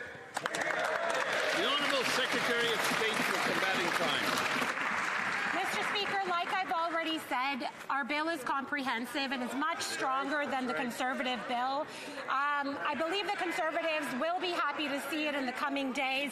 It addresses all their issues and much, much more. Mr. Speaker, we have been a tough on crime government since we've taken office. Mr. Speaker, our top priority has been to address these issues with C2, with listing the Bishnoi Gang as a terrorist organization. Mr. Speaker, we've been able to crack down on criminals across this country, and I want to thank law enforcement for all of the arrests they've been making and the many, many sentences.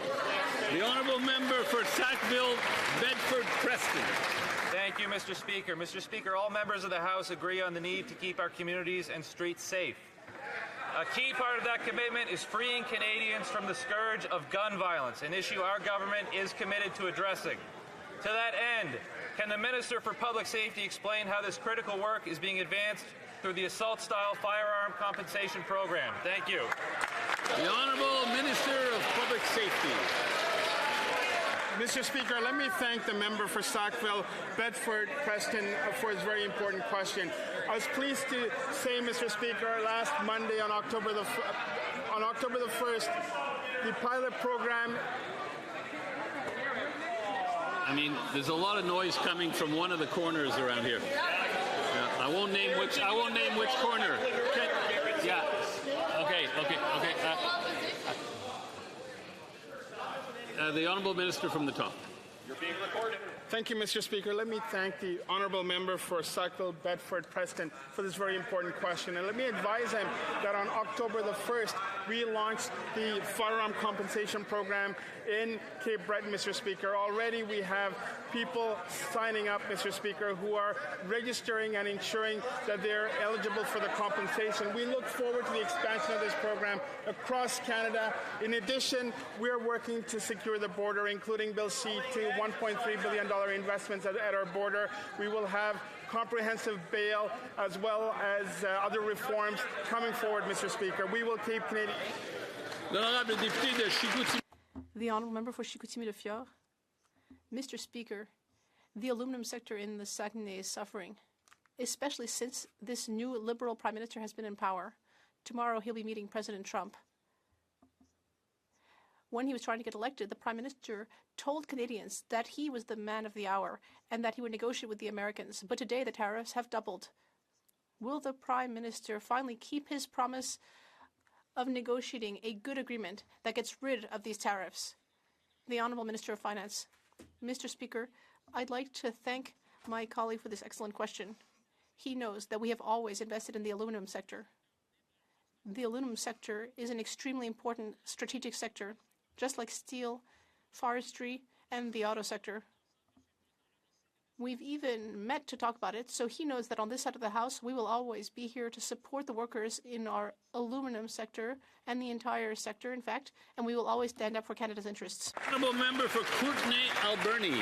Mr. Speaker, coastal First Nations oppose crude oil projects through their territories and strongly support the tanker moratorium protecting British Columbia's Great Bear Rainforest. They have built a sustainable economy that creates jobs, supports communities, and safeguards globally significant ecosystems.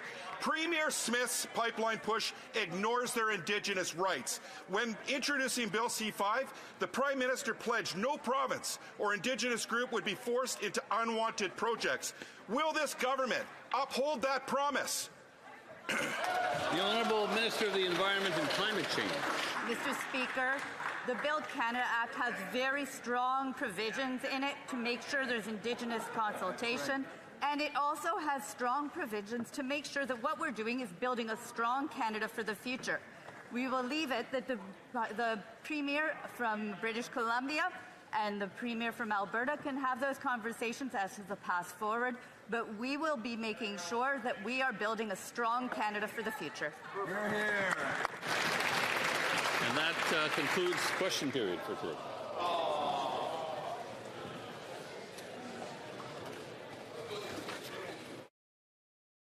It being 3:11, the House will now proceed to the taking of the deferred recorded division on the motion of Mr. Canna relating to the business of supply.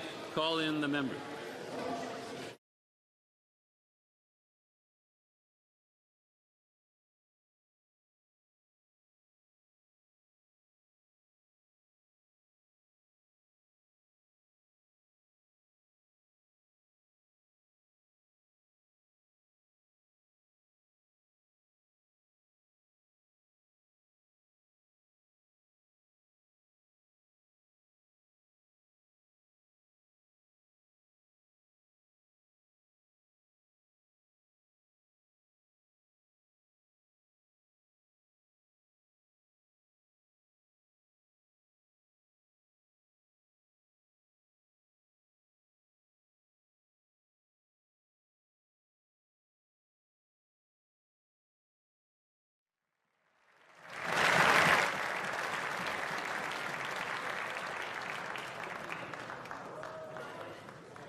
The question is as follows. Mr. Canna, seconded by Mr. Melillo, moved that, given A, violent crime is up 55% under the Liberal government and repeat offenders continue to be released because of Liberal catch and release laws, and B, the Liberal government promised to pass criminal justice reform 6 months ago but has failed to do so.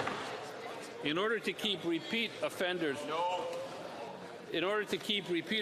in jail and keep Canadians safe, the House is of the opinion that Bill C-242, an act to amend the Criminal Code and the Department of Justice Act, also known as the Jail Not Bail Act, must pass and is committed to sitting extended hours, holding an expeditious committee study, and undertaking such other procedural measures as may be necessary to pass it at the earliest opportunity. The 10-minute period for members voting electronically has started, and the House will now proceed to the vote for members participating in person. Que tous ceux qui appuient la motion. Will all those in favor of the motion please rise? Mr. Poilievre.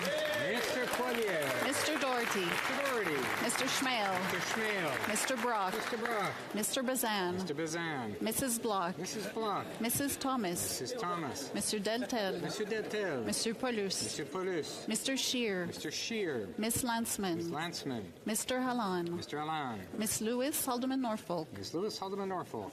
Miss Dancho. Ms. Dancho. Mr. Chong. Mr. Chong. Mrs. Kuzi. Mrs. Kuzi. Mrs. Stubbs. Mrs. Stubbs. Mr. Barlow. Mr. Barlow. Mr. Chambers. Mr. Chambers.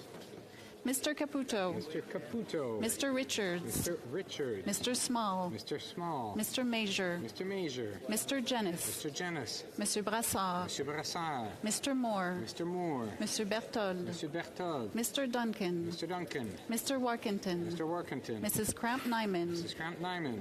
Mr. Canna. Mr. Canna. Mrs. Roberts. Mrs. Roberts. Mr. Ross. Mr. Ross. Madame Vien. Madame Vien. Monsieur Godin. Monsieur Godin. Monsieur Martel. Monsieur Martel. Mr. Cooper. Mr. Cooper. Mr. Lloyd. Mr. Lloyd. Monsieur d'Entremont. Monsieur d'Entremont.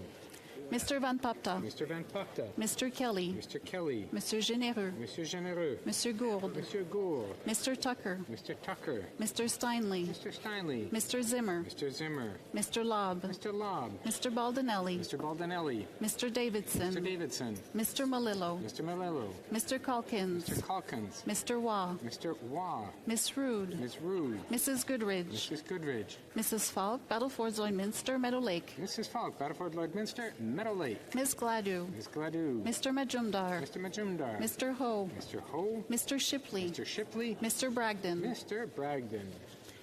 Mr. Redicop. Mr. Redicop. Mr. Tolmie. Mr. Tolmie. Monsieur Lefebvre. Mr. Lefebvre. Mr. Arnold. Mr. Arnold. Mrs. Gallant. Mrs. Gallant. Mr. Reed. Mr. Reed. Mr. Hoback. Mr. Hoback. Mr. Allison. Mr. Allison. Mr. Vierson. Mr. Vierson. Mr. Epp. Mr. Epp. Mr. Williamson. Mr. Williamson. Mr. Falk Provencher. Mr. Falk Provencher. Mr. Diot. Mr. Diot. Mr. Generou. Mr. Generou. Mr. Macaulay. Mr. Macaulay. Mr. Menegakis. Mr. Menegakis. Mrs. Wagenthal. Mrs. Wagenthal. Mrs. Jansen. Mrs. Jansen. Mr. Abultaif. Mr. Abutayev. Mr. Motz. Mr. Motz. Mr. Dalton. Mr. Dalton. Mr. Dowdle. Mr. Dowdle. Mr. Cram. Mr. Cram.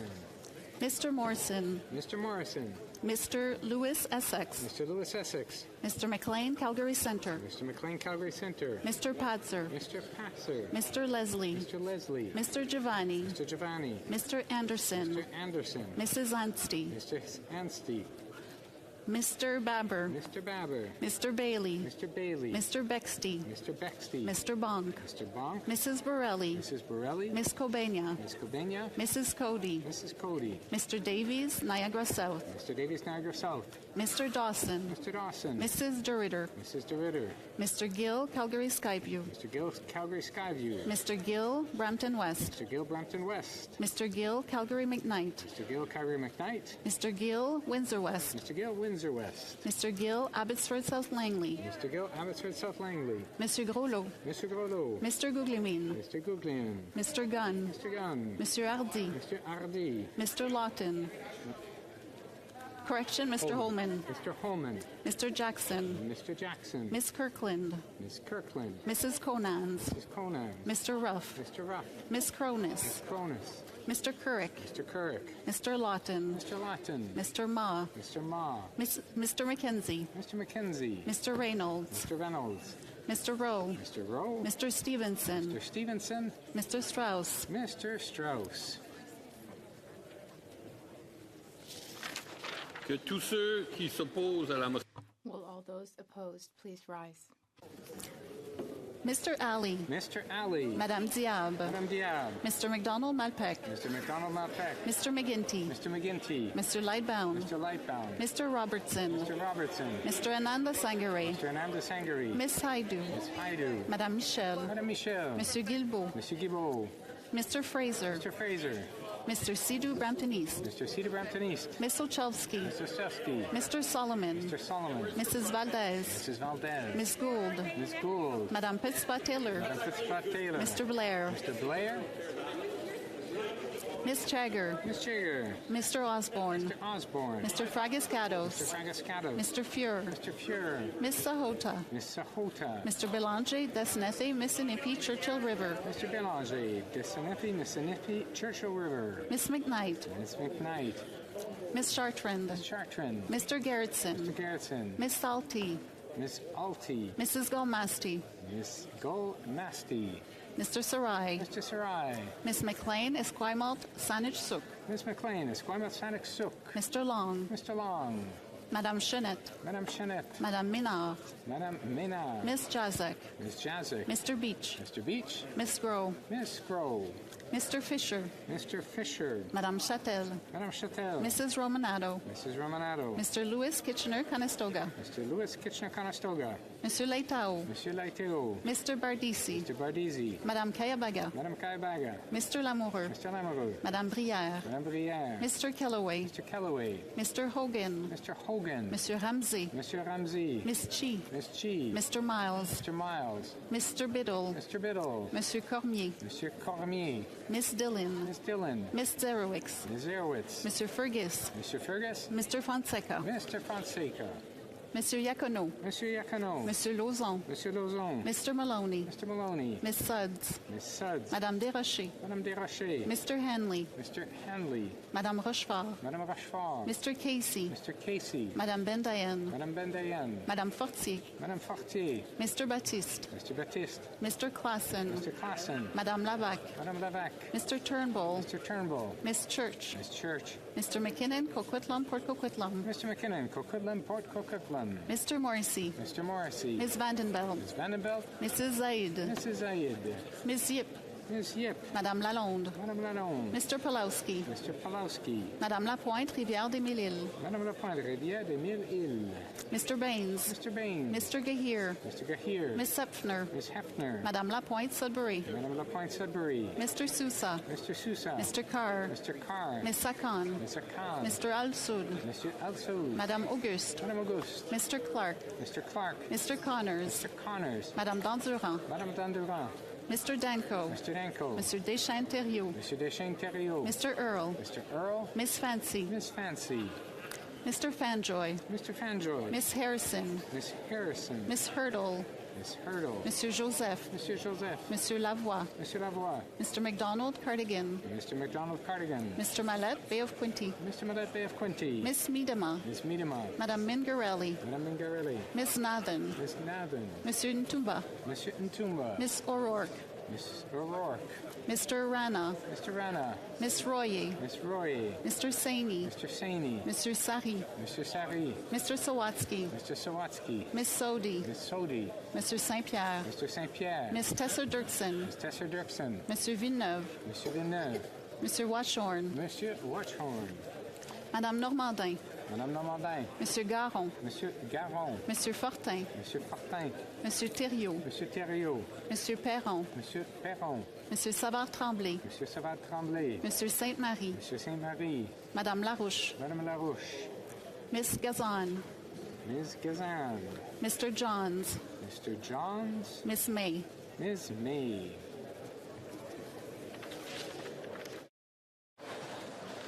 The House will now wait for the electronic voting period to end before resuming its proceedings.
I wish to inform the House that the electronic voting period has ended. If members were not able to vote due to technical difficulties, they may now use the raise hand function and the chair will recognize them. I don't see any hands. The table will now compile the results of the vote. Yeas pour 142, 142. Nays contre 196, 196. I declare the motion defeated. I wish to inform the House that because of the deferred recorded division, the time provided for government orders will be extended by 12 minutes. We don't have to do the... Okay. We will go to daily routine of business in a moment after members who do not wish to stay have been able to leave quietly.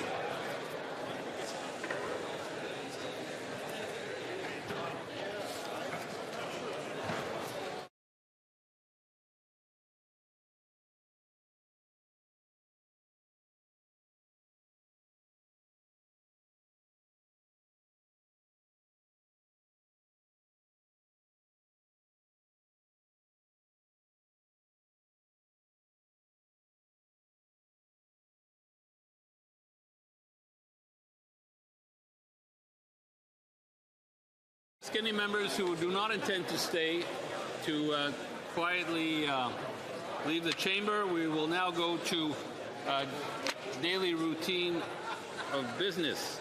Tabling of documents. Introduction of government bills. Déclaration. Statements by ministers. Rapport. Reports from interparliamentary delegations. Presenting reports from committees. The Honourable Member for St. Catharines. Thank you very much, Mr. Speaker. Pursuant to Standing Order 104 and 114, I have the honour to present in both official languages the fourth report of the Standing Committee on Procedure and House Affairs regarding the membership of committees in the House. If the House gives its consent, I intend to move concurrence in the fourth report later this day.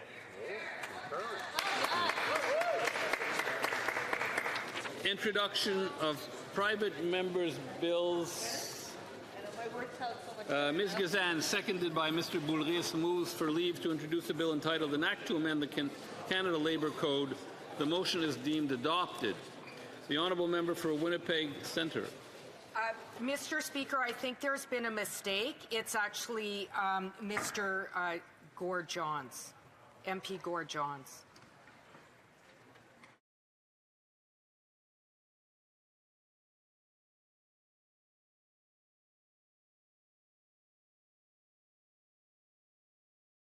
I'm sorry, we thought Mr. Boulris would be online, but I believe now he is online. So do we go to...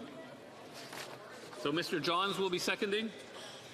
Is that right? Okay, then Ms. Gazan, seconded by Mr. Johns, moves for leave to introduce a bill entitled An Act to Amend the Canada Labour Code. This motion is deemed adopted.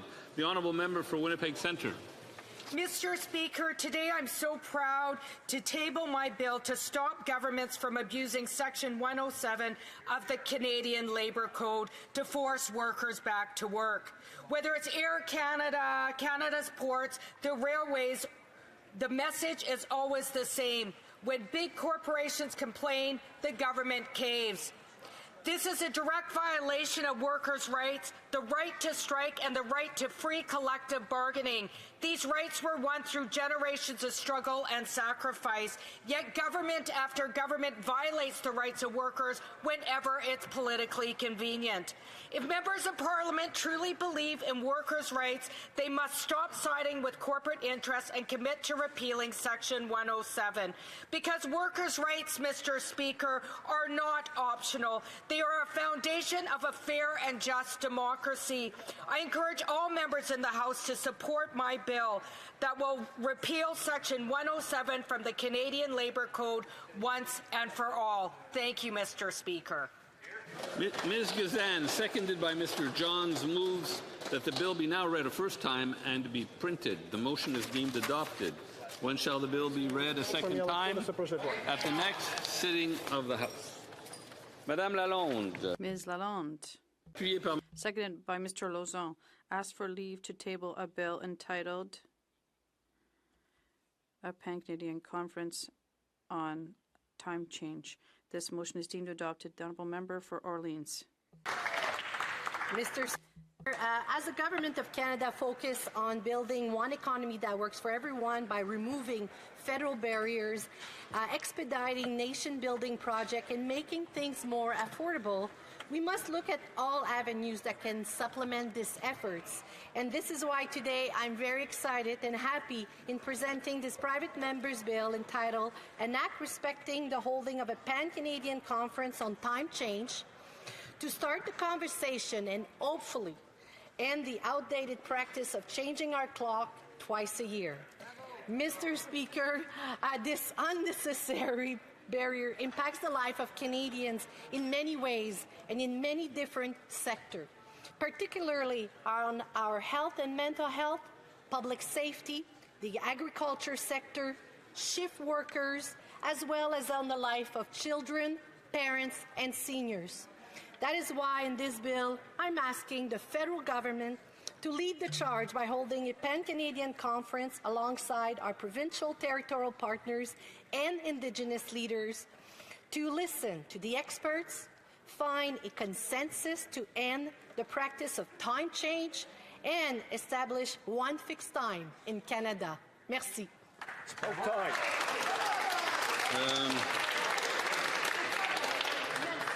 Madame Lalonde. Ms. Lalonde, seconded by Mr. Lauzon, moves that this bill now be read a first time and printed. This motion is deemed adopted. First reading of this bill. When will this bill be read a second time? At the next sitting of the House. First reading of Senate public bills. Motions. The Honourable Member for London West. There have been discussions among the parties, and if you seek it, I think you'll find unanimous consent to adopt the following motion: that membership of the Standing Committee on Procedure and House Affairs be amended as follows: Mr. Wilkinson's North Vancouver, Capilano to Mr. Fergus Hall Almer. Thank you, Mr. Speaker. All those opposed to the Honourable Member moving the motion will please say nay. No. Okay. So that's the terms of the motion. All those, no, we can't go there. Okay. So do we go now to? Okay. The Honourable Member for St. Catharines. Thank you very much, Mr. Speaker. It being later this day, if the House gives its consent, I move that the fourth report of the Standing Committee on Procedure and House Affairs, presented to the House earlier this day, be concurred in. Those opposed to the Honourable Member moving the motion will please say nay. Agreed. The House has heard the terms of the motion. All those opposed to the motion will please say nay. Carried. Presenting petition. Okay. The Honourable Member for Winnipeg Centre.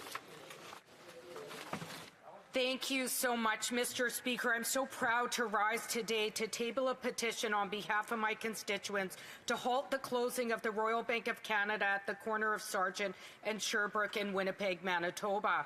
Unfortunately, in recent years, Winnipeg Centre has witnessed the departure of several bank branches in our neighbourhood. This has been very stressful for our community, which is home to diverse populations, including newcomers, Indigenous people, seniors, and young families who depend on access to brick-and-mortar banks with reasonable walking distance from their homes. The closure of the bank branches leaves our low-income neighbours more vulnerable to predatory lenders and exploitive check cashing operations.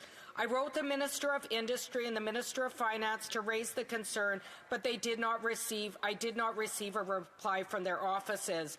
I'd like to sincerely thank the hard work of my constituents who helped organize signatures for this petition and hope that this sign of support from our community will finally push the government to act and help uphold the financial well-being of the people in Winnipeg Centre. Thank you, Mr. Speaker. Thank you. Presenting petitions, the Honourable Member for Courtenay Alberni. It's an honour to bring forward this petition on behalf of Canadians and especially petitioners from the Port Alberni Friendship Centre, and I might say they're in the process of next week having their 60th anniversary.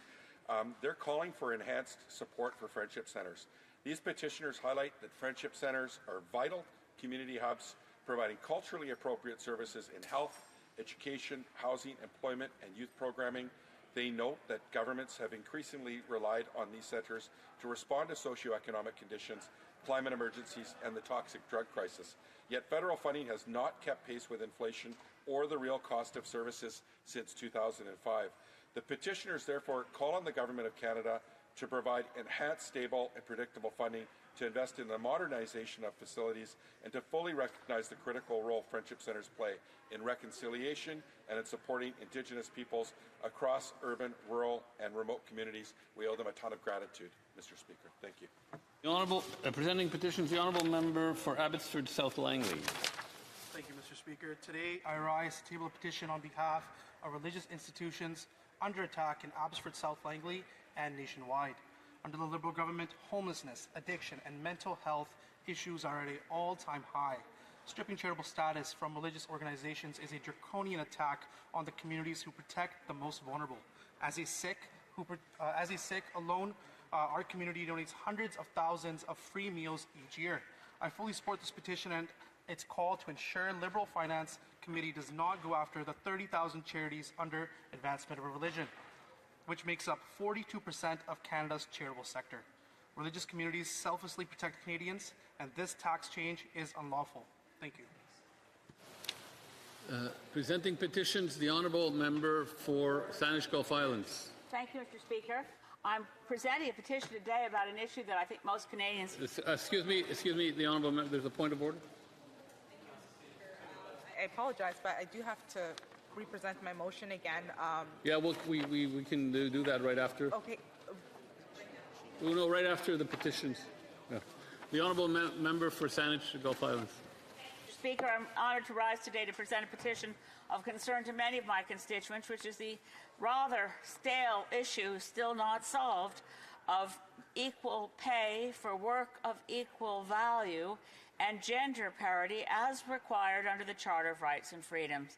Women in Canada are still not paid equal pay for work of equal value. Women receive 21 cents less than men for every dollar earned for substantially the same work. Therefore, these petitioners call on the House to enact legislation and meaningful policies to promote pay equality and pay equity to get equal treatment for the women of Canada. Thank you, Mr. Speaker. Presenting petitions? No? Okay, we'll go back to the Honourable Member for London West. There have been discussions amongst the parties, and if you seek it, I think you will find unanimous consent to adopt the following motion: that the membership of the Standing Committee on Procedure and House Affairs be amended as follows: Mr. Wilkinson's North Vancouver Capilano for Mr. Fergus Elmer. All those opposed to the honourable member moving the motion, please say nay.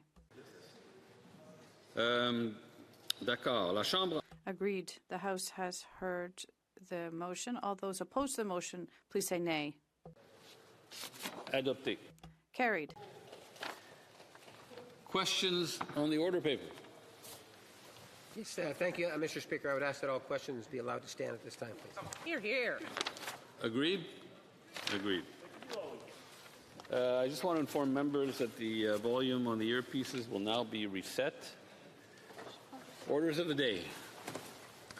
Orders of the day, government orders, government bills, commons. Resuming consideration at second reading of Bill C-11, Military Justice System Modernization Act.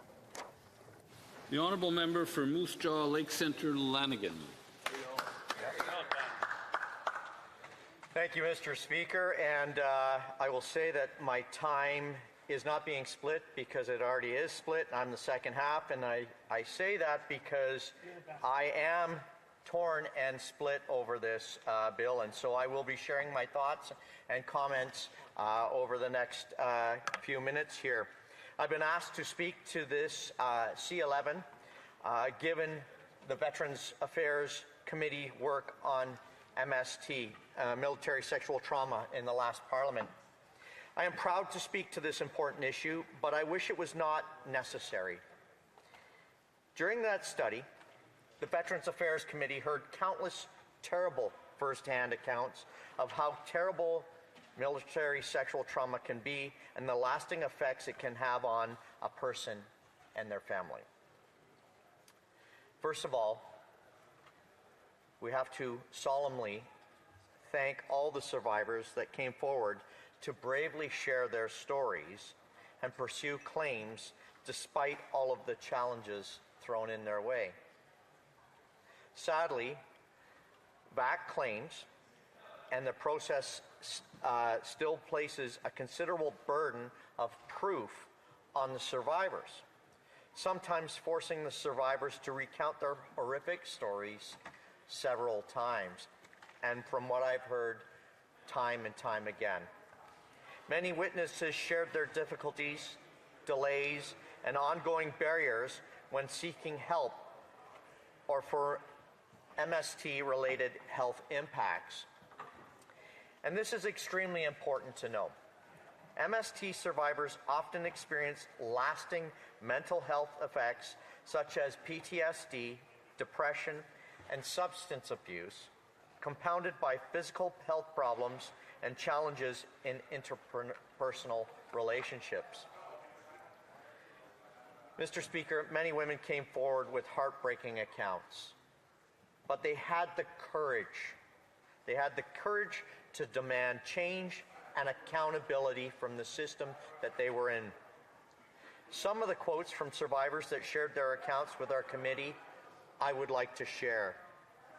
1, I came forward because I could not live with the weight of silence anymore. The trauma followed me home, and Veterans Affairs VAC made the process so hard that I nearly gave up. Mr. Speaker, that's not just a lone comment. Another comment, being believed matters. In the military, the burden of proof is too heavy. My entire story was put on trial again when I applied for support from Veterans Affairs. Another witness shared, there is strength in telling our stories, but it is exhausting to relive the trauma with each new bureaucratic step. We need a system that listens the first time. Another comment from a witness was, when I tried to access help, I felt isolated and invisible. Services were not designed for people like me. They didn't understand what I had lived through. Mr. Speaker, these are heartbreaking testimonies that have come forward. VAC needs to train case managers in trauma.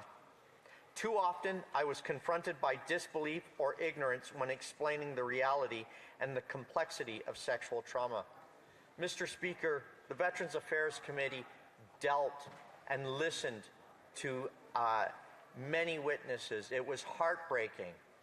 This committee is doing good work, and we are also going to be hearing about veterans that have committed suicide and how we can prevent this for our veterans community. So it's not an easy committee to be on.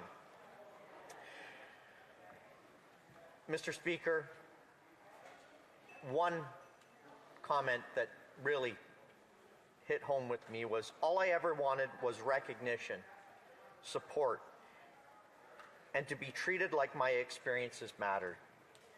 MST ended my career and changed my life in every way. Mr. Speaker, we need to be there for those victims during their time in service, and Mr. Speaker, after their time in service. As a father of 2 young girls and someone who has served myself, this issue hits extremely close to home. I can only hope by the time that my children are adults, parliamentarians will not still be looking at ways to fix these ongoing crises. Sadly, this bill will not do that, Mr. Speaker. First, let me be clear to anyone watching, the Liberals are not serious about this issue. If they were, they would have tabled Bill C-66 mere months before the last election, but they didn't. If they were, they would have worked to have it not die on the order paper without real debate. If they were serious, they would have listened to the experts explaining the legislation problems instead of a copy and pasting it into C-11, which we are debating today. Frankly, Mr. Speaker, Liberals can't be trusted to stop sexual assault within the CAF. They constantly chose soft-on-crime policies instead of advocating for victims. We have seen that today here in this House. Victims seem to be ignored, but those that commit the crimes, Mr. Speaker, seem to get away with it. This side of the House believes we must continue to address sexual misconduct, discrimination, racism, and other forms of harassment. All military members deserve to have a safe and respectful workplace. All victims of military sexual misconduct deserve timely justice. The Harper government accepted all recommendations from the Deschamps report to eliminate all forms of sexual harassment in the CAF. After a decade of the Liberal government and 2 more reports from Supreme Court justices, victims of military sexual misconduct are still no closer to having their cases dealt with properly. Sadly, parts of C-11 simply open the door to potential political interference and partisan appointments, Mr. Speaker. Let me point this out, or let me share. Point 1, giving increased power to the Minister of National Defence to issue guidelines with respect to prosecutions. Another point, having the Director of Military Prosecution, the Director of Defence Council Services, and the Provost Marshal General appointed by the Governor in Council. Canadians are worried about political interference for good reason. Given the wide-ranging issues with the ways the former Defence Minister Sajjan handled sexual misconduct cases in 2021. For over half a year, Justin Trudeau and Minister Sajjan continually covered up information on sexual misconduct in the Canadian Armed Forces. Trudeau's team went to great lengths to block investigations, hide the truth from Canadians. For months in 2021, he orchestrated a cover-up to hide the facts. His top aide, Katie Telford, and Minister Sajjan had direct knowledge of this sexual misconduct allegation against then Chief of Defence Staff. In a statement on the report conducted by the Status of Women Committee in 2021, Mr. Speaker, Conservative says it's become abundantly clear that there has been a lack of leadership by the Defence Minister on the issue of sexual misconduct in the Canadian Armed Forces. Despite repeated problems, including handling of sexual misconduct allegations, then Prime Minister Trudeau left the former Defence Minister Sajjan and the minister until after the election, the next election. When sexual misconduct was studied at the National Defence Committee in 2021, the Liberals filibustered for weeks and then called an election before the committee was able to produce a report. 4 Liberal MPs who participated in the filibuster are elected today. And let's be clear, Liberal political interference is not limited to national defence. They have a long and proud history of it. Mr. Speaker, we have seen time and time again how the Liberals have involved themselves in military decisions when they should have stayed out of it. Mr. Speaker, how much more time do I have? How much?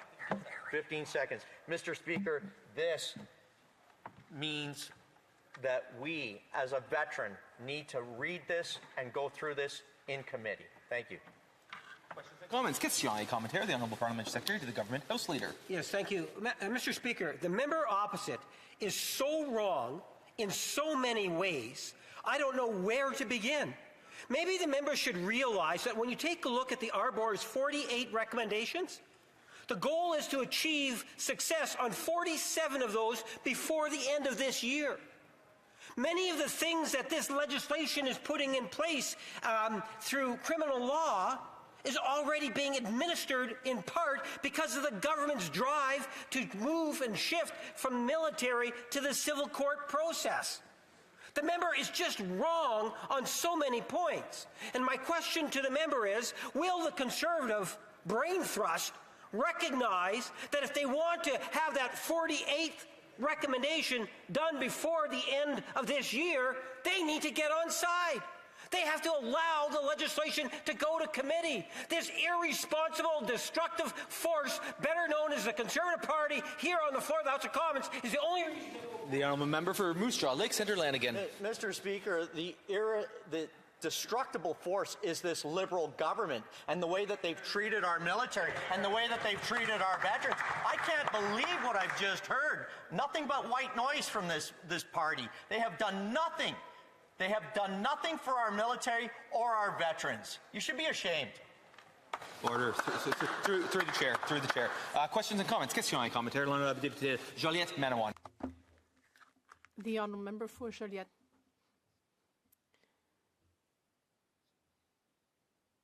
I'd like to thank the member for his speech.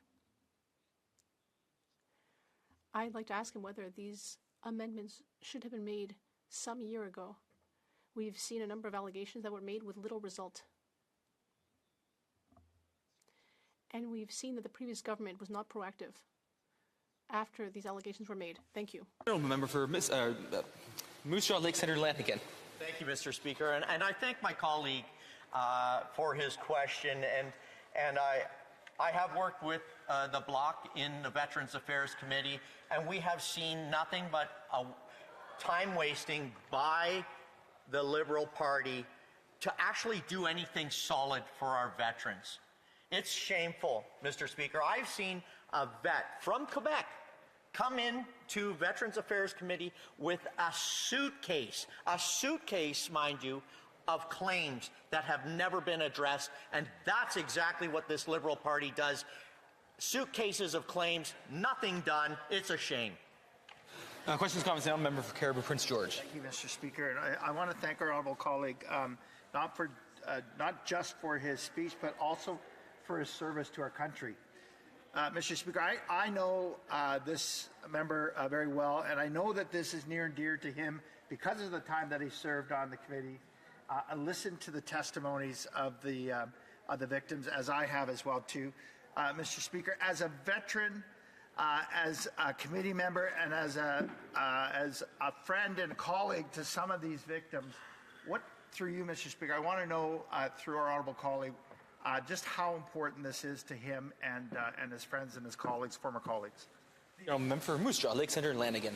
Well, I thank my colleague and my dear friend, and I probably have been a little bit heated in some of my responses today because I am passionate. I am passionate about the military. I'm passionate about how they've been neglected, and we need to actually support our military and properly equip them. But I also am passionate about our veterans that need the care, proper care after they have served and been willing to put their lives on the line. Mr. Speaker, I want to be clear. I never was in a position as a vet when I was serving to put my life on the line. I served in a small scale, but honestly, I do know people that have put their lives on the line, and they deserve better, Mr. Speaker. They deserve better.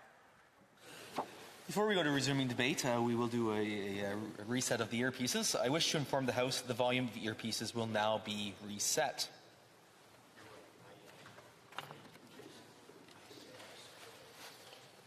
Resuming debate, the Honourable Minister of Veterans Affairs and Associate Minister for National Defence. Monsieur le Président, je partagerai... Mr. Speaker, I will be sharing my time with a member from the Bloc Québécois. As I am continuing to learn French, my remarks today will be in English. I wish to acknowledge my colleague across his service and to thank him for his service to Canada. On June 13th this year, as the newly appointed Minister of Veterans Affairs and Associate Minister of National Defence, I had the profound honour of meeting a delegation of remarkable women veterans. They shared with me deeply personal stories of service, strength, and the unique challenges they have faced as women veterans.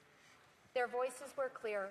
Women veterans want to be recognized not only for their service, but also for the distinct barriers they continue to face in access to care and support. They spoke of the power of peer connection, the need for trauma-informed systems, and their steadfast hope that the Canadian Armed Forces and Veterans Affairs Canada will continue to evolve and grow in their supports for women. Their courage, advocacy, and vision have shaped my conviction and are the reason I rise to speak today, to underscore the importance of Bill C-11, the Military Justice System Modernization Act. This legislation is a significant step forward in addressing a deeply troubling aspect of military service, military sexual trauma, also known as MST. MST is a serious concern, with 1 in 4 women in our armed forces having experienced it in some form. It encompasses sexual harassment, assault, and other forms of sexual violence that occur during military service. Trauma from these experiences can have lasting and devastating effects on our CAF members and veterans. It affects their short and long-term mental health, their emotional well-being, personal relationships, and overall quality of life. To fully understand the relevance of Bill C-11, it's important to first understand the connection between MST and post-traumatic stress disorder. Research has demonstrated that women in service who are more likely to experience MST are disproportionately affected by PTSD. The trauma from such experiences, including MST, often leads to a range of challenges, including but not limited to depression, anxiety, and other mental health concerns. Veterans Affairs Canada recognizes that PTSD is not just a personal issue. It's a systemic one that has affected many people who have dedicated their lives to serving our country. Additionally, the effects of MST extend beyond the individual, impacting their families, relationships, and communities. It can also lead to significant barriers in accessing the support and services they need. As a department committed to the well-being of our veterans, Veterans Affairs Canada understands the urgency of addressing these challenges comprehensively and effectively. Upon the resumption of Parliament last month, I had a very informative and insightful conversation with Senator Rebecca Patterson, herself a veteran and champion for members of the Canadian Armed Forces, veterans, and their families. We discussed the complexities of MST and the urgent progress still needed. Bill C-11 recognizes and responds to the unique needs of survivors of military sexual trauma. For too long, survivors of MST have faced insurmountable barriers to obtaining justice and holding perpetrators accountable for their actions. We need to improve transparency and accountability within the military justice system and provide a mechanism for survivors to file complaints in a manner that respects their dignity and ensures their voices are heard. This bill establishes a clear framework for investigating and responding to allegations of sexual misconduct, while also promoting an environment of accountability. In doing so, it not only supports survivors in their quest for justice, but also sends a strong message that such behavior will not be tolerated in the military. Another pivotal element of Bill C-11 is much-needed culture change within the military and veteran communities. Addressing MST effectively requires a shift in attitudes and behaviors at all levels of the military establishment. It is essential that supports and services are both readily available and easily accessible to those who need them. Equally important is ensuring that victims know where safe spaces exist for them to come forward and share their experiences. Veterans Affairs Canada recognizes that changing entrenched culture norms is not easily achieved, but it remains essential for creating a safe and supportive environment for all service members. Bill C-11's focus on the prevention and cultural change is a proactive step toward ensuring future generations of military personnel are protected from such trauma. By removing jurisdiction over sexual offenses from the military chain of command, this bill can address the isolation, stigma, and fear of reprisal which has silenced survivors for decades. I extend my appreciation to my colleague, the Minister of National Defence, and his department for their leadership and diligence in putting forward this legislation. The collaboration between our departments has been pivotal in shaping a response to MST that is both comprehensive and compassionate. Our government's commitment to improving the military justice system, strengthening support for survivors, and fostering a culture of respect and accountability remains unwavering. Its proactive approach and dedication to this cause will be instrumental in the passage of Bill C-11. Together, the Minister and I, as well as our departments, are committed to ensuring the well-being of those who serve and have served our country. My department actively collaborates with the Department of National Defence's Sexual Misconduct Support and Resource Center to develop additional supports for individuals affected by military sexual trauma. The Resource Center's Peer Support Program is a critical initiative that offers compassionate, trauma-informed support to veterans who have experienced MST. By connecting survivors with trained peers who understand their unique challenges, this program fosters healing, resilience, and a renewed sense of community. It's a meaningful step towards ensuring that no veteran faces their recovery journey alone. In addition to the work within our government, we must also continue to build and strengthen partnerships with other organizations and stakeholders to ensure a coordinated and comprehensive approach. This includes collaborating with military leadership, advocacy groups, mental health professionals, and survivors to create a support system that meaningfully improves outcomes. Mr. Speaker, while Bill C-11 represents a significant step forward, the work does not end here. We must remain vigilant in our efforts to support survivors, hold perpetrators accountable, and promote a culture of respect and safety within the military and veteran communities. Veterans Affairs Canada is committed to continuing this work, ensuring that the provisions of Bill C-11 are implemented effectively and that we remain responsive to the evolving needs of our veterans. By passing Bill C-11, we will take an essential step towards addressing military sexual trauma with the urgency, care, and compassion it merits. And by working collaboratively with the Department of National Defence and other key partners, we will create a safer and more supportive environment for all who have worn the uniform and ensure their sacrifices are honoured by giving them the respect and care they deserve. Thank you.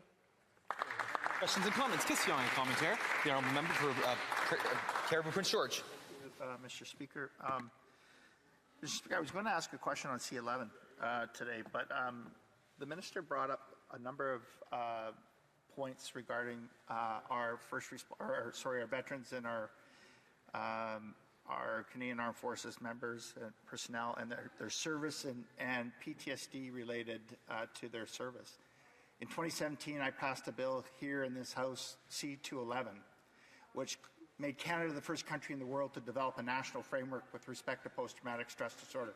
Had assistance from all sides of the House to do that. It has been 8 years, and we haven't received an update from any of the ministries responsible for that. And I'm wondering today, through you, Mr. Speaker, if we can ask this minister, she'll commit to giving us an update on where they are with the requirements that were laid out within C-211, the legislature that passed in 2017, that deals specifically with post-traumatic stress disorder and our members and our veterans through their service. The Honourable Minister of Veterans Affairs. Mr. Speaker, I thank my colleague for the question. Veterans Affairs Canada takes the mental health of our veterans and supports for them very seriously, and we continue to advance the opportunities that we have available to support them.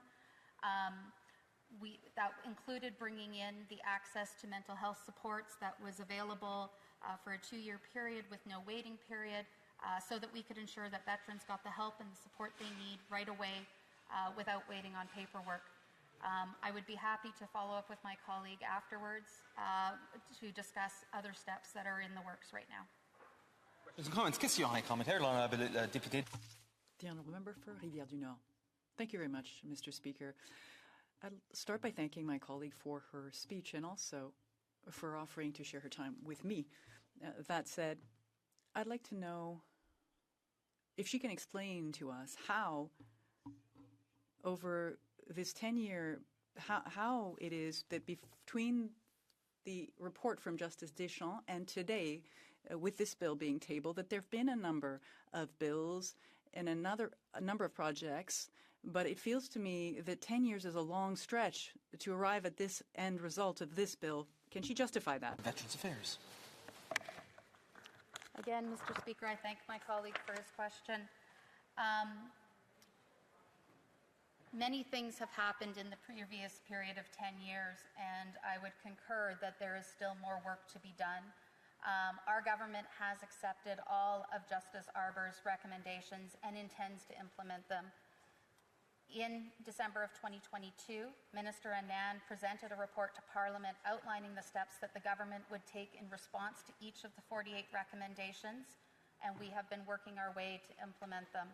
Recommendation number 5 is the only recommendation that can exclusively be implemented through legislation, which is why it's the only Arbour recommendation addressed in this particular bill, and the remaining 47 are being addressed through other means. We are taking the steps to make the changes now so that we can improve the response for veterans. Comments, question and commentaire. The Honourable Parliamentary Secretary to the Government House Leader. Yes, thank you, Mr. Speaker. Just to continue on with what the Minister was referencing, there are 48 recommendations. We know that. We are anticipating that we will be able to complete 47 of those as early as before the end of this year. With Bill C-11, if we had a sense of cooperation with working with opposition parties, that we could actually see Bill C-11 pass, which would then mean that we could hit the target of all 48 recommendations. Even though it puts it into law, into the criminal law, Mr. Speaker, I think it's important that we recognize that the military sexual harassment is currently being deferred going into a civil court system. So it's not we're lagging behind. This allows us to put into law what is already, at least in part, being done. Honourable Minister of Veterans Affairs, about 40 seconds to respond. Okay, and I thank my colleague for bringing that important point up. As was referenced in both his question and in the remarks earlier, there is an opportunity that through the passage of Bill C-11, we will be able to advance one of the recommendations, which then puts us on track to have implemented all of the recommendations by the end of this year. I think that's an incredibly important accomplishment that's going to move forward our ability to support our veterans and our service members in responding to military sexual trauma. Resuming debate. Reprise du débat. Resuming debate. The Honourable Member for Rivière-du-Nord. Thank you, Mr. Speaker. Mr. Speaker, C-11 offers an opportunity that we had been looking forward to improve the military justice system. Sexual misconduct has been the source of many reports over the last few years and have grievously harmed the reputation of the Canadian Armed Forces and its leaders. Without having looked at statistics to this effect, the situation has certainly affected the levels of recruitment and motivation among the ranks, especially among women members. C-66 died on the order paper in January, when Parliament prorogued. Then, Parliament was dissolved in April. Several former justices of the Supreme Court have looked at this and issued recommendations. First, look at Marie Deschamps' Justice who tabled her report in March 2015. 2015, March 2015, that's over 10 years ago. Then Maurice Fish tabled his in June 2021. Third independent review that included 107 recommendations, including to review the appointment system for 3 important positions within the military justice system: the Provost Marshal, the Director of Military Prosecutions, and the Director of the Defense Counsel Services. Clearly, in a justice system, the judge, the prosecution's lawyer, and the defense lawyer, that is a significant sign. Justice Fish said it was important to better protect people who might have felt pressure through the military hierarchy. C11 is a follow-up to this suggestion, and it seems a wise one to us. That said, we need to remain vigilant so the political authorities do not get involved in the justice system that needs this renewal. We should not get to a point where we do away with one interference to lead to another. We know, Mr. Speaker, and we've discussed it a number of times in this House, the justice system for our common law courts is often, how shall I say, manipulated in terms of the appointment process. We know there have been many. We have been hearing about the Liberal list or the Conservative list if they end up winning the next election. We hope these lists won't be the tool for selecting the judiciary for those who will be working and prosecuting cases of sexual misconduct in the Army. I was referring to the reports. Prior to Justice Fish in 2003, the Right Honourable Antonio Lemaire, a former Chief Justice, retired, also tabled a report. At the time, it included 88 recommendations. In 2012, Honourable Patrick Lesage, former Chief Justice, retired, of the Court of Ontario, had also tabled a report that included 55 recommendations. In May 2022, the Honourable Louise Arbour of the Supreme Court of Canada stated that even though the work had already been done, she tabled her report in 2025, almost 10 years after Justice Deschamps had tabled hers. To us at the Bloc Québécois, it's high time to act. We intend to support this bill, and we expect it to enter into force quickly, that we have a military justice system that represents the Quebec society and Canada. The Honourable Minister of Defence recently said in a media interview that victims need to be assured that the system is transparent, predictable, and that they will receive the support they need to speak up and reveal what happened to them. Mr. Speaker, it will come as no surprise to you that here is where we're at. Things have to happen this way. The Canadian Armed Forces, as we used to know them a century ago, well, we know that today things have changed. Women within the Army might have seemed anachronistic at some point, but today is the standard. 15 to 20% of members of the Canadian Armed Forces are women. That said, the organization of the forces needs to adjust to this reality. Each member of the Canadian Armed Forces needs to feel comfortable and absolutely able to deliver the services that she or he is called upon to offer.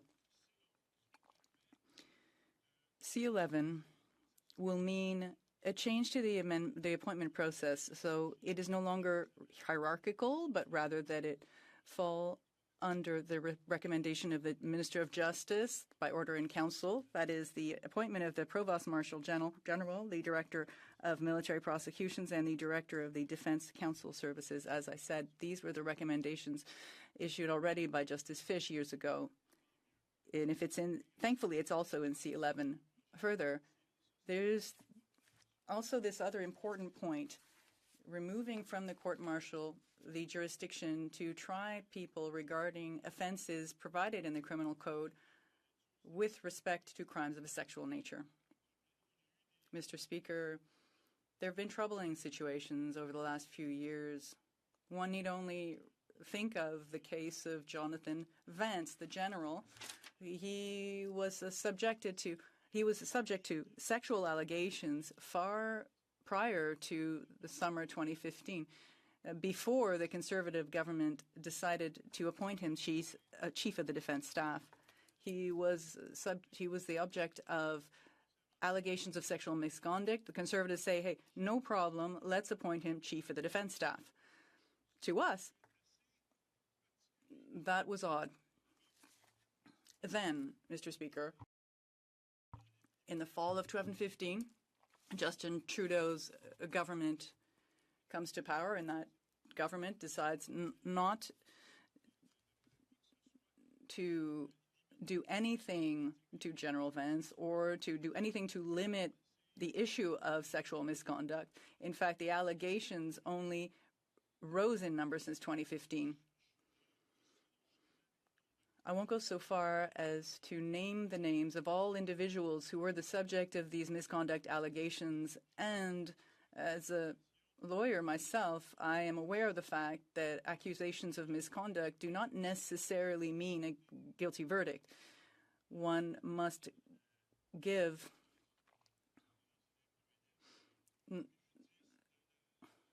what are the words I'm looking for? The presumption of innocence must be maintained, yes. But it is odd from a societal standpoint. Society sees that people directing the Canadian Armed Forces are, on multiple occasions, alleged to have committed sexual misconduct, and yet they stay on and they even graduate to other roles. That makes no sense, Mr. Speaker. I certainly hope C11 will move us forward. The armed forces, of course, will no longer have the authority to investigate. Of course, if you have an investigator whose boss is charged with sexual misconduct, would be in a bad position to impartially conduct any investigation on his boss. Further, okay, I don't have much time left. I think I have a minute and a half, or a minute, Mr. Speaker. Let me focus on the appointment of military judges. The group is being broadened here.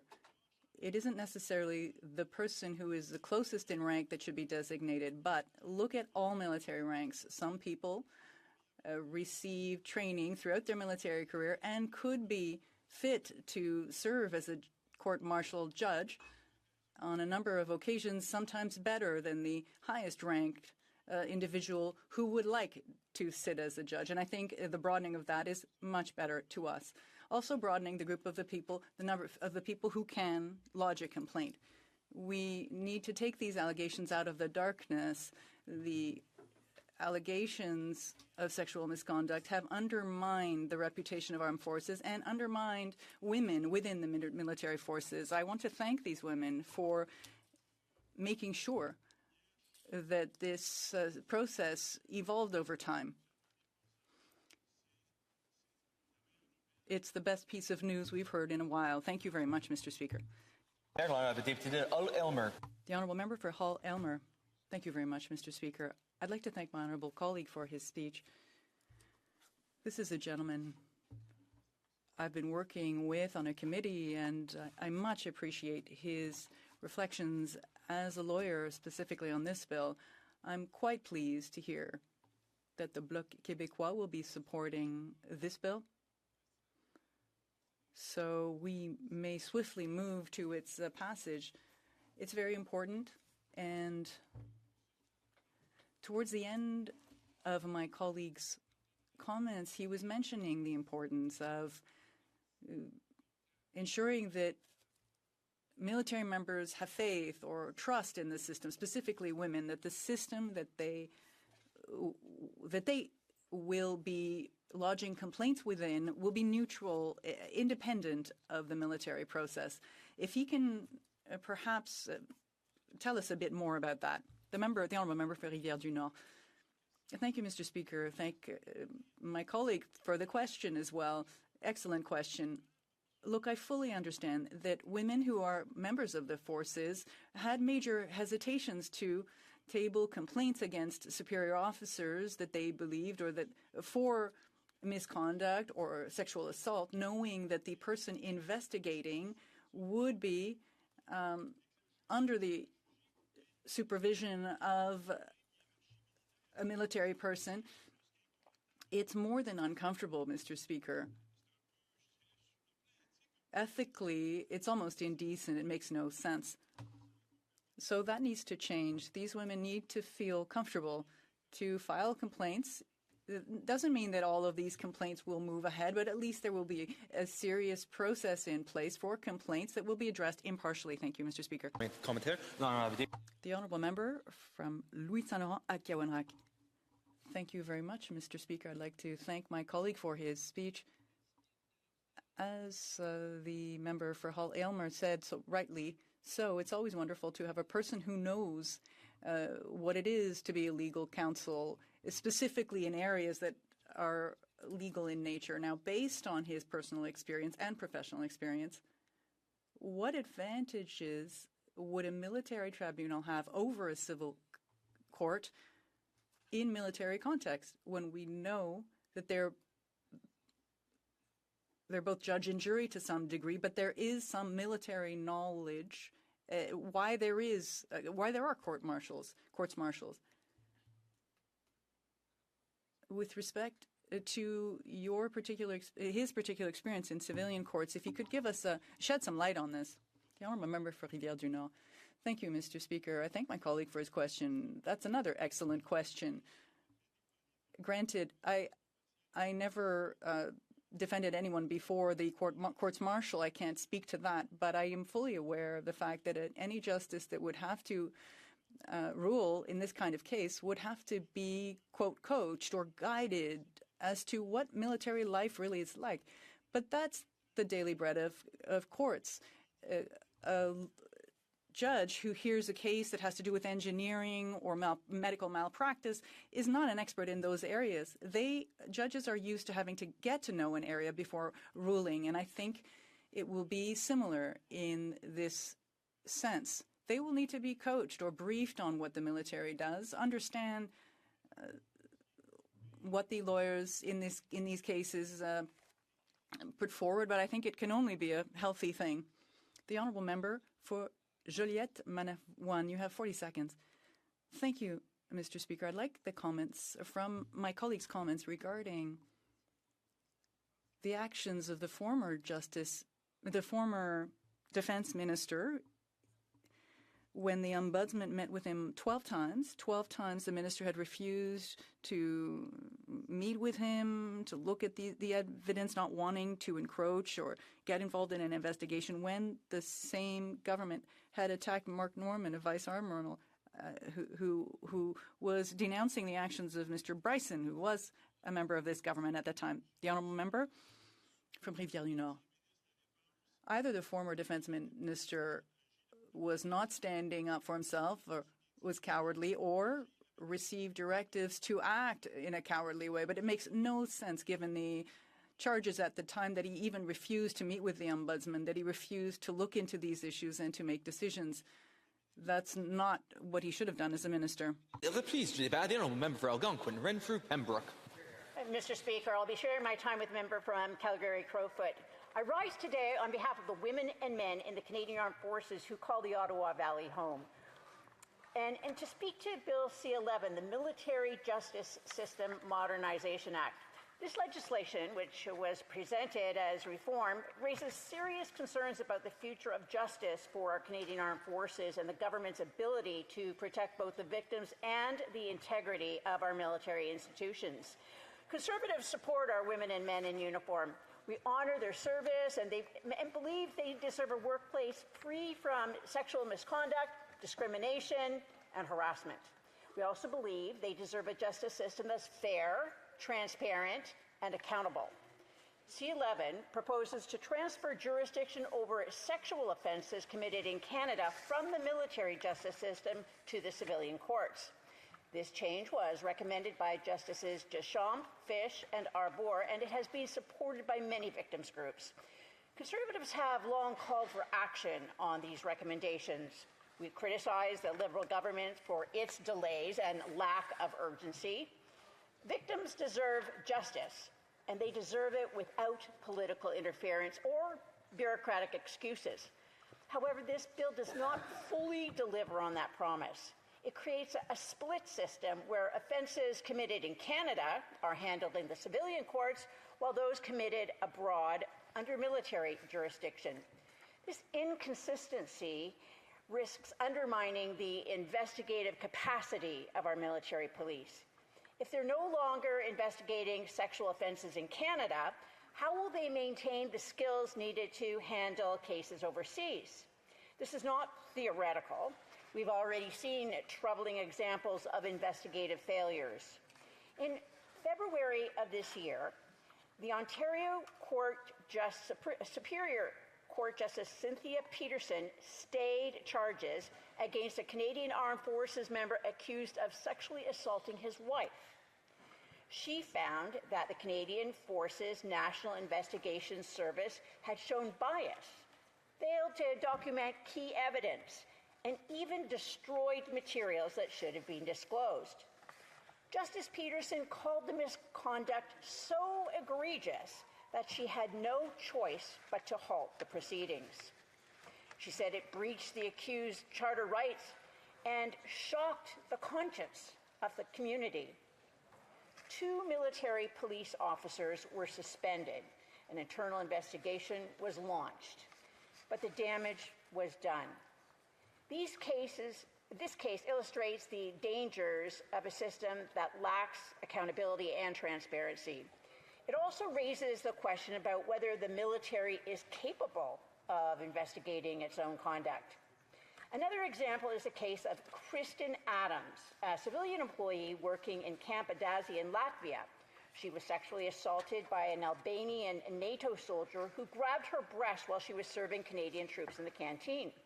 When she reported the assault, she was told by the Canadian Forces Morale and Welfare Services that she should have had expected such risks when accepting the job.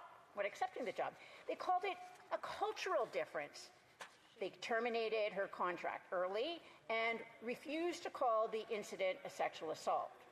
Latvian military police conducted a superficial investigation, failed to interview witnesses, and concluded that there was no criminal offense. Canadian military police created a shadow file but had no jurisdiction to act.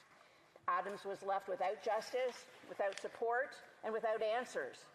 This is what happens when jurisdiction is unclear and accountability absent. This is what happens when the system prioritizes optics over victims. Bill C-11 does not fix this. It does not ensure that victims like Adams will be protected or that the perpetrators will be held accountable. It does not guarantee that the investigations will be thorough or that justice will be served.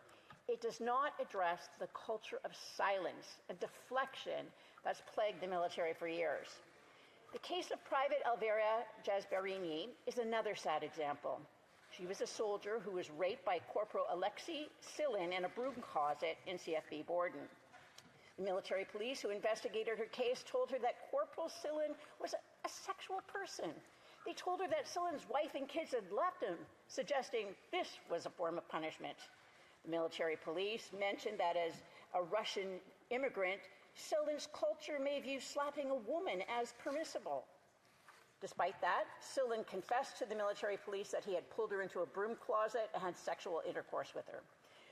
What wasn't mentioned at the time was that Silin was already under investigation for a different sexual assault the year before, yet the military refused to prosecute the case. Private Jasbarini complained to the Military Police Complaints Commission, but the commissioner was not permitted to review all the relevant files, specifically the military police's briefing to prosecutors. This was despite the fact that Justice Morris Fish had issued a recommendation that these files be provided to the Military Police Complaints Commission. Without access to the briefing notes, the Commission was effectively prevented from determining if the refusal to prosecute was reasonable. While this bill would remove the role of the military police from investigating sexual assaults in Canada, this bill doesn't implement Justice Fish's recommendation to give the Commission access to key briefing notes. Faced with an unresponsive military justice system and bureaucratic hurdles, Private Jasparini would not be deterred. She pursued a private prosecution in civilian court after exhausting all military avenues. The trial exposed the failure of the military justice system to take her complaint seriously. It showed how the victims are forced to fight alone for justice. It showed how the system protects itself instead of the people it serves. In the end, Sillon was acquitted. According to a CTV report on the case, Justice Robert Gottschall, quote, said he agreed with the defense, which argued Jasparini came across as someone with an agenda, who took issue with the military's treatment of members, particularly women, who come forward with allegations of sexual assault and misconduct, end quote. Private Jasparini's own advocacy for justice was used against her. While it's no longer permitted to weaponize a woman's sexual history against her in court, apparently women must not be too insistent in seeking justice. Any effort we make to ensure another woman isn't raped can and will be used against us. Bill C-11 does not address underlying the culture that allowed this to happen in the first place. It does not prevent senior leadership from allowing serious charges to be downgraded to conduct violations. It does not ensure that civilian court outcomes are integrated with the Code of Service Discipline. It does not fix the disconnect between the military justice and civilian accountability. Instead, it shifts responsibility without solving the root issues. The bill also increases the independence of key military justice officials by having them appointed by the governor in council. While independence from the chain of command is important, the inconsistent term lengths and reappointment rules raise concerns. Giving the Minister of National Defense the power to issue guidelines on prosecutions opens the door to political interference. It's especially troubling given the history of interference in previous cases. Conservatives believe in protecting victims and supporting the rights of the accused. We believe in a justice system that's fair, consistent, and rooted in the principles of individual liberty. We do not support a parallel system that undermines these principles. We also believe in transparency. The military has referred dozens of sexual offense cases to civilian authorities, but it cannot or will not reveal how many of these cases have resulted in charges. This lack of data makes it impossible to evaluate whether the transfer of jurisdiction is working. Victims deserve answers. Service members deserve clarity. Canadians deserve accountability. Bill C-11 may be well-intentioned, but it's incomplete. It doesn't address the systematic failures that have plagued the military justice system. It does not ensure the victims will be heard or that the accused members will be treated fairly. It does not restore trust. Mr. Speaker, let's be honest about why this bill was delayed. The Liberals had this legislation ready as Bill C-66. They let it die when they prorogued Parliament. They delayed it again while they scrambled to cover up their green slush fund scandal. They delayed it again while they changed leaders behind closed doors. They delayed it again while they installed a man whose record includes tax haven investments, greenwashing scandals, and ties to ethically compromised donors. They delayed justice for victims so they could protect their own political interests. That's the real story behind Bill C-11. It's why victims are still waiting. It's why the system is still broken. We'll push for a fulsome committee study to hear from victims such as Private Jasparini. We'll demand the changes that protect the victims, support service members, and strengthen our justice system. We owe it to those who served, we owe it to those who suffered, and we owe it to Canada. Questions and comments? Question and commentary. The Honourable Parliamentary Secretary to the Government House Leader. Yes, thank you, Mr. Speaker. And I do believe that we do owe it to those that are serving our Canadian forces, and even those that have left the Canadian forces that still have grievances that are within the system. for the first 9 minutes of the members' comments, it's hard to dispute. You give justification as to why it is the government needs to act. And that's why when you take a look at the 48 recommendations, you'll find that they're virtually all put into place or moving forward to where we will hit 47 of them, with the exception of the passage of C11. The only one that actually requires a legislative change is to transfer it to the civil court system or judicial system. And I would just so that the member is aware, that directive was given years ago, so we actually start to see civil judicial system dealing with these cases. I wonder if she can provide her thoughts in regards why that was an important thing to do, that we shouldn't have to wait for the legislation. The member for Algonquin, Renfrew, Pembroke. Well, that was important because what we were seeing is that the military police would cover up for their buddies. Commanders who were in charge of different prosecutions, they would cover up. So the other thing is that the military police did not have the resources to do proper investigations. The chain of evidence was not kept in order. And for the purpose of it being more sterile, the prosecutions were suggested to go to the civilian courts. Then there was less chance that the people who were the perpetrators could get involved and end up with a conviction that was not proper. So on that standpoint, yes, we believe that that will be one part of the solution, and it was requested on behalf of many of the victims. Comments, question and commentary. The honourable member for Pitt Meadows, Maple Ridge. Yes, thank you to the member for her passionate speech and very factual. And the fact of the matter, it's been 10 years that the Liberals have been in power, and they've asked for report after report. And then when it was politically expedient and they need to cover up, they come up with this the bill.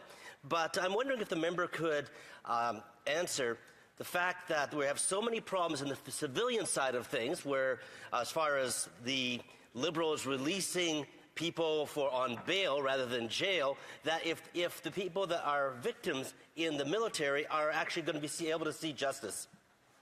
The honourable member for Algonquin, Renfrew, Pembroke. Well, what's important is that the evidence that is gathered, any evidence that's gathered as part of the investigations that happen immediately are completely transferred to the civilian courts and taken over by police who know how to do it and who have the resources to conduct a proper investigation and gather evidence. In fact, in many of the cases, the women have not even been afforded the opportunity to have a rape test done to gather evidence for that purpose. They're just switched on to the next mission. And these incidents have lasting impacts. They're left with life-altering diseases, and it changed the course of their lives completely. Questions and comments. Question and commentary. The honourable member for Caribou, Prince George. Thank you, Madam Speaker, or Mr. Speaker, and I appreciate our colleague for the work that she's done on these committees. She's been, the time that I've been here in 10 years, she's been a stalwart in supporting these victims of the military sexual trauma. I'm going to ask the same question that I asked earlier on. You know, the question that I have is how the victims will be protected by CAF structures as they wait for justice. It is a concern as both the systems have been split, and we still have victims that are still serving to this day. The honourable member for Algonquin, Renfrew, Pembroke. Well, there's no chance at this point that there is going to be justice of any kind. What happens is when a complaint is made, that person is segregated and put in a different part of the base altogether. They're separated from their job, their continuing education stops, any hope of it furthering any rank structure is gone. When they go to the Padre for guidance, the Padre tells them, well, you know, when you join the military, you hand over your life to them. Anything that happens is theirs. So they have no recourse. Order. It is my duty pursuant to Standing Order 38 to inform the House that the questions to be raised tonight at the time of adjournment are as follows. The honourable member for Regina Louvain, taxation. The honourable member for Smilkaneen, South Okanagan, West Kootenay, finance. The honourable member for Lanark, Frontenac, taxation. Resuming debate, please to debate the honourable member for Calgary Crowfoot. Thank you, Mr. Speaker. It's always a pleasure to speak in the House. And before I get into the substance of the bill, I think I've got to spend some time and talk about the context in which this debate takes place. Because the legislative route that this bill took to get to this very moment says everything about this tired, old, incompetent government. It's really worth taking a moment to examine this, Mr. Speaker. This bill is the second attempt to finally, after over 10 years now, to implement the recommendation of the Deschamps report to transfer criminal prosecution for sexual offenses to civilian court. This was contained in the report that was made and recommendations made to the Harper government in the spring of 2015. So that was just before Parliament adjourned ahead of dissolution for the 2015 election. The Harper government accepted the recommendations, and had it been re-elected that fall, would have had the opportunity to table the appropriate legislation to implement the Deschamps report. Instead, we have had 3 entire parliaments during which this Liberal government has failed to make this legislative change and to implement that recommendation that Justice Deschamps made in March of 2015. From 2015 to 2019, this government took exactly 0 steps whatsoever to implement this recommendation to address sexual misconduct in the armed forces.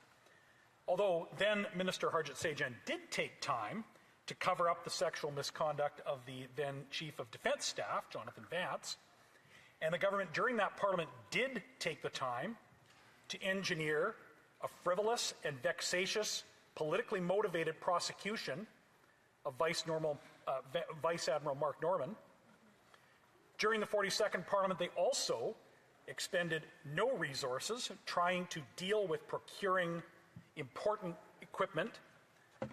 They did spend time, though, buying rusted-out Australian F-18s while delaying a decision on replacing our own fighter jet fleet. They squandered the entire 4-year majority parliament that they had without addressing sexual misconduct in the military or making progress in procuring ships, jets, other aircraft, submarines, land vehicles, artillery, ammunition, or base housing. So then from 2019 to 2021, they continued to ignore victims of sexual misconduct. Although the resignations of senior officers piled up during that Parliament, they continued to delay procurement as worsening morale began to foment a crisis of recruitment and retention to respond to requests that would start to jeopardize Canada's force posture and readiness in order to respond to requests from allies, all on the eve of Russia's invasion of Ukraine and China's explicit challenges to Canada's Arctic sovereignty and security. Then in the last Parliament, between 2021 and 2025, Canada's military lack of preparedness became undeniable and unignorable. And it was in 2023 that became known that there were 16,000 vacant positions in the Canadian Armed Forces, another 10,000 force members undertrained and undeployable. It was what kept then Chief of Defence Staff Wayne Eyre awake at night, according to his own committee's testimony. And finally, in 2023, after 8 years of neglecting and ignoring the armed forces, other than the occasional morale-sapping pronouncement lamenting military culture, this government finally tabled Bill C-66 and then did nothing to advance it for an entire year. They finally moved it in the House of Commons in the spring of 2024. And as my colleague from Algonquin, Pembroke Renfrew, if I've got her new riding name correct, pointed out that in the fall of 2024, spent their entire legislative agenda avoiding compliance with an order of this House and not advancing this legislation. So, Mr. Speaker, let there be no doubt about this government's lack of seriousness about the Canadian Armed Forces in general, and the problem of sexual misconduct in the military specifically. Their track record over the past 10 years speaks for itself. So right now, as I speak in this chamber, ships are rusting out at sea. Fighter jets that should have been ordered and delivered by now have still not been delivered. We're lucky right now if we can get one submarine in the water for a handful of days per year, and there is no replacement ordered. We have only a handful of operational tanks, barely any even available for training. We don't have air defense systems. New transport and refueling aircraft have been ordered with no plan, no hangars built to house them, no base location decisions made. Howitzers and artillery pieces are entirely lacking, as well as adequate shells. This government has let a production line of artillery shells mothball in a threat environment that was emerging, and now, as Canada and its allies desperately need this ammunition, we don't have the production capacity. We don't have the production capacity to supply ourselves and our allies with desperately needed 155mm artillery shells. That's a World War I munition, Mr. Speaker, the production of which this government partially shut down on the eve of the Ukraine war. Base housing is in deplorable condition, with houses falling apart and a 7,000-unit backlog of personnel waiting to access base housing. Barracks are in horrific, unsanitary conditions. Healthcare is also lacking for many military families.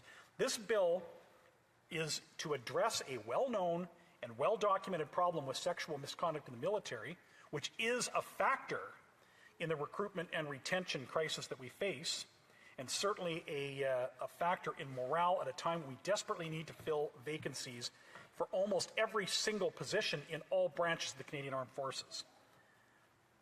So, as I have said before, let me say something about the men and women in our armed forces. They are among the very best people in this country. I have traveled and visited foreign bases, our operations in Latvia and in England, and these people are the best, Mr. Speaker. Young, extremely young people with extraordinary responsibilities. I met a 19-year-old in Latvia who had responsibilities for training and helping Allied soldiers. Just a 19-year-old kid from northern British Columbia with enormous responsibility and so positive and full of energy and enthusiasm for his work. These are just incredible people, and they deserve our support. They are the best, and they deserve protection. They deserve access to justice when sexual misconduct happens. And so we've heard this already in debate. There's been a lot about culture and culture change in the military. Part of the culture change that needs to happen is overcoming the culture of secrecy and the culture of cover-up. That culture has permeated to the very top levels. We saw the former Minister of Defense covering up the sexual misconduct of the former Chief of Defense Staff. We've seen this type of behavior at the highest levels, and we see it at the unit level, as my colleague had said earlier today. We've had testimony at the Defense Committee from victims of sexual assault who say they cannot access justice because the issue of the lack of access to the civilian system, which this bill would ultimately change, but also the inability to get information about themselves to file a complaint.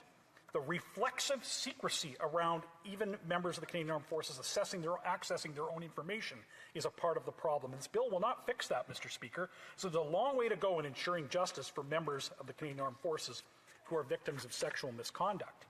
And Mr. Speaker, it's not like civilian access to justice for sexual assault victims is assured. Far from it. We see over and over again how repeat violent offenders are automatically granted bail over and over again as a result of the liberal bail so-called reforms of Bill C-75, which earlier this afternoon, this very liberal bench, all of the benches entirely voted against, replacing and repealing that law. We've seen under the current government an erosion of effective law enforcement and justice for victims. We see crime levels that we have not seen in decades. We see an acceleration in crime. We see a lack of urgency in appointing judges so that assault victims can get access to trial. And this bill doesn't contain This bill will not fix all of this problem. Yes, this bill contains an important, long-standing, 10-year-old recommendation. And I hope that this Parliament will debate this bill and that we will have a proper debate and come to the bottom of this and conclude it. Questions and comments. Question and commentary. The Honourable Parliamentary Secretary, the Government House Leader. Yes, thank you, Mr. Speaker. First of all, I would like to address some of the issues that the member talked about that were outside of the legislation by saying that for the very first time in generations, we have a Prime Minister that is newly elected, that is committed to 2% of the GDP. Compare that to whether it's the former government or the Harper government. The Harper government was one of the largest disgraces in terms of commitments to our military in generations. And that is the fact. You cannot change history. In regards to C11, I would suggest to the member that he actually take a look at the 48 recommendations. 47 of them are on the way to be finished this year, with the legislative transferring from the military courts to the civil courts being the one that we want to pass, and it's the Conservatives that continuously stand in the road to making that the law of the land. The Honourable Member for Calgary Crowfoot. Amazing, Mr. Speaker. So on the very first day of debate, he's saying that a Conservative is delaying passage because we wish to debate a bill. There's a lot to unpack in that intervention. I will point out to the member that under the previous government, which was the Harper government, the previous government procured what was necessary for our troops and our armed forces at a time when they were at war. They needed new helicopters, they got the helicopters. Mr. Speaker, they needed transport aircraft, they got it. This government that has been in power for 10 years has entirely neglected the armed forces and neglected the problem of sexual misconduct in the armed forces. Question and commentary. The Honourable Member for Joliette. Thank you, Mr. Speaker. I'd like to thank my colleague for his speech. My question for him is, why did the government take so long before coming forward with this bill? Yes, there was C-66, but it died on the order paper. So for 10 years, the government's been aware that it had to do something quickly, and they haven't. And if you look at the case of General Vance, even under the Conservatives, there had been allegations, and the Liberal Defence Minister 12 times refused to meet with the Ombudsman who wanted to meet about that case in order to eventually come up with legislation, and the Defence Minister refused to even consider it. So what does my honourable colleague have to say about that? Calgary Crowfoot. Well, I have no answer for his question, which is why the government spent 10 years ignoring the problem. That would be a question for the government. But the member is absolutely right. They had 10 years. They have been in office for 10 years. It took them 8 years to even table this bill. Then they didn't call it for a year, so it was not debated. It was moved. I think we had maybe 1 day of debate. And then they spent 6 months of House time avoiding an order of Parliament, during which time the bill could have been called and debated. So the member is absolutely right to point out that this government has had 10 years to do this, and they failed. Comments now, Member for Selkirk Interlake Eastman. Thank you, Mr. Speaker, and I want to thank my colleague for his great speech here today, laying out all the problems and why we don't trust this Liberal government and why Canadians don't trust them either to deliver for our Canadian Armed Forces. Now, the member used to sit on the Defence Committee, and we sat there and watched the Liberals try to prevent the Defence Committee to study why Harjit Sajjan and Jonathan Vance and Justin Trudeau and Katie Telford and Estrada Estravis covered up Jonathan Vance's sexual misconduct against another serving member of the Canadian Armed Forces. And I'd ask him to speak to why they would cover this up rather than deal with it and wait 10 years to finally come forward with a bill. The Honourable Member for Calgary Crowfoot. Again, that's a great question, and it's one that I can't answer. That's a question for the government. Why did they wait so long to implement this recommendation? But the very fact that the government, including the Prime Minister, including the Minister, spent all of the resources that they did trying to cover up sexual misconduct in the armed forces, I think says everything that one needs to know about how seriously they took the problem at the time. It was even after that episode, it was years before they actually tabled the bill that would implement the transfer of complaints to civilian courts. It took them way too long, and I don't think they deserve any credit for having finally reintroduced this. Resuming debate, we're pleased to debate. Member for Mississauga Lakeshore. Thank you, Mr. Speaker. I'll be sharing my time with the member for Davenport.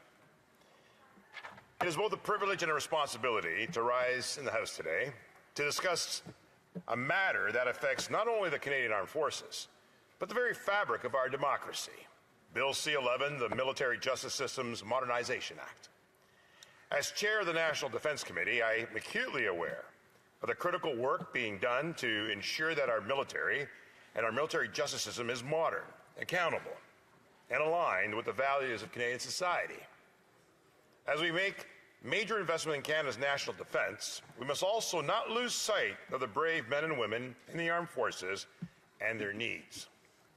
We have heard from members that they need a modern military justice system to support them. And that is why the changes proposed in BC 11 are so crucial. They represent a significant and meaningful shift in how we view military justice, one that underscores the importance of culture change within the Canadian Armed Forces. And for those who do not know me, before I was elected to serve in this House, I had the privilege of working in many sectors of government and public service where I've seen firsthand how important it is for systems to evolve.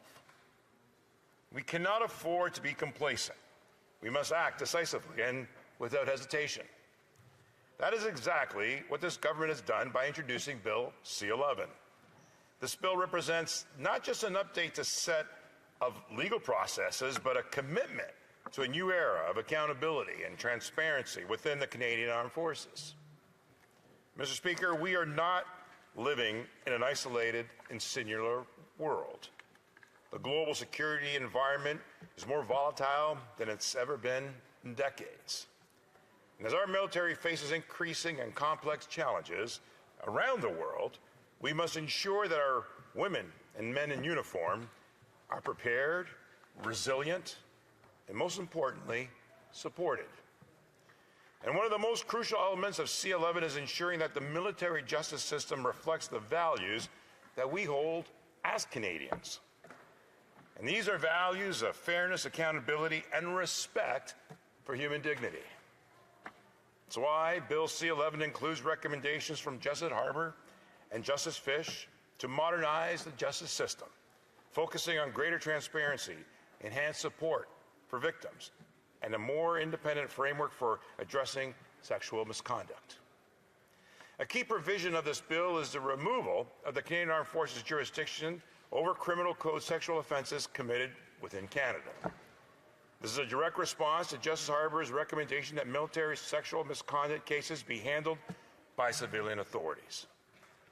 This reform will increase public trust in the military justice system and demonstrate to the world that Canada takes sexual misconduct seriously. However, Mr. Speaker, it is important to understand that this bill is not just about legal reform. It's about transforming military culture itself. Culture change is never easy, especially in an institution like the Canadian Armed Forces, but it's absolutely essential. As we move forward with Bill C-11, we must ensure that CAF is a place where all members, regardless of gender, rank, or background, feel that they are not only safe, but that they are heard, respected, and valued. This is about creating a safe, modern, a 21st century workplace for our forces. One of the most crucial aspects of this bill is the support it provides to survivors of sexual misconduct. The introduction of the Victim Liaison Officer Program and the expanded support services will ensure that survivors are not just heard, but supported at every stage of their journey. Victims and survivors can also access the Sexual Misconduct Support and Resource Center, or, as noted, the SMSRC, for 24/7 free and confidential support. They do tremendous work, Mr. Speaker, and they've appeared before our committee to highlight some of the resources available to our armed forces. This bill puts a renewed focus on improving oversight and accountability in military policing and strengthens the role of military judges in ensuring fairness in the justice system. These are all tangible steps towards building a culture of respect, fairness, and trust. Time and time again, members of the Canadian Armed Forces have cited the need for a modern military justice system where their concerns and cases can be brought forward and evaluated in a fair and transparent manner. To our members, we've heard you, and we are acting swiftly. Mr. Speaker, Bill C-11 represents an important step forward for the Canadian Armed Forces, and it's only the beginning. The reforms we're proposing today will lay the foundation for future changes. But those changes will require continued dedication and cooperation from all levels of government, military leadership, and the defense team. And as we move forward with these reforms, we must remain committed to the work that still lies ahead. The cultural changes needed within CAF will require ongoing attention, investment, and accountability. But with Bill C-11, we're taking a decisive step in the right direction based on independent and expert recommendations. The time has come for us, and indeed all Canadians, to support transformative measures for the Canadian Armed Forces. I urge all of my colleagues to support Bill C-11 and the vision of a stronger, safer, more inclusive Canadian Armed Forces.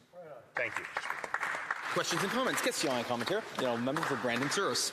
Thank you, Mr. Speaker. And it's just a bit shocking, the conversation coming from the Liberal side about that they're moving swiftly and that the Conservatives are responsible for delays, when in fact that member sits with an entire several rows of benches of MPs that actually prorogued, part of a team that prorogued Parliament to avoid actually taking any credible action on this issue after months of filibustering prior to that. So I wonder how that member can square the circle of sitting with members that actually prorogued Parliament to avoid taking any real action on this issue while claiming that they're acting swiftly to get something done.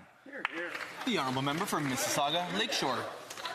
Mr. Speaker, a lot of filibustering was happening in the previous session. A lot of delays, a lot of activity that obstructed government from doing its job. And the members opposite is now talking about some partisan issues, recognizing fully well that he himself wanted an election. And you lost because people supported the Liberal Party going forward, and they're supporting our actions to support our military. When they were in power, it was under 1% of GDP. We are strengthening the forces, we're investing in our people, and we're making certain and making every ability for them to be safe in our judicial system as well. Question and commentaire. The honourable member from Joliette-Manawan. Mr. Speaker, I thank the colleague for his speech. Does he think, as I do, that the government waited too long to bring this bill forward, or the previous one, C-66?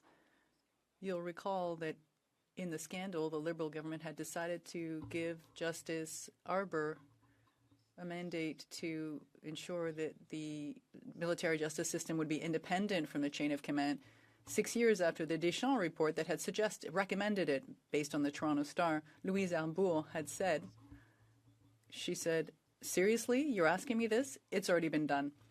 After the report was tabled in 2022, there was a report by Justice Fish. So why wait? Why wait 10 years for the passage of such a bill? Thank you. Member for Mississauga Lakeshore. Merci pour la question. Thank you for the question. This is a very important question. I'm not sure I understand. Are you a bit apprehensive? Waste. Let's support Bill C-11 now. Thank you. Comments, question and commentaire. Appel au règlement, l'honorable député de Mirabel. The honourable member for Mirabel.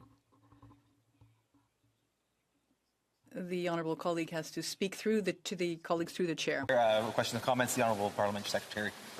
Thank you, Mr. Speaker. I appreciate many of the words that my colleague has put on the record. And one of the things that I want to recognize is that Bill C-11 comes out of recommendation number 5. And recommendation 5 says that we need to take the issue and put it into our civil judicial system as opposed to the military system. And for the last number of years, the government and the military has already moved in that direction. But passing this law will enable us to meet the 48 recommendations that were actually advanced by Justice Arbour. And I'm wondering if he can just provide his thoughts on achieving that 48. Member for Mississauga Lakeshore. I thank the member for the question, and through you, Mr. Speaker, I wish to reflect on the very nature of why this bill is important. As noted, there's been expert independent recommendations made by 2 justice ministers recognizing the importance. And one of the major priorities is the civilian enablement of the justice system to have more independence and more protection for our armed forces and for the individuals involved. All of us agree with that. I believe the opposition agree with it as well, Mr. Speaker. Let's support Bill C-11. Question and comments. A brief question, the honourable member for Windsor West. Thank you, Mr. Speaker, and thank you for the speech from the honourable member across the aisle. This legislation is long overdue, Mr. Speaker, and I believe the Minister of Defence himself admitted this today. One of the most important issues for any military is maintaining discipline and readiness.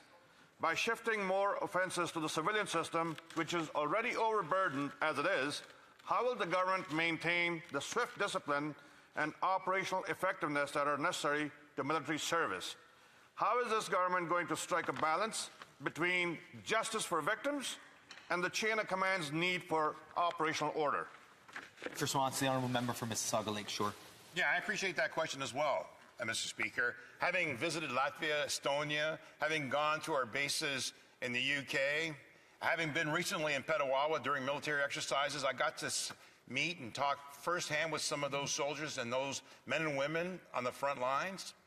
And believe you me, Mr. Speaker, the soldiers and the officers and the leaders want that discipline, but they want fairness, they want transparency, they want their troops to be cared for. They recognize the civilian system is an appropriate step forward. Resuming debate, please debate the honourable member for Davenport. Thank you so much, and thank you, Mr. Speaker. It's always such a pleasure for me to rise in this House to speak on behalf of my constituents, of my amazing downtown West Toronto riding of Davenport. And today I'm going to be speaking in favor of Bill C-11, an act to amend the National Defence Act and other acts. And this legislation, if passed, will amend the National Defence Act in response to long-standing concerns raised by victims and survivors of the Canadian Armed Forces community. It includes a suite of targeted amendments to modernize the military justice system and builds on supports to victims and survivors. Mr. Speaker, in my role as the chair of the Canada-NATO Parliamentary Association, I know firsthand the impact that our brave men and women of the Canadian Armed Forces have on operations at home and abroad. We know that to fulfill our role as a NATO ally, we must have forces that are ready, able, and agile. This all starts by ensuring that we provide our forces with a safe and professional work environment. This is the most effective way for our forces to train and build up their skills for the difficult jobs we ask of them. And this is why, Mr. Speaker, I'm so pleased to rise today to speak about the important work that's being done to modernize our military justice system and to restore trust in the Canadian Armed Forces, also known as CAF. In the spirit of this debate, I will focus mainly on the initiatives surrounding Canadian Armed Forces personnel, including our military's efforts to recruit and retain more people, and to ensure theirs is a work environment free from discrimination and from harassment. Let me be clear from the start, our people remain at the heart of everything our military does. It's of course vitally important that they have the right equipment to stay agile and effective on the battlefields of the 21st century. But it's the people across the institution who make everything possible. Having the right number of people in the right jobs, each of them contributing to the collective efforts of moving our organization forward, has only become more important in recent years. We've seen the return of strategic competition on a global scale. authoritarian leaders from around the world vying for power and influence, and they are not afraid to violate international laws and norms in the process. Canadians see this, Mr. Speaker, and they know this. They see Canada on the world stage with folks wearing the maple leaf proudly on their uniforms around the world. And here in Canada, Canadians have also seen the Canadian Armed Forces members called on more and more to respond in their own communities when natural disasters strike. And as our military continues with its digital transformation efforts, and as we begin to account for the influence of emerging technologies like AI and quantum computing, we remain committed to keeping the human factor, human decision-making, human operational planning at the very heart of this work. It is a time of rapid global change, change that puts our country and our continent at risk, change that threatens our closest allies and partners. Our efforts to build our forces back up to their full authorized capacity and set the groundwork for future growth are essential. When the Department of National Defence and CAF were developing Canada's defence policy, our North Strong and Free, they recognize this fact. And Mr. Speaker, that's why this policy puts forward an ambitious plan to rebuild the Canadian Armed Forces authorized force of strength of 71,500 regular force and 30,000 primary reserve force members, as well as lay the groundwork for future growth. It also commits to expanding the size of the civilian workforce across many different critical functions, from training to building infrastructure, staffing to IT. And Mr. Speaker, first and foremost, our North Strong and Free commits the Canadian Armed Forces to take a more agile and adaptive approach to recruiting. That includes using digital technology to improve the applicant experience, speed up the required screenings, and connect with the new pools of applicants. It also includes innovative measures like a new probationary period for applicants, streamlining the security clearance process, reevaluating medical eligibility requirements, and abolishing outdated processes and criteria wherever possible. The CAF is also modernizing training by optimizing new members' transition into service, streamlining training activities, and providing new recruits with meaningful work more quickly and more effectively. Through these efforts, they will also redouble their commitment to building a military that looks like Canada and draws on the skill and talent in all parts of our society. We know that having a military that accounts for and engages with the diverse perspectives and experiences of people across our country make us stronger, more resilient, and enables better decision-making. The Canadian Armed Forces recruiting efforts through the defence policy are broad and far-reaching, and this year we've hit the highest recruitment numbers in 10 years. That is great news, Mr. Speaker. In addition to significantly boosting recruitment numbers across the country, the CAF is also looking at ways to make the military a viable, lifelong career for those already wearing the uniform. Key to this is modernizing how the military manages its personnel, including providing improved career support and delivery of services by better incorporating digital technologies into these activities. The Canadian Armed Forces is re-examining their policies around compensation and benefits, HR leave, and other supports for work-life balance, some of which date back for decades. As part of these efforts, Mr. Speaker, the Canadian Armed Forces is accelerating the development of an electronic health record platform that improves the continuity of care for mental and physical health services for CAF members as they are posted across this country. Our federal government has also created a Canadian Armed Forces housing strategy, improving access to housing wherever CAF members and their families are posted, including building new housing and rehabilitating existing developments. We are making generational investments in affordable childcare for military families on bases right across our country because we know that having safe, reliable childcare is important for everyone. This includes CAF members, many of whom face difficulties in finding this kind of care when they deploy. So services like these are obviously essential for them and for their loved ones. Mr. Speaker, our efforts for recruitment and retention also closely align with our military's larger culture change efforts. Through our North Strong and Free, the CAF has reaffirmed its commitment to continuing the important work of building a safer, more respectful and inclusive work environment for all those who serve. The legislative changes to the National Defense Act through Bill C-11 to ensure CAF members have the confidence in the military justice system, as well as continue to implement recommendations drawn from 4 other external reports. Those include the Independent External Comprehensive Review and Third Independent Review of the National Defense Act, overseen by former Supreme Court Justices Louise Arbour and Morris J. Fisher, respectively. Mr. Speaker, I will let my colleagues discuss these reports and how they're influencing our military efforts in more detail. Mr. Speaker, through our North Strong and Free, National Defense is also committed to spending billions of dollars acquiring new equipment and infrastructure to support CAF operations across the globe. Many of these investments are focused around bolstering the CAF presence in the Arctic year-round. Securing the Arctic is an important component in the defense of NATO's western and northern flanks and directly supports broader NATO deterrence efforts. Finally, our North Strong and Free reaffirms the CAF's critical role around the world, supporting our allies and partners in need. And Mr. Speaker, this includes Ukraine, which continues to fight for its very existence in the face of Russia's illegal and unjustified invasion. In the Indo-Pacific, Mr. Speaker, where Canada is bolstering its military presence in support of our regional partners, we are also supporting our allies and partners in need. And of course, in Latvia, where CAF continues to lead the forward land forces in defense of NATO's eastern flank. As Canada makes a generational and historic series of investments in our national defense, we must never lose sight of the people who serve Canada and Canadians. The brave men and women of the Canadian Armed Forces are at the heart of Canada's national defense. CAF members are deploying in dangerous situations around the world to bring hope.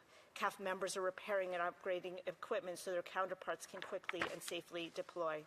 Through Bill C-11, we are also supporting our people by modernizing the military justice system, making sure it stays aligned with Canadian law and that is responsive to the needs of our people in uniform. Thank you, Mr. Speaker. Questions and comments. Question and commentary. The honourable member for Sherwood Park, Fort Saskatchewan. Thank you, Mr. Speaker. The member spoke about many things related to international peace and security that were different from the bill, so my question will focus on those issues as opposed to the substance of Bill C-11. She spoke about the threat to international peace and security associated with Russia's genocidal invasion of Ukraine and the Canadian response. I'm very concerned that the government chose to create waivers to titanium sanctions. They have this pattern of talking about sanctions and then creating big holes in those sanctions. And we still have in place waivers to titanium sanctions that allows the import and use of Russian titanium. And we continue to have barriers to the export of oil and gas, which could play a key role in displacing Russian gas exports. So I'd like to know what the member's position is on these issues. Why, in particular, has the government put in place titanium sanctions waivers to allow the Russian titanium industry to continue to benefit from trade with Canada? The honourable member for Davenport. Thank you so much, Mr. Speaker. I want to reiterate, because I do want to continue to focus on Bill C-11, Mr. Speaker.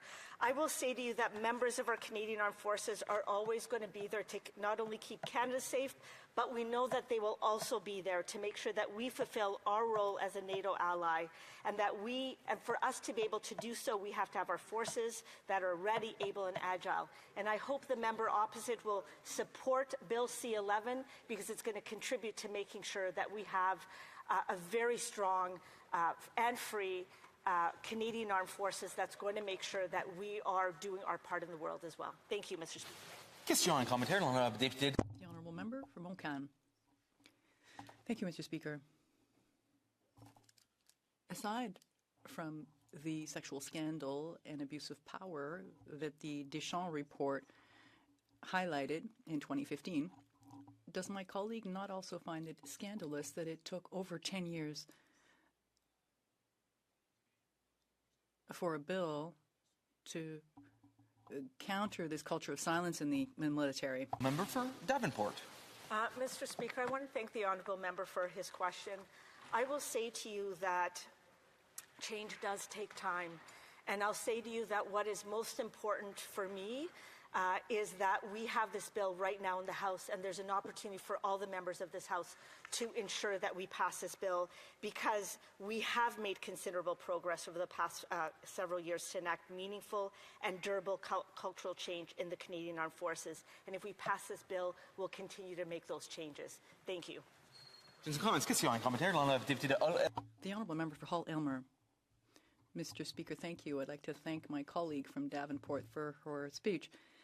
If she can answer this, how important is it to support our soldiers abroad in missions outside of Canada, and to make sure that our armed forces, specifically female armed forces members, have trust in the military system to determine whether there is a violation or a lack of respect or any kind of misconduct within the Canadian Armed Forces? The Honourable Member for Davenport. Thank you so much, Mr. Speaker. I want to thank the Honourable Member for his question and for his advocacy. I will say to you, we have made already considerable progress over the last few years to enact meaningful and durable cultural change within the Canadian Armed Forces. I'm also pleased to let you know, Mr. Speaker, that we've also provided support and resources for any of the survivors or victims. A key resource is the Sexual Misconduct Support and Resource Centre. It's a centre that provides vital services, including a 24/7 support line, peer support services, and independent legal services. We know there's more to do. We're on it, and that includes passing this bill, Mr. Speaker. Thank you so much. We have time for a very brief question. The Honourable Member for Simcoe Grey. Speaker, I wish I had more time. I just had a quick question. I know about balance and my riding between the military, which is very important, but also as agriculture. And I know that the government purchased roughly 1,600 acres for an Arctic over-the-horizon radar system, and there seems to be a clash. The municipality, Simcoe Fedivag, they're not against the actual technologies. What they're against is the site up to 4,000 acres. I'm just wondering, how does the member opposite feel? How does it, food security and people, if they're going to expropriate land, how will that play out against protection for our military? A very brief response, the Honourable Member for Davenport. Thank you so much, Mr. Speaker. I want to thank the Honourable Member for his question. What I would say is the Canadian Armed Forces are always there to keep Canada safe, and it is our obligation as a government to ensure that they have the resources and the tools and the equipment to be able to do so. The legislation that we're discussing today is going to help our Canadian Armed Forces build a more inclusive, respectful, and safe workplace, and it's important for everyone to pass it. Thank you. Resuming debate. Please do debate. The Honourable Member for Smilkaneen, West Okanagan, South Kootenay. Thank you, Mr. Speaker. I will be splitting my time with the member from Nanaimo Ladysmith. I rise today and honored to speak on behalf of the wonderful people of the Similkameen, South Okanagan, West Kootenay. Today I rise to speak on Bill C-11, a legislation that proposes long overdue changes to the National Defence Act and related laws. Let's be clear, this bill did not emerge out of nowhere. The Liberals have had 10 years to tackle sexual misconduct in the military, and they chose not to. The bill is in response to deeply troubling and at times heartbreaking failures within our military justice system. Failures that have been well known and well documented for far too long.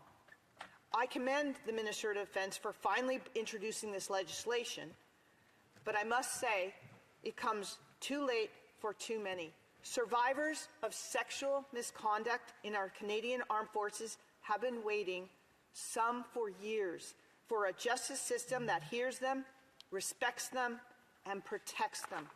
Instead, they've faced delay, deflection, and denial. For years, Parliament has been presented with irrefutable evidence, independent reviews, government reports, surveys, and the voice of survivors, all pointing to a military culture where sexual misconduct is not only alarmingly common, but where justice is often watered down, delayed, or even denied altogether. Professor Elaine Craig of Dalhousie University published a 2020 report revealing high rates of plea deals in military courts. Deals that allow perpetrators to sidestep serious convictions.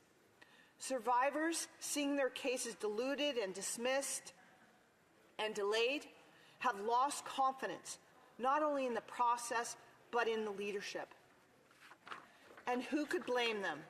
They're not just afraid of legal outcomes, they fear career ruin, retaliation, and ostracism if they step forward. In a system where justice is inconsistent, the silent message has been, don't speak up, it's not worth it. We need to change that. Bill C-11 aims to address some of these long-standing issues, and among their long-awaited provisions are transferring sexual offense cases from military courts to civilian jurisdiction, where incidents occur when the incidents occur in Canada. And this has been a long-awaited step towards impartiality. But we need to investigate further whether sending these cases to the civilian system, as many have since 2021, will be successful, given the severe backup in our civilian justice system. It also modernizes appointments to key military legal positions, including the Provost Marshal, Directors of Prosecutions, and Defense Counsel Services. And Conservatives have been pushing for many years the strengthening of safeguards against interference, improving complaint processes, and enhancing independence within the military justice system. Importantly, it also implements recommendations from the Arbour Report, mentioned quite a bit in this House today, led by retired Supreme Court Justice Louise Arbour, who did not mince words when she said Canadians learned that investigations were perfunctory, the victims were not believed, and often they, not the perpetrators, were punished by senior officers. That's not just a legal critique. It's a condemnation of a broken system that's been going on for years. And the numbers confirm it. According to Stats Canada 2023 survey on sexual misconduct in the Canadian Armed Forces, nearly 2,000 members of the regular force, about 3.5%, reported experiencing sexual assault in connection to their service. The rates were even higher among young members and Indigenous service members. A troubling fact for so many reasons, but also for the fact that we're having such a difficult time and challenging time in recruitment.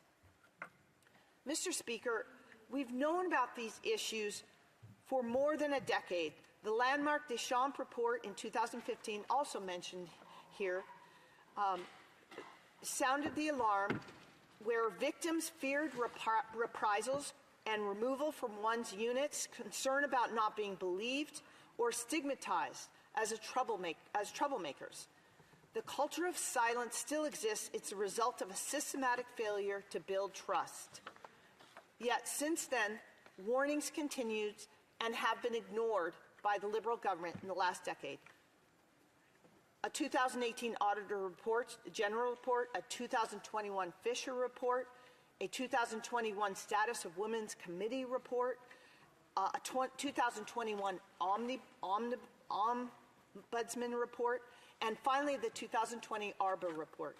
It is clear it is time to transfer these cases to civilian courts, reform the system, listen to the victims. But this should have happened long ago. And we need to work on those civilian courts, as we know they have their own issues. So it's not like the Liberals did not have all this information for the last decade. Bill C-11 gives the current Minister of Defense increased powers over key appointments and prosecution guidelines. That's no small matter, but given this government's track record of interference, Canadians have every right to ask, and they are asking, can this minister and this government be trusted with more power? Let's not forget, in 2021, the House had to censor former Liberal Defense Minister for his handling of known sexual misconduct allegations in the military. We witnessed Liberal cover-up, committee filibusters, and a failure to hold top officials accountable, even when they knew about the serious misconduct at the highest level of military command. Any expansion of ministerial authority must come with serious safeguards. The government must explain how it will prevent abuses, prevent victims, and guarantee independence in the military justice system. Mr. Speaker, our brave men and women in uniform make enormous sacrifices to protect us every day. Members of the Canadian Armed Forces deserve to know how these changes will apply to them, whether they serve here at home or are deployed abroad. They deserve a justice system that protects them in return. Let us be clear. This legislation is not a gift, it's not charity, it's the bare minimum of what we owe to those who serve, and it should have happened years ago. We cannot afford another decade of inaction. We cannot offer more empty promises. And we certainly cannot allow this government to pat itself on the back for action it was shamed into taking. And that is why, Mr. Speaker, Conservatives will scrutinize this bill closely. We will stand up for victims. We will demand transparency, independence, and real reform. We will not let this government off the hook for its past failures, but we will work to ensure that, finally, those in uniform get the justice and protection they deserve. To all those who have served and continue to serve, we hear you, we stand with you, and we will fight for the justice that you have been denied for far too long. Thank you. Questions and comments. Question et commentaire. The Honourable Parliamentary Secretary to the Government House Leader. Yes, so thank you, Mr. Speaker. I wonder if the member can provide her thoughts in regards to when we talk about the recommendations. There's 48 specific recommendations that were brought forward. 47 of those are well underway and hopefully will in fact be dealt with before the end of the year. The one that there's a lot of hesitancy about is in regards to Bill C-11. C-11 is recommendation number 5. That's what we're debating today, and I'll be able to provide more detail on it. But my question to the member is, would she not agree that at the very least the Conservative Party of Canada should commit to getting that legislation in whatever form passed before the end of the year? The honourable member for Similkameen, South Okanagan, West Kootenay. Well, thank you, Mr. Speaker, and thanks for the member for his question. It's really interesting to me that he seems or the Liberals and the member seems intent on pushing this through so fast when these issues have been around for years. In fact, last year it was filibustered, it was debated in committee, and yet it was killed in proroguing Parliament. The bill did not appear out of nowhere. It's been in response to deeply troubling failures within our military justice system that's been going on for years. So it's interesting that he is interested in it going so quickly. The Honourable Member for Mirabel. Thank you, Mr. Speaker. In March 2015, and we're in 2025, the former Justice Marie Deschênes filed a devastating report on sexual allegations in the Canadian Armed Forces. A month after that, the Harper government named Jonathan Vance as the Chief of Major Staff. So then we had the Fish report, and we had the Louise Arbour report, and Justice Arbour was surprised that she was being asked to redo work that had been done before. And we're now in 2025. I was listening to a Liberal member of the parliament who were saying that change takes time. But, Mr. Speaker, 10 years to file a bill that aims to protect the most vulnerable members of our armed forces, Mr. Speaker. That is the question I'm asking to my colleague. Is this not a clear lack of consideration, especially towards women in the armed forces? South Okanagan, West Kootenay. Mr. Speaker, I want to thank the member for his question. I completely agree. It's been a long 10 years with many people being hurt by the lack of legislation that needed to come forward a long time ago. It's survivors of sexual misconduct have been waiting for years for the Liberal government to do something about this, and they need to be heard. Comments? The honourable member for Sherwood Park, Fort Saskatchewan. Thank you, Mr. Speaker. I want to thank my colleague for her excellent speech and her important work already in this Parliament. A former member of this House who was, as it happens, from the same province, Defence Minister Sajjan, was given an opportunity to receive some information about very serious issues of this nature from the Ombudsman, and tragically chose not to deal with that information at the time. And I don't think we've heard anything from Liberals thus far in today's debate about how that unfolded or how that contributed to where we are today on these issues. And I wonder if the honourable member has comments on what happened then and why action wasn't taken when information was initially available. The honourable member for Similkameen, South Okanagan, West Kootenay, in about 45 seconds. I want to thank my fellow colleague for his question. And again, it's pertinent to this debate because it exemplifies the fact that so many important and troubling issues have occurred in the last few years concerning this deeply troubling issue in the military system that should have been acknowledged and moved on and changed a long time ago. And unfortunately, this Liberal government chose to avoid the issues that needed to be addressed. Resuming debate. Please do the honourable member for Nanaimo, Ladysmith. Thank you, Mr. Speaker. Canadians hold deep pride in the men and women who wear the uniform of the Canadian Armed Forces. They serve in dangerous places with courage to defend the values and freedoms we hold dear. We ask them to put country before self, to risk their lives so that we can continue to live in safety and freedom. For far too long, too many of those who have served have had to fight another battle. The battle to be heard, to be believed, and to be treated with dignity when they come forward as victims of sexual assault or misconduct within the very institution that demands the highest standards of honor and integrity. That's why today's debate on Bill C-11, the government's new military justice reform bill, matters. Our conversation today is not just about amending sections of the National Defence Act. It's about the culture, credibility, and future of the Canadian Armed Forces.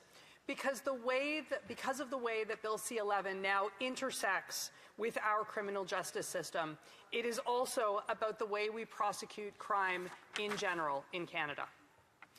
Mr. Speaker, it's been more than a decade since the 2015 report of former Supreme Court Justice Marie Deschamps. It's been more than a decade since that report rocked Canada with her findings on sexual misconduct in our armed forces. She made 10 recommendations. Operation Honor followed and was supposed to change both culture and outcomes. But years later, the Auditor General reported that Operation Honor had little measurable success. Investigations were still slow, accountability was still weak, and the culture in some parts of the military continued to allow perpetrators to avoid serious consequences. Justice Deschamps called the Liberal government out for its failure to act in this regard. The next report came in 2021. It was done by former Supreme Court of Canada Justice Morris Fish. It gave the Liberal government another failing grade and made 107 recommendations.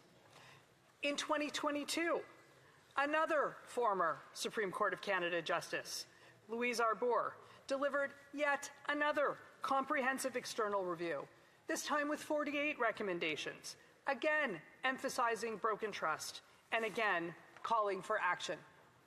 3 former Supreme Court of Canada justices laid out a roadmap for reform, and yet, as the Liberals hesitated, as progress stalled, as survivors were left waiting, it was Conservative pressure through parliamentary questions, committee hearings, and public advocacy that forced this issue back onto the national stage again and again.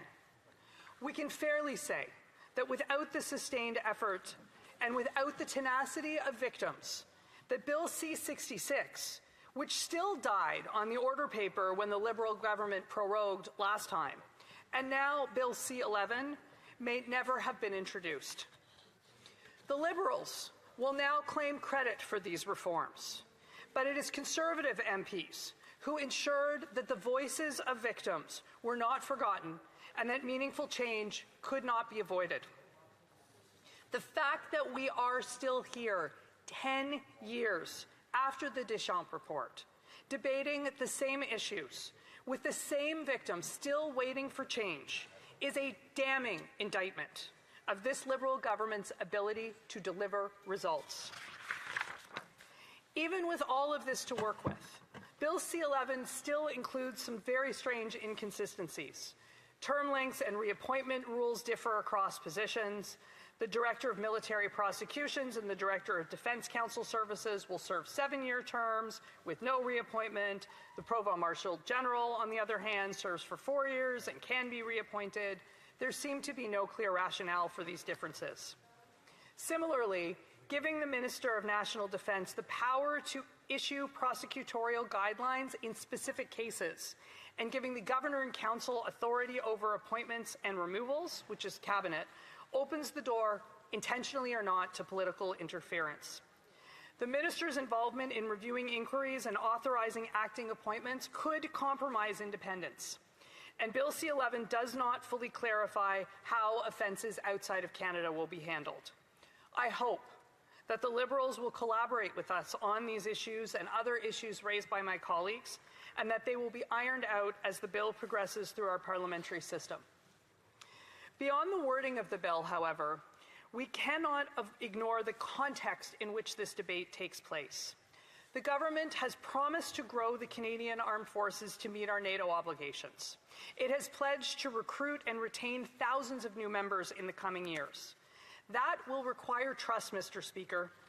Trust that every person who joins our forces will serve in an institution that protects them, upholds the law, and embodies the values that we defend abroad. And that brings me to a very serious concern. The government is proposing to transfer all sexual offense cases from the military justice systems to civilian courts. The principle makes sense. Justice must be independent. But modernization is not just a word. It's a commitment to follow through. It means resourcing reforms properly. It means ensuring civilian authorities are ready to handle the additional caseloads. Right now, Mr. Speaker, our civilian court system is in crisis. Court backlogs are staggering. Serious criminal cases have been stayed or dismissed because of delays. Victims of assault, including sexual assault, are waiting years for their day in court. So when this government says it will hand military cases to the civilian system, we have to ask, how will the civilian system cope? What additional resources will be provided to the provinces along with this downloading to ensure these cases and others do not end up stayed for delay? And while we are speaking about justice, Mr. Speaker, let us talk about the need to reform Liberal bail. Just this afternoon, this Liberal government voted down a Conservative private member's bill that would have tightened bail provisions for repeat violent offenders, including sexual offences. People who, under this government's lax laws, have been released time and time again and have shown a staggering ability to reoffend. Liberals talk about protecting victims. But when they had the chance to take common sense steps to keep dangerous criminals off our streets, they said no to reform and yes to liberal bail, which will apply to these cases under C-11 the same as it applies to other cases in our justice system. Canadians deserve a government that takes justice seriously. Our men and women in uniform deserve a military where justice is not only done, but is seen to be done and is done expeditiously. The integrity of our justice system, civilian and military, depends on consistency. You cannot claim to stand for victims in uniform if you turn your back on victims in our communities.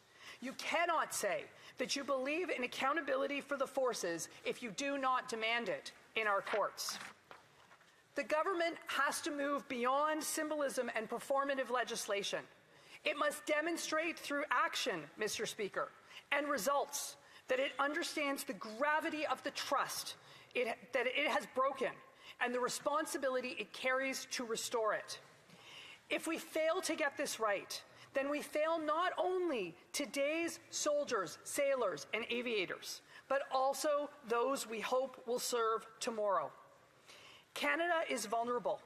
Our allies are increasing their defense commitments. The global security environment is becoming more dangerous. We will ask more of our military in the years ahead. But leadership begins with integrity at home. Before we can ask our soldiers to defend Canada's values overseas, we must prove those values govern our own institutions. The rule of law, equality, and justice must not be words in a report, but living principles in every part of our justice system. For the sake of our soldiers, sailors, and aviators serving both in Canada and abroad, let's get it right. The time for excuses has long passed. Fix the criminal justice system or get out of the way and let us do it. Let us ensure that the civilian courts have the capacity to deliver justice quickly and fairly. Above all, let us commit, across party lines, that never again will the men and women who serve Canada have to wonder whether their own government will stand up for them when they need it most. Thank you, Mr. Speaker. Questions and comments? Question commentary. The honourable member for Sudbury. Thank you, Mr. Speaker. The member talked a lot about the Liberal government's track record when it came to supporting the defence and Canadian Armed Forces, and we know that the legislation that we're debating today is significant, as well as some of the investments that we've announced over the past few months. But I would be very interested to hear what the member would have to say on the fact that the lowest level of defence spending ever in the history of the Government of Canada was made under the Conservative Harper government. The honourable member for Nanaimo, Ladysmith.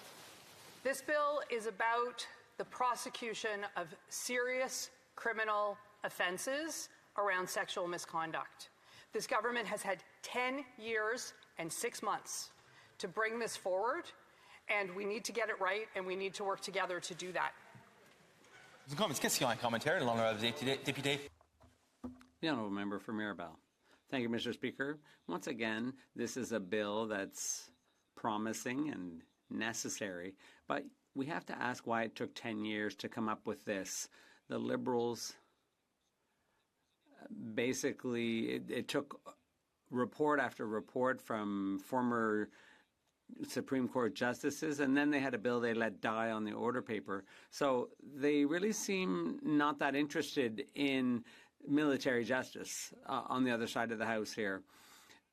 And the minister refused to meet with the ombudsman and was basically hiding in the washrooms to avoid meeting with the ombudsman to discuss this. So my question is, why, in her opinion, did the Liberals take 10 years? Why did they neglect this file so much when military justice is so important, once again, for the most vulnerable members of the armed forces? The honourable member for Nanaimo, Ladysmith. Colleague for his question. I think he's raised a point that really needs to be addressed. We have gotten to a point on this file where the trust is so low that we need to move these kind of offenses into the criminal justice system. And I really can't help but wonder if we had acted faster, if this government, if this Liberal government had acted faster when they had 10 years to do it, if we could have gotten to a point where the members of our armed forces had the opportunity to work this out internally and be able to build that trust. In the meantime, we cannot go back. We can only move forward. And for as long as this is taken, we hope that this government will take our advice and continue to work on this bill. Thank you. Comments, the honourable member for Provencher. Thank you, Mr. Speaker, and I want to thank the member from Nanaimo, Ladysmith, for an excellent speech. I think she clearly identifies some of the issues and concerns that she has with this legislation. Earlier today, we just saw the Liberals vote against tough on crime and instead support their soft on crime approach with voting against the jail and not bail motion that we as Conservatives put forward. The member identified that she doesn't necessarily have confidence in our courts that the victims of sexual violence and assault in the military will receive justice in our courts. And is that because of the Liberals' failure to pass legislation that's effective and actually brings justice to victims? The honourable member for Nanaimo, Ladysmith. I want to thank my colleague for his question. The problem is not as much with the courts as it is with the speed of justice that this government feels that they need to pursue. When it comes to the issue of liberal bail, we have been waiting for that. We have been waiting for this. We are waiting for a trade deal. We are waiting, we are waiting, we are waiting. And Mr. Speaker, Canadians are tired of waiting for this Liberal government. They use lots of nice words, but it is time to act, and it is time to move forward on so many files, including this one. Thank you. Questions and comments? A very brief question on Deputy Therese de Blainville. The honourable member for Therese de Blainville. Thank you, Mr. Speaker, and I'd like to thank my honourable colleague. I have a very brief question. Knowing that there's urgency, knowing how important this is for victims, are you ready to act swiftly to find solutions and get this bill passed? The honourable member for Nanaimo, Ladysmith. We'll see what the amendments and what the process brings. Thank you so much, Mr. Speaker. Resuming debate. Pleased to debate. The Honourable Parliamentary Secretary to the Government House Leader. Yes, thank you, Mr. Speaker. And it's a pleasure to be able to rise and speak to such important a piece of legislation. And I've been here listening to the entire debate thus far on the legislation, and I must say, it is a little bit disappointing. It's disappointing in the sense that all members of this House should really need to recognize the essence of why it is that we actually have Bill C-11 before us. I've heard many comments in regards to individuals. I've heard many comments in regards to their opinion on what the government is or is not doing. I've heard a lot of misinformation put on the record. I would have thought this legislation would have been well received to the degree in which we would be talking more about the victims and why it's so very important that the House of Commons actually pass this legislation. And that's a comment that I often hear, as I was just heckled, well, you had 10 years, and I plan on addressing that head on. And hopefully we'll see an official opposition that will at least acknowledge the reality as opposed to trying to continue to mislead. And that is what we have witnessed today. Those individuals that are trying to follow the debate would be given a false impression by listening to conservative after conservative stand up and speak. Now, there are some speeches that I really enjoyed, especially certain aspects of the speeches. For example, when a member opposite would stand up and talk about the victims. That's really and truly why it is the government for years now has been moving forward on dealing with the recommendations, Mr. Speaker. Because it is all about the victims. You know, I've had the opportunity and the privilege and honor to be able to serve in Canada's, the Canadian military, Mr. Speaker. I was an air traffic control assistant posted in Edmonton, had wonderful opportunities to serve in our force for just over 3 years, Mr. Speaker. And I can tell you, whether it was marching with World War II veterans or sitting in the tower in Lancaster Park, I have the deepest amount of respect for the men and women that have served in many different capacities, Mr. Speaker. And in many ways, we are the envy of the world because of our Canadian forces and the many contributions that they provide. Whether it's peacekeeping abroad, participating in protecting our freedoms and the rule of law, whether it's in countries abroad, Mr. Speaker, in world wars, as an example, or fighting the mighty Red River when it was flooding the city of Winnipeg, or fighting forest fires, or stepping up during the pandemic. I have, as I know my colleagues have, as I'm sure all of us should have, an immense amount of respect for the work that is done by the personnel that make up our Canadian forces, Mr. Speaker. So when I think in terms of why it is that this is an important piece of legislation, I think it provides a very strong message to members in the forces today, Mr. Speaker. And that is, as much as we value and appreciate what they do for Canadians day in and day out, we too appreciate and we want to bring certainty. We want to have changes so that every member of the Canadian forces can feel safe in that environment, Mr. Speaker. I heard a number of members talk about specific files where there was sexual abuse or sexual harassment. We know that that takes place, Mr. Speaker. That's the reason why we've had the studies go on and take place, Mr. Speaker. The number of recommendations from Madam Arbour's was, and she was a Chief Justice, Mr. Speaker, was 48. Bill C-11 deals specifically with recommendation number 5. And I actually printed off all of the recommendations, and I want to read the recommendation number 5, so people that are following the debate will get a really good understanding as to why we have the legislation before us. These 48 recommendations, Mr. Speaker, are recommendations that the government has been proactively working on virtually from day one when they were brought into being, Mr. Speaker. Whether it was budgetary expenditures, in the 2022 budget, I believe there was somewhere in the neighborhood of close to $100 million over a number of years that was actually allocated, or legislative actions where today it's C-11 dealing with recommendation number 5.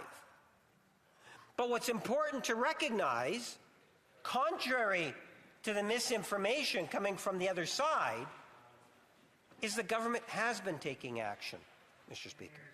Let there be absolutely no doubt whatsoever that the government not only has taken the issue seriously, but has actually taken specific actions to deal with it, Mr. Speaker.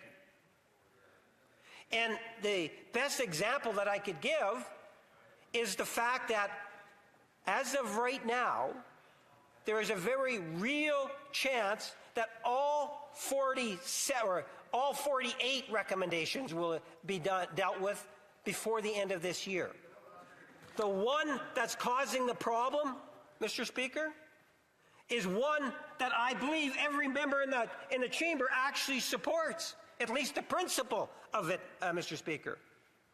What is the principle? Well, let me read the actual recommendation from the former Chief Justice. Recommendation number 5.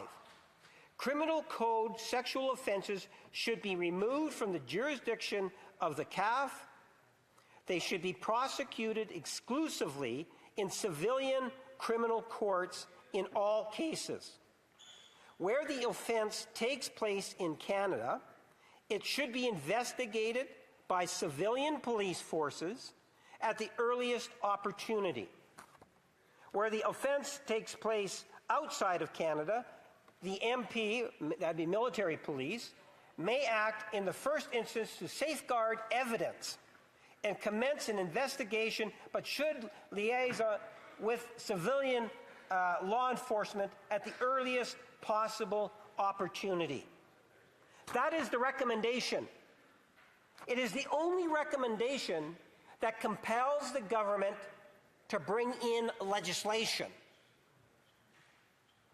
But just because it compels us to bring in legislation, Mr. Speaker, we didn't wait for the legislation ultimately to appear before us. We actually had action that was taken within a year of the interim report to ensure that we had prosecution and investigations taking place in the civilian setting, Mr. Speaker. That's how important it was for us, Mr. Speaker. Now, I don't recall any of the Conservatives pointing out that that is in fact the case. Rather, they amplified that nothing has been done, when in fact hundreds have actually gone in that direction. The legislation is to put it into law permanently, Mr. Speaker. That's the purpose of C11, and it actually then puts us in full compliance with that particular recommendation. And then we get the Conservatives, and they try to give again the false impression that we're sitting on it. We're not respecting the principles of recommendation number 5. And what's worse, Mr. Speaker, is if there was a political entity in the House that has prevented this legislation from becoming the law, it's the Conservative Party of Canada. And they just don't realize that. Like, seriously, do they not remember what was taking place last year? Remember when they were jumping all up and down, Mr. Speaker, demanding that they had privileges, they had points of order, and they were going to shut down Parliament? I remember the hours and hours and days going into weeks and weeks when the Conservatives refused to get anything passed. Where was that caring attitude for the victims then, Mr. Speaker? That was all tossed to the side because the Conservatives were more interested in their own political fortunes than they were the victims, Mr. Speaker. If you take a look at the legislation, it was actually introduced as Bill C-66 back in September of last year. They had the opportunity to provide comment on it. They did in part, Mr. Speaker, but then they came up with that game because they were more interested in having an election. So you'll have to excuse me, Mr. Speaker, in terms of not being overly sympathetic when they try to give the false impression that as a government we ignored the situation, because nothing could be further from the truth. Because at the end of the day, we had taken actions to ensure victims of sexual abuse within the military and harassment were in fact going through the civil system, Mr. Speaker. That is the fact. But they deny that, Mr. Speaker. And then they have brevity to try to say, well, you know, we're the ones as the reason why the law itself hasn't been enacted. And all they really need to do, because, you know, you might be able to heckle something across the way, but if you just, all you have to do is just read Hansard. What I'm saying is factually true, and they know that, Mr. Speaker. They know that.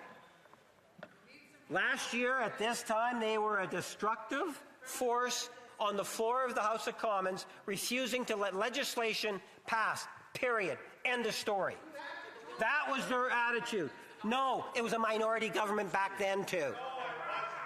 Mr. Speaker, you know, at the end of the day, I appeal to the members, especially the new members, because I can appreciate the new members weren't here during the Conservative debacle and destructive force, but I can tell you, for those new members, that we do have an opportunity that's here.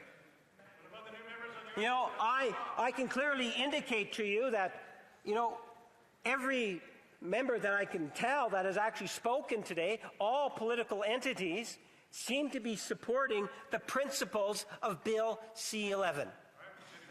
Right? Well, I'll tell you what, if I sit down, if you agree to pass it, I'll sit down right now. But I'll tell you, Mr. Speaker, I suspect if I did that, the Conservatives are not done talking. At the end of the day, Mr. Speaker, I would suggest to you that if everyone supports the principle of the legislation, then why not let it go to committee? Why oppose it going to committee? You had the chance last year and you blew it. You have another chance this year. So if you want to give some credibility to some of the comments that Conservatives were putting on the record when they talk about the victims, at the very least recognize... Order. We do have a point of order. The honourable member for Caribou Prince George on a point of order. Mr. Speaker, the honourable member from Winnipeg North has been here long enough. He knows that he has to be directing his comments through you, the chair, Mr. Speaker. And so he continues to answer and go through and say you and use those terms, Mr. Speaker. I ask that you... Mr. Speaker, that he shows respect to you this week. I thank the member for Caribou Prince George for his helpful contribution, and I think the member realized the error of his ways as he was. There is a little bit of back and forth going on right now, so I would just encourage all members on both sides to perhaps remember to address their comments through the chair and perhaps keep the heckling to a minimal, dull roar if possible. The Honourable Parliamentary Secretary has 5 minutes and 30 seconds remaining. Yes, thank you, Mr. Speaker. You know, I appreciate the fact that might be the first time this member's actually had a valid point of order. And my apologies, Mr. Speaker, in terms of using the wrong wording. But the facts remain. The facts remain. At the end of the day, we can, in fact, make a very strong and powerful message on Bill C-11 by allowing the legislation to pass. Now, you're going to get some of the members of the Conservatives are going to say, whoa, just wait a minute. We only brought it in today, and we've only had, what, 8 hours of debate on the bill? They have a Conservative shadow minister dealing with justice who introduced a private member's bill and is arguing that it should be passed virtually instantly. And fortunately for him, because it's a private member's bill, even though it makes substantial changes, there's only going to be 2 hours of debate for second reading. So we've, 3-4 times that already. And then it's going to go to committee where it's going to be timed. And then it'll come back. And that's because it happens to be a private member's bill, even though it's proposing to make profound changes to our judicial system, Mr. Speaker. So if the political will is there, we all know that this legislation could go to committee. What is the advantage of going to committee now? I would suggest to you, Mr. Speaker, by allowing the bill to go to committee, members opposite will be able to share their concerns, look at potential amendments, and propose them. If they have a substantial, good idea, they should be able to convince other members to support it. After all, Mr. Speaker, it can only pass if we get more than one political entity inside the House in favor of it. So if they're really convinced on their arguments, or they want to have a good, thorough discussion at committee stage, why hold off? Why wait? Tell me the justification. I've had a Conservative member say, well, there's virtually no difference between C-66 and this bill. The member could be right. I don't know all the details of it. But let me assume that Conservative member was accurate in the statement that he made, Mr. Speaker. Well, if that's the case, Bill C-66 was introduced back in January or March of 2024. So they've had ample time to be able to deal with what's within the legislation.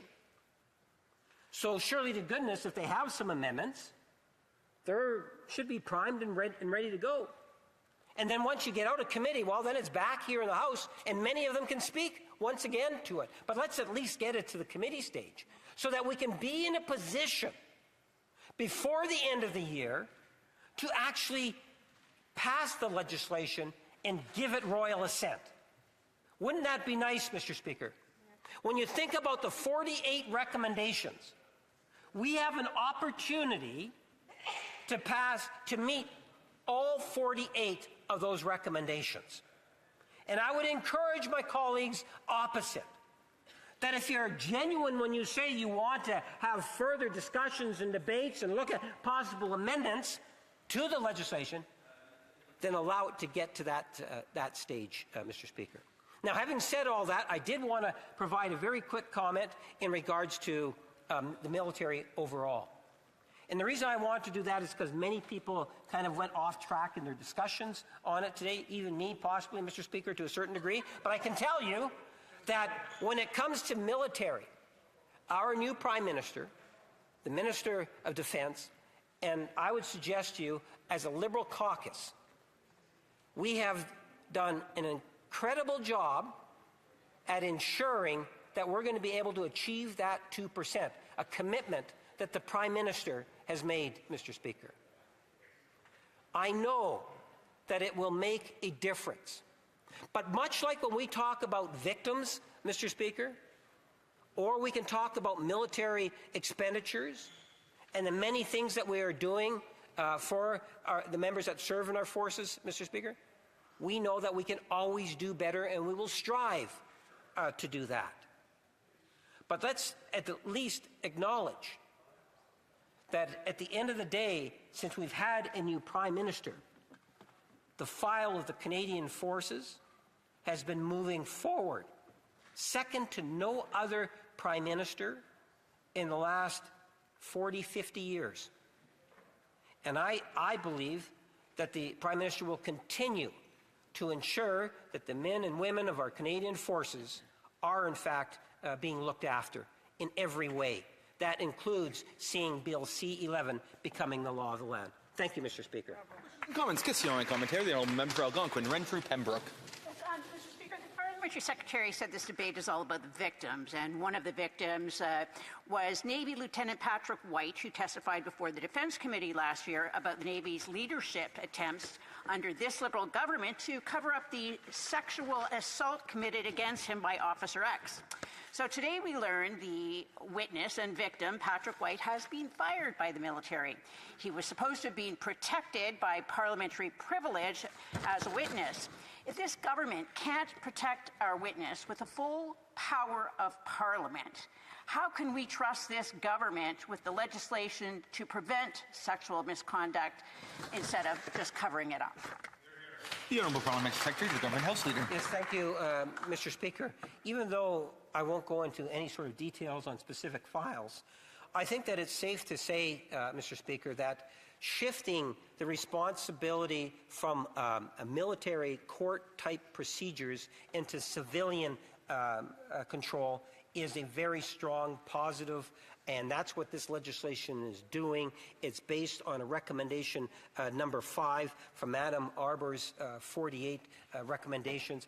I would hope that for members of the forces that might be following, and other stakeholders, other interested people that are following the debate, will recognize that not only are we advancing, trying to advance the legislation, but we've also ensured that there are certain actions that have been taking place for a number of years to protect the victims. The Honourable Member for Montcalm. Thank you, Mr. Speaker.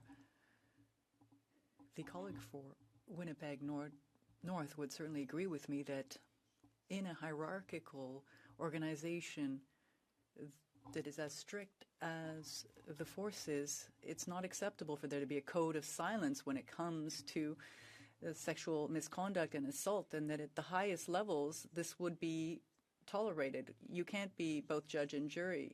We have to admit that military justice has been a failure in this respect. And if it serves as any consolation to him, the Bloc supports this bill, and we will work in the committee on it. Secretary, the Government House Leader.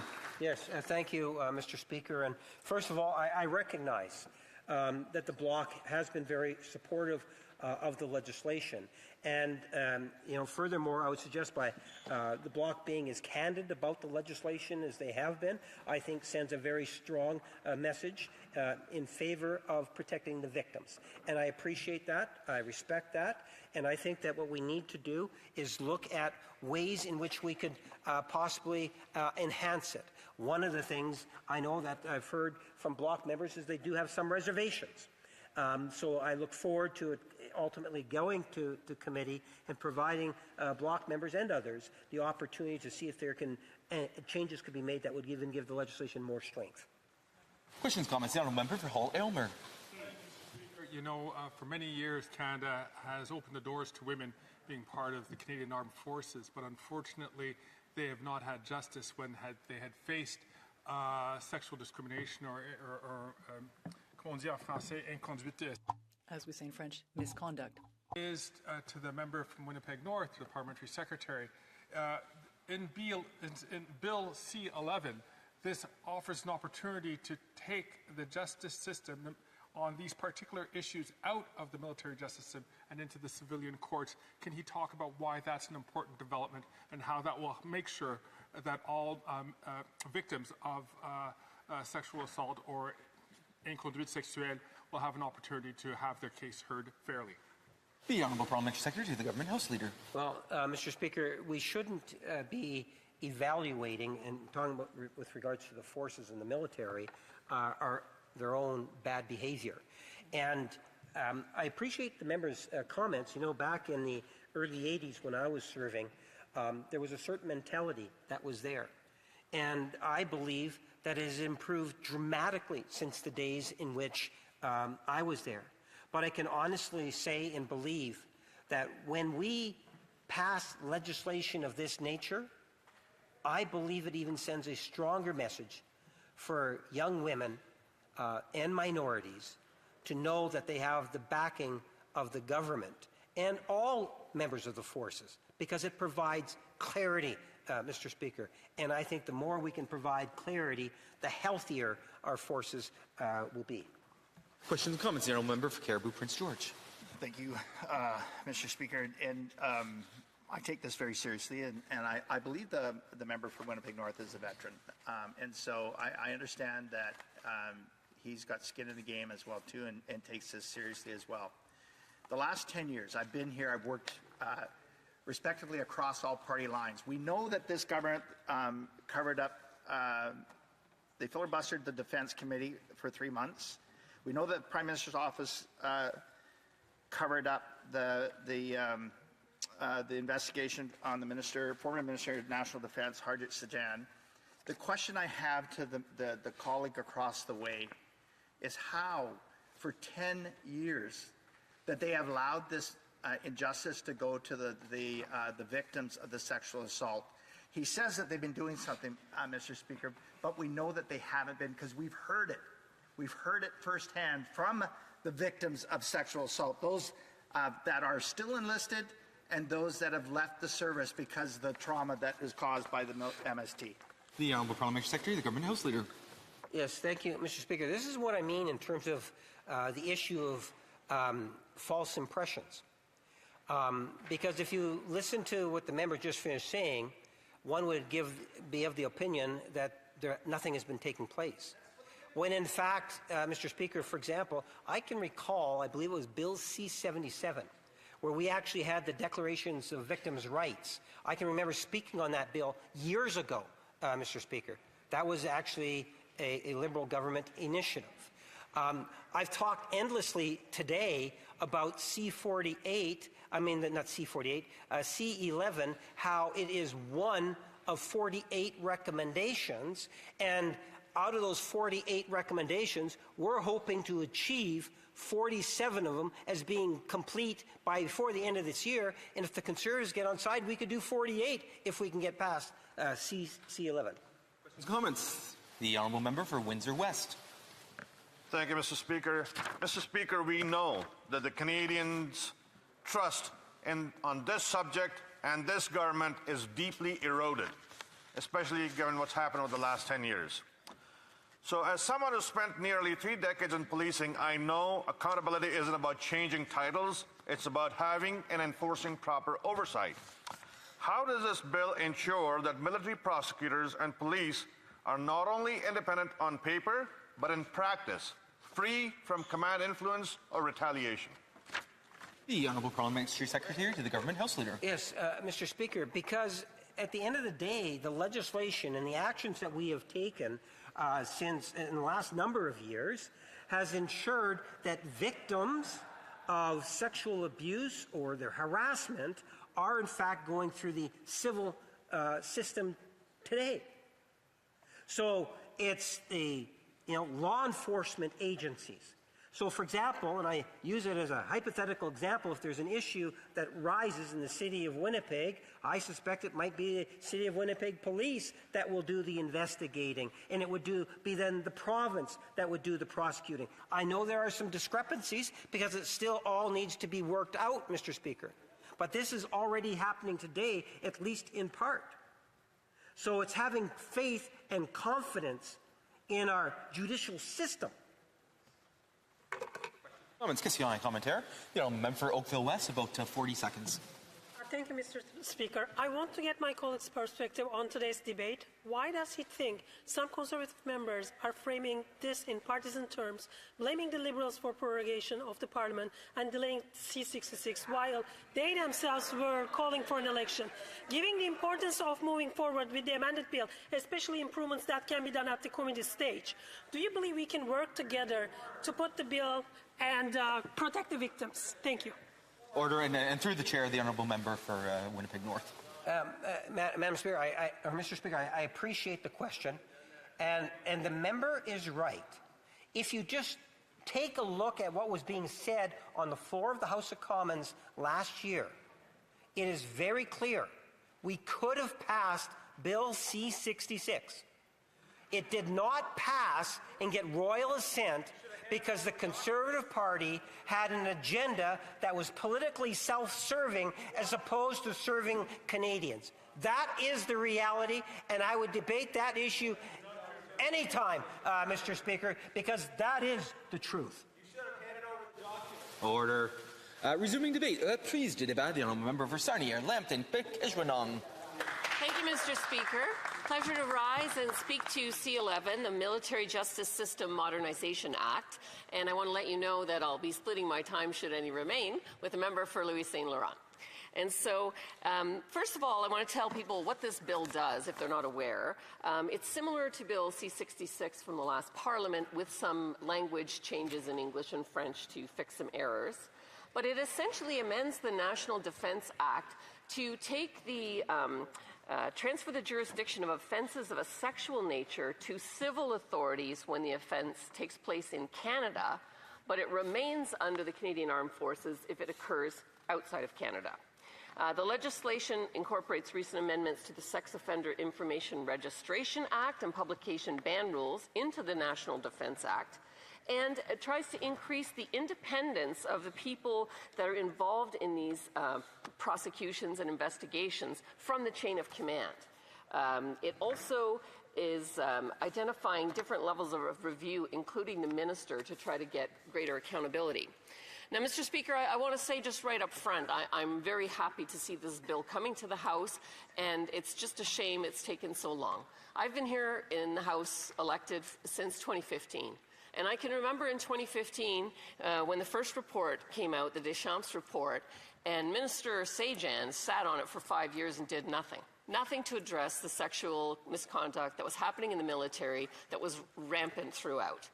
And then at that point in time, a light got shone on it. We were doing a study in 2021 at the Status of Women Committee, which I was chairing. I know there was a study done as well at the Defense Committee. But this was at the time when General Vance had allegations of sexual misconduct against him.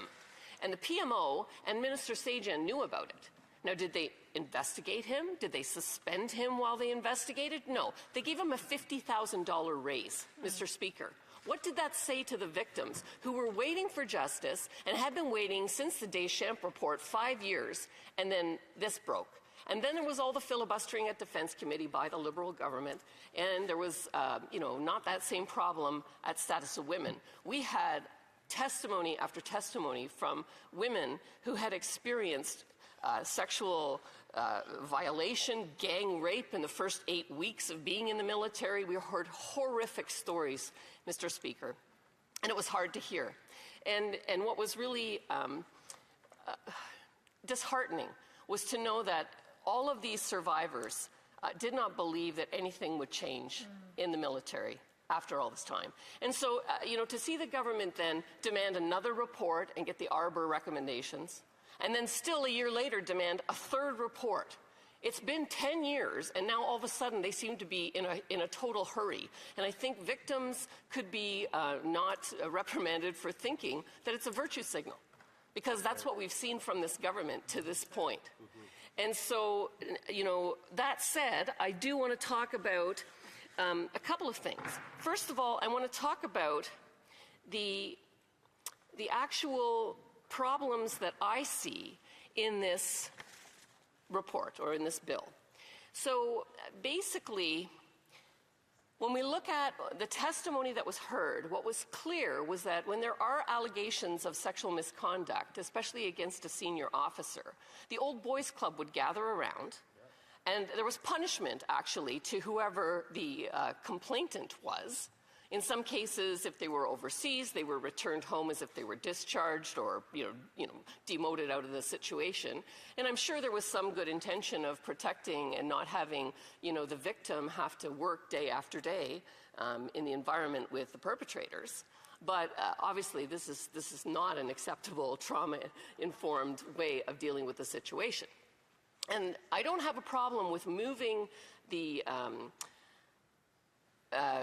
jurisdiction to the civil courts. However, what I would say is this. When I was on Status of Women, we heard testimony that of the sexual violations that happen, about 40% of them don't even get a police report done.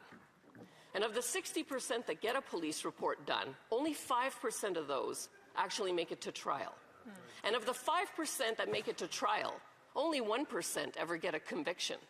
And of the 1% that get a conviction, the penalty is measured in months or in house arrest or in community service compared to the trauma that the victim has experienced.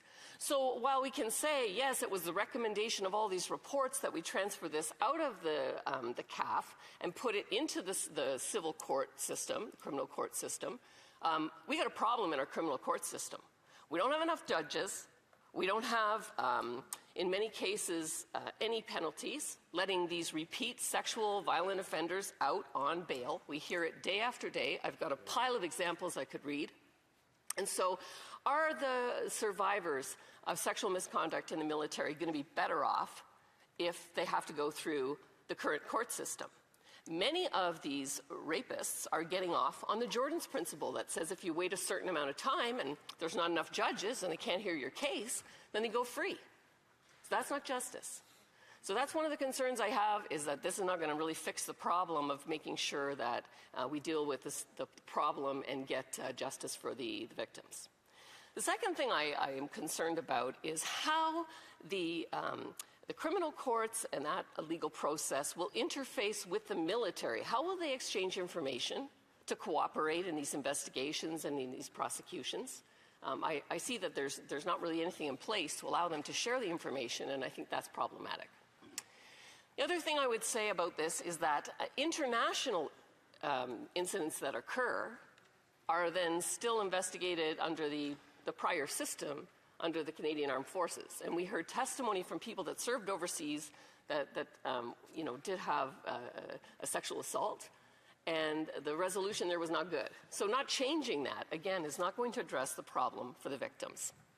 Now, when it comes to looking at some of the other issues here that we've heard, today under the military system, if somebody is accused, then the military covers the cost of the litigation for them. And so if there's a complaint that's not a valid complaint, and I mean there are those frivolous complaints that can come forward, it can be very expensive. Now, if we move that all to the criminal courts, then the individual is on the hook for those expenses, whether the charge is a valid one or not. So I think that's another area where the government should take a look at what they've put before the House and see if there's a way of shoring that up so that they can determine that, if there is a pernicious prosecution, that the government military can pay for that. The other thing in this bill, they've created a whole bunch of new term limits, and they're not consistent across everyone. And I believe the intent is to make people more independent from the chain of command, which I support. But it's not clear to me why are these terms all different, and why have they put new roles in place there. It's, to me, creating a lot of bureaucracy. And if we look at the Liberal government and their record, this is what they do. Want to solve housing crisis? Let's create not just one bureaucracy. I think they're on number 4.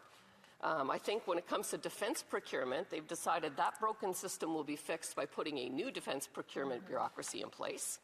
Same for the major projects system, and I could go on, Mr. Speaker. So there are still things that we need to repair here, and at the end of it all comes back to trust. The victims do not trust this government because they spent 10 years doing nothing. They don't believe them now. I don't know why the government thinks that people would believe them until they see actual action, something put in place that will get the justice that victims need. Thank you, Mr. Speaker. Questions and comments. Question and comment here. The Honourable Parliamentary Secretary to the Government House Leader. Yes, thank you, Mr. Speaker. And, I'm very much interested in getting the members' thoughts. In regards to the 48 recommendations, and we've been very clear throughout the day, 47 of them are well underway, and we're anticipating that we could have them complete before the end of the year.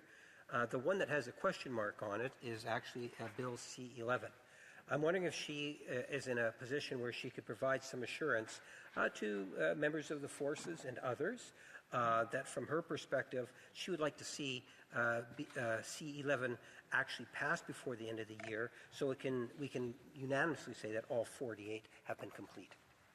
The Honourable Member for Sarnia, Lambton, Bukejwanong. Thank you, Mr. Speaker, and I thank you for the question. From the member opposite. What I would say is this. I don't have a lot of confidence that the amendments that I've just gone over, which are all reasonable amendments, would be accepted at committee based on the history that I've seen where the Liberals continually turn down the common sense amendments of the Conservatives. So this is our only opportunity to air those concerns and get them in the public realm, but certainly we will support this bill to go to committee. Thank you, Mr. Speaker. Questions and comments. Question and comment here. The Honourable Member for Sherwood Park, Fort Saskatchewan. Well, thank you, Mr. Speaker. I thank my colleague for her excellent work, and I think it's almost 10 years we've been together in this Parliament, and I think she's been involved in the work of the Committee on the Status of Women for all or most of that time. One observation I would have about this debate is the Liberals are speaking a lot about, in particular, the changes they're making on military justice, bringing this into a civilian context. But this is also in a context where we have a dramatic increase in violent crime across the board in this country. We're seeing more and more burdens placed on our police officers, on our courts, and this follows really the application of a failed Liberal ideology to the justice system. And one needs only consult violent crime data to see how violent crime was going down prior to 2015, and it started going up after 2015. It's not hard to identify what might have been a significant contributing factor to that change in trajectory.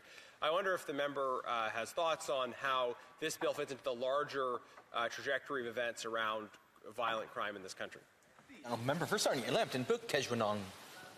My colleague for that question. Rape is up 76% in this country. We don't have enough judges. Rapists are walking on bail. Repeat offenders are walking on bail. And, like I said, the conviction rate is slim to none. So moving things from the military justice system to the criminal justice system, unless the criminal justice system is fixed so that women that are sexually assaulted or men in Canada get justice. Thank you, Mr. Speaker. Questions and comments? Qu'est-ce qu'il y a un commentaire? The honourable member for Sherwood Park, Fort Saskatchewan. Well, thank you. Thank you, Mr. Speaker. I want to thank the member for that answer. And those statistics are very alarming that we continue to see a very low conviction rate, for example. And that is no doubt very discouraging to those who have been victims and might be considering coming forward, or instances where we have perpetrators who are repeatedly released on bail, even though there are repeat violent offenders. We had an opportunity today to try to take some action on that when the Conservatives put forward a constructive proposal through our opposition day to move forward a jail not bail private members bill. The government is trying to create anticipation around a bill that has yet to come forward on their side, whereas we as Conservatives have already prepared a bill, put forward a solution, and the Liberals voted against even advancing that to committee. Victims can't wait any longer. I wonder if the member would like to reflect on the results of that vote today and what message the Liberals' opposition to our constructive proposal sends to victims of crime. The honourable member for Sarnia Lambton, Book Kejwanong, in about 46 seconds. Sure. Thank you, Mr. Speaker. I've already outlined the fact that Canadians have lost trust in this government. And, this is just another fact. Obviously, we need bail, not jail. 6 months, the Justice Minister has had the opportunity to introduce the things that will reverse what is in C-75 that gives people bail. It says the least restrictive punishment at the earliest possible opportunity. That's fines and bails today, and that's what's happening. And that's not justice, and that's not going to make victims want to come forward, because the punishment that they receive going through the process of the investigation and the trial is very punishing to them. And there's no evidence of how they're going to be protected by the Canadian military while this civil process is going on. Are they going to be protected in their jobs? Will they be exposed to their perpetrator? What will happen? What will be done to protect those people? Resuming debate. Please do debate. The honourable member for Louis Saint Laurent, Aki-Wendat, and he will have almost 7 minutes. It's with a lot of pride that I rise to speak in this chamber on behalf of my constituents from Louis Saint Laurent, Aki-Wendat, especially when it's a question that impacts our Canadian forces, because Valcartier is very close to my riding. Now, Mr. Speaker, this applies to all of our colleagues who have military bases in their regions. We have thousands of current force members and former force members who are living in our ridings. We must be proud of our Canadian forces. Across the globe, we see an increasing rise with the Vimy battle, and then the tragedy at Dieppe, and then the landing at Normandy, and then in France, where my father participated in Italy, I apologize, with the very prestigious, the Royal 22nd Regiment. Mr. Speaker, there are also those who served in Afghanistan, and allow me to remind all of us that there is a young man who lost his life, Corporal Jonathan Couturier, on the 17th of September 2009. He was very young, and he served our country, and he will forever live in our memory. Mr. Speaker, yes, the Canadian Forces had its moments of glory, but also challenges, as is the case with any organization. And according to the social situations that were present at the time, there are always challenges. Mr. Speaker, when I was much younger, in early 1960s, there was a tragedy close to where I lived. There was a soldier who lost sense of belonging and had drank a lot of alcohol, unfortunately, and there was an accident involving children. Now, what was done? Well, we took the issue and we fixed it in a respectable manner, and we were able to substantially reduce alcohol abuse that was a problem in the 1970s in the armed forces. You would also remember that in mid-1990s, there was a scandal involving paratroopers. They did dishonor to their uniform and to the Canadian flag in Somalia and other places in terms of their personal behavior. So, Mr. Speaker, you would also remember that that regiment was dissolved by Prime Minister Chrétien. As I was saying, Mr. Speaker, when there are challenges, we need to confront these head-on, and the Canadian Forces have always done this and found solutions. Well, we're faced with a similar situation, and this time we're talking about sexual misconduct in the Canadian Forces. Yes, we are faced with this reality, and that is why we are gathered today to talk about C11, which tackles this issue, sexual misconduct in the Canadian Forces, and especially in terms of the chain of command and the unfortunate incidents we have seen over the years. So Bill C11 was C66 in the previous Parliament. And when there are sexual misconduct situations, the bill envisages that the procedure take place in civilian courts and not in military courts. And the government is also appointing key officials. Mr. Speaker, sexual violence, unfortunately, has been something we have seen in the armed forces. Maybe not recently, but about 10 years ago, there was an incident in 2014. The Conservative Stephen Harper government gave the former Justice Marie Deschamps the task of examining the day-to-day reality in the Canadian Forces around sexual misconduct allegations. A year after, Justice Deschamps filed a striking report which was very clear, and it demonstrated that there was a sexual misconduct problem. And there was a dozen recommendations, a number of which were adopted by the Harper government.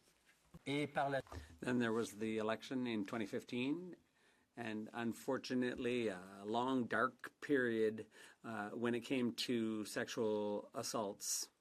For 10 years, the Trudeau government, Justin Trudeau's government, and his ministers didn't do what needed to be done. Yes, other inquiries were conducted, but why? Because we already had all the evidence we needed to show that action needed to be taken urgently.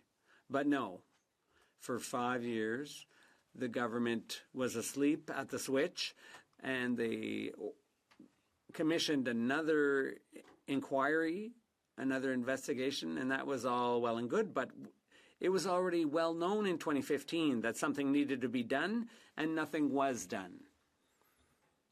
And then there was the General Vance incident, the top soldier in the Canadian Army.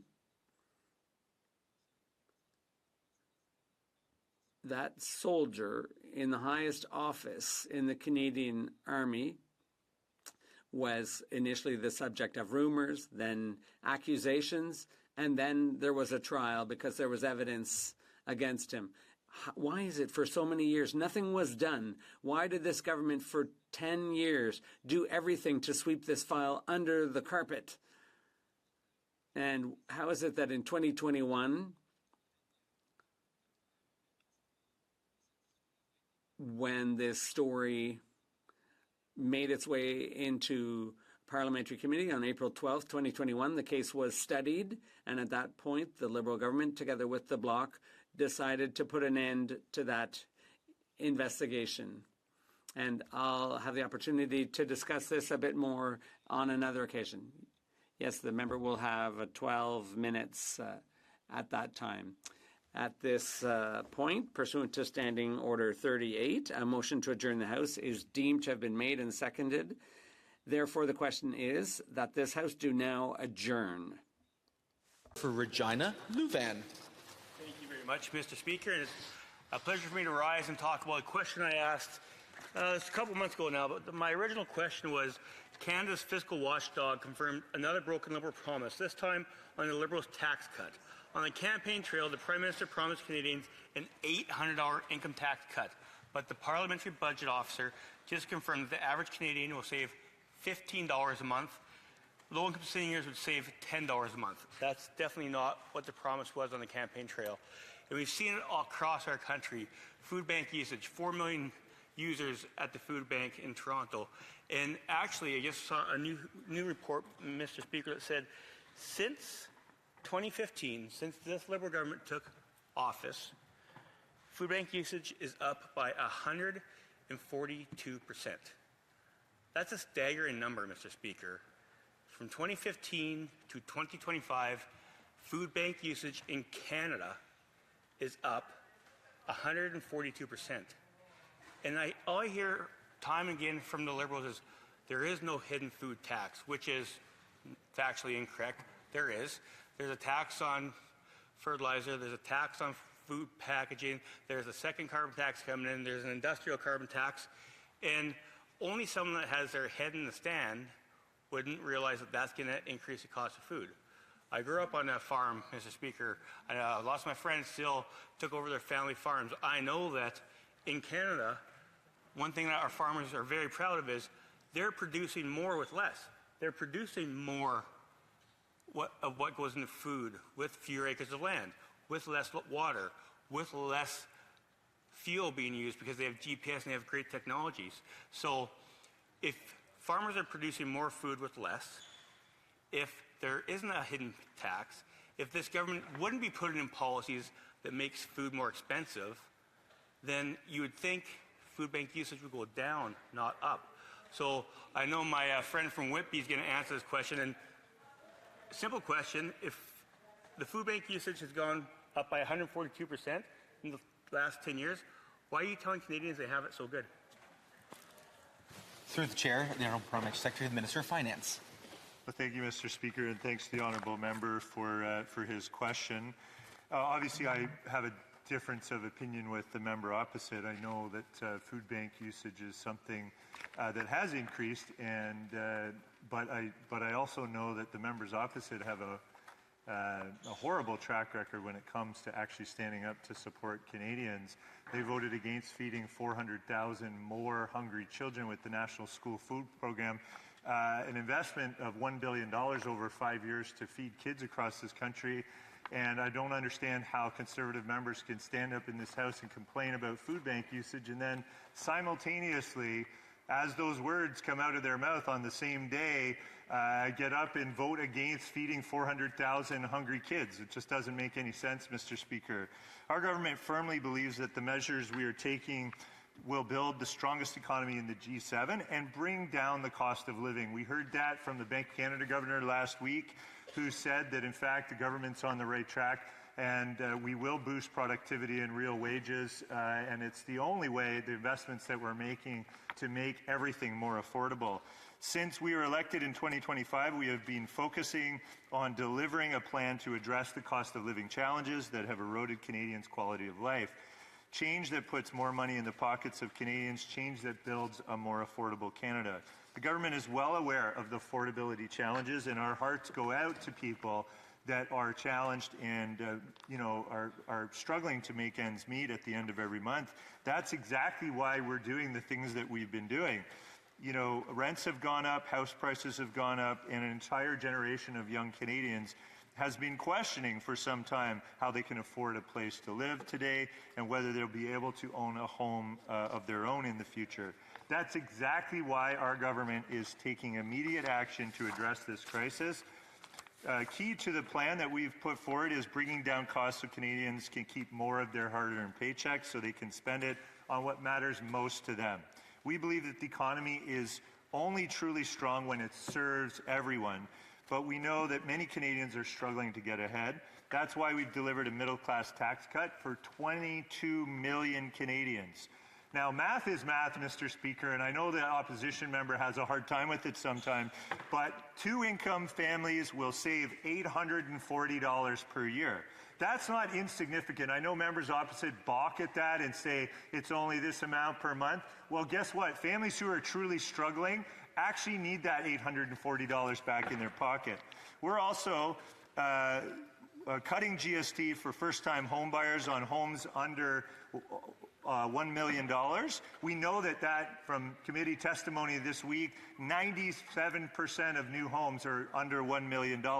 That's $50,000 back in the pockets of first-time homebuyers that they don't have to spend to purchase their first home. That enables families in my riding of Whitby and families all across this country who want to get into the housing market to make it that much easier.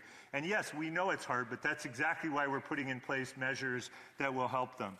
These are just a few measures, Mr. Speaker. Obviously, this measure will continue to spur on more construction of new homes across Canada, which is key. We've also obviously eliminated the consumer carbon price, a price which members opposite said was responsible for food inflation for over 2 years in this House. I don't know how they explain food inflation rising when they said forever that was the only cause of it. So thank you, Mr. Speaker. I'll leave it there. The honourable member for Regina Louvain. The member can yell all he wants and insult me, but it wasn't me that said their tax cut didn't measure up. It was the parliamentary budget officer. He just said $800. The parliamentary budget officer will take his word when he said they get $15 a month, or a low-income senior get $10 a year. And but the way he's talking, everything's great. And it's pretty easy to vote against a food program because I believe if you tax parents less and stop stealing their money, they'd be able to feed their own kids. And that's what people that I represent want. They want the government to get out of their pocket. And when you talk about food price inflation, yeah, we said the carbon tax, which this member was like a cheerleader for the carbon tax and said it's the best thing in the world. And then he flip-flopped so he get reelected. He really has no principles. So, yes, the carbon tax was taken off, but then they have the industrial carbon tax. Then they have the second carbon tax coming in called the Clean Fuel Standard, which will add 17 cents a litre by 2030. And they have the fertilizer tax, and they have the packaging tax, which all makes food more expensive. That's why Canadians can't afford food at the grocery store anymore. The Honourable Parliamentary Secretary, the Minister of Finance. The way, Mr. Speaker, the member opposite likes to label everything as taxes and claim that there's these hidden taxes almost sounds like a conspiracy theorist. But obviously, Canadians know the truth, which is that there's no taxes on their food. And food prices are a real challenge. We're not claiming that they're not. But what's just hard to accept is that the member opposite votes against every affordability measure. He seems to forget how fixed household family budgets actually work, which is that if you save money on childcare, you save money on taxes, you save money at the pump, you save money on dental checkups for your kids, you have more money to spend on groceries, Mr. Speaker. That just is common sense. It's funny that common sense is not so common in the Conservative Party today, that's for sure, Mr. Speaker. It's great to be here tonight and correct the record. Obviously, that member opposite says he has principles, but he doesn't follow through when it's time to stand up for Canadians. The honourable member for Similkameen, South Okanagan, West Kootenay. Mr. Speaker, I rise to ask a question concerning whether the Liberals have the courage to reverse the course of this financial crisis. The member opposite talks a lot about, about food banks and income supports, but people in general don't want to have to use those things if they don't want to, and they want to keep their paycheck, but they can't keep their paycheck, as he mentioned, if they have lost their job. And over 80,000 people have lost their jobs since this Prime Minister took office. I think the Liberal Party has been, and the member opposite has been talking a lot about tax cuts to a lot of Canadians since they've been in office. But remember, you can't have a tax cut if you don't have a job. And over 80,000 people have lost their jobs. So he can talk about And their party can talk about, oh, well, we're going to have food banks for them. We're going to have dental services. But people just want to take care of themselves. They want to be able to afford to put food on the table themselves by keeping their job. So last month, the Parliamentary Budget Officer revised Canada's economic outlook downward and delivered a warning we can't afford to ignore. He said, according to the PBO, our growing deficits are alarming, stupefying, shocking, unsustainable.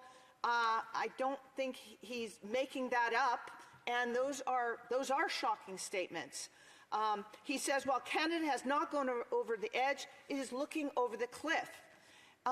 So this new Prime Minister, with the new Prime Minister, these Liberals have nearly doubled the deficit spending since March. And so this year's deficit is projected at $68 billion, far exceeding the $40 billion ceiling Justin Trudeau promised last year. But instead of reversing course, this government has committed to even more spending, and ordinary Canadians are shouldering the costs. Throughout BC, where my riding is, and throughout Canada, people, as I mentioned, are losing their jobs. Mills are closing because they are unable to secure a softwood lumber deal.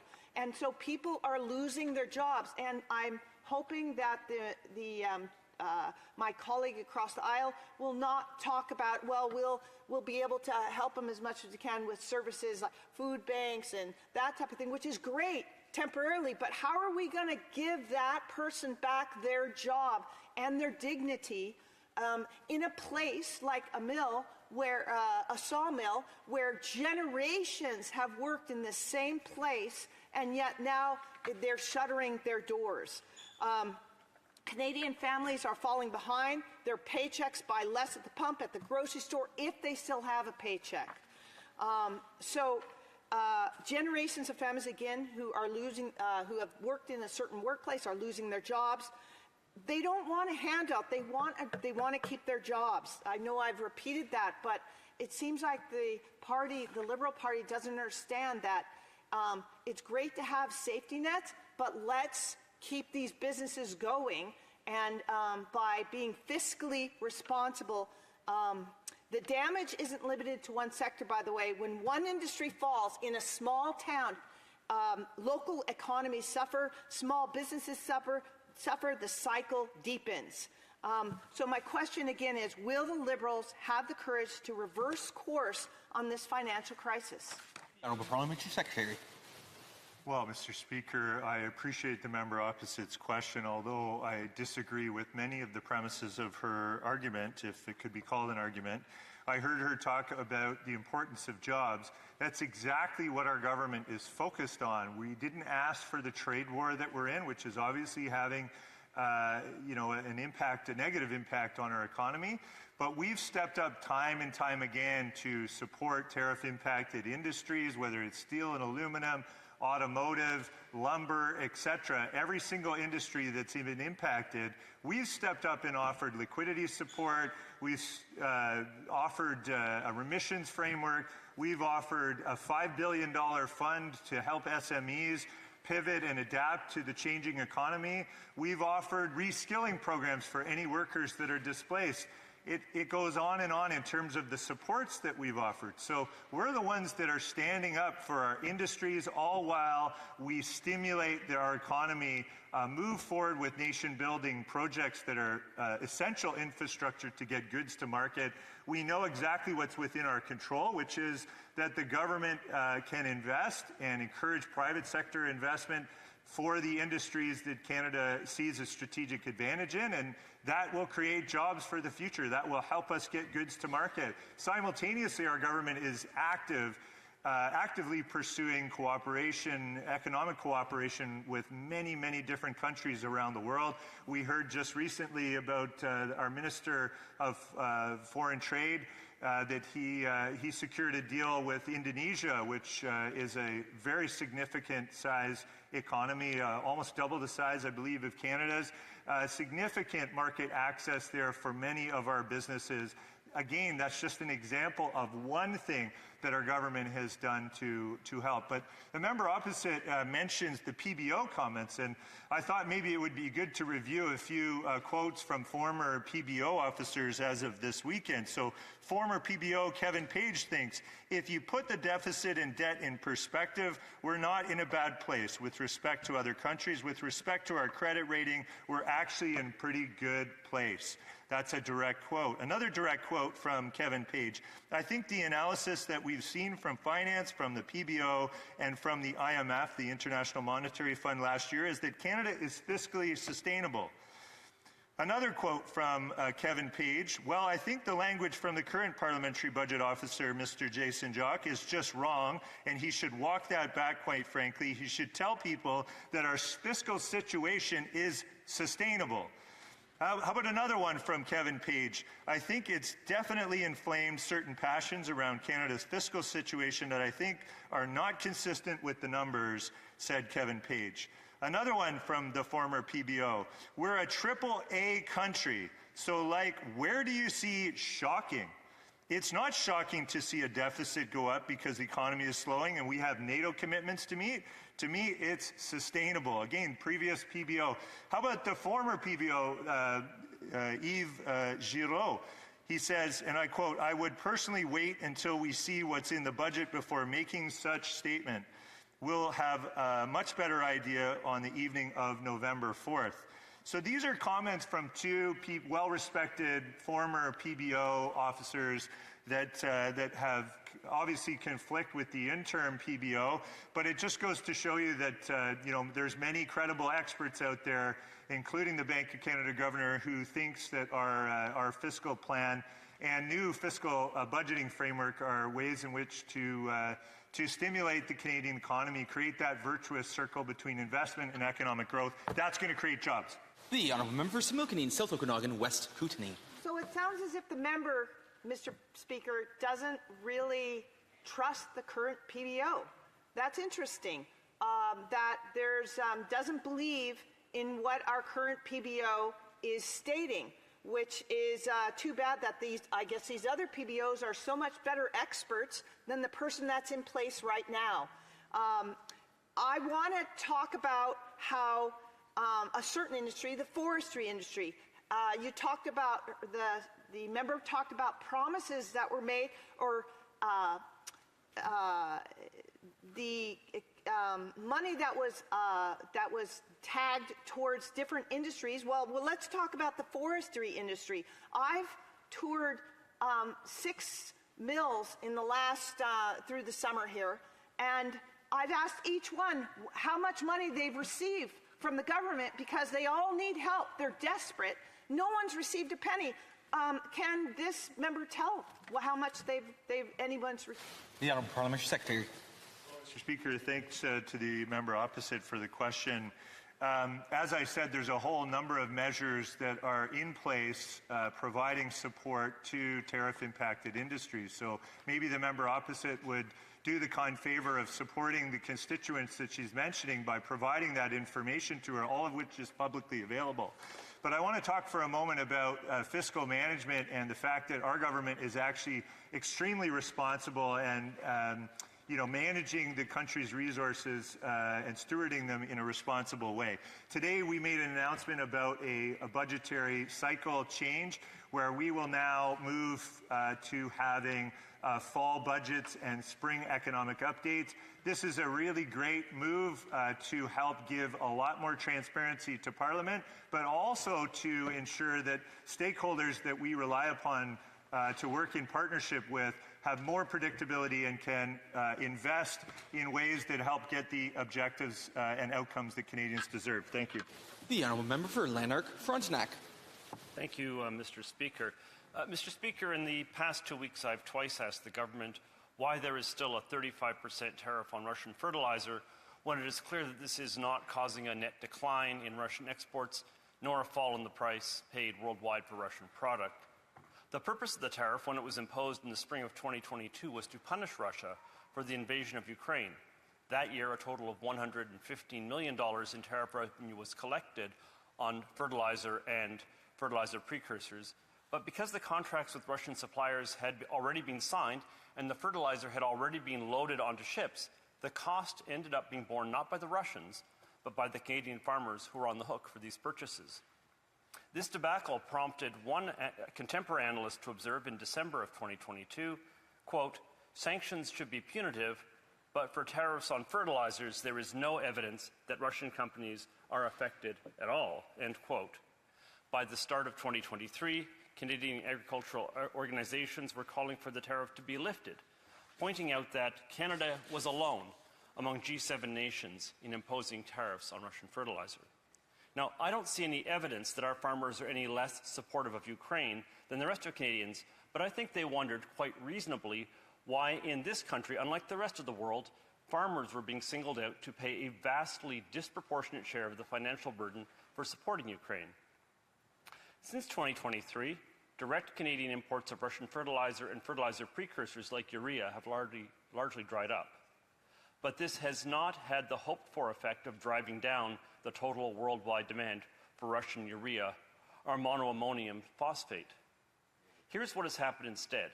Canada now imports about 50% of its urea and about 60 to 70% of its monoammonium phosphate from the United States, up significantly from 4 years ago.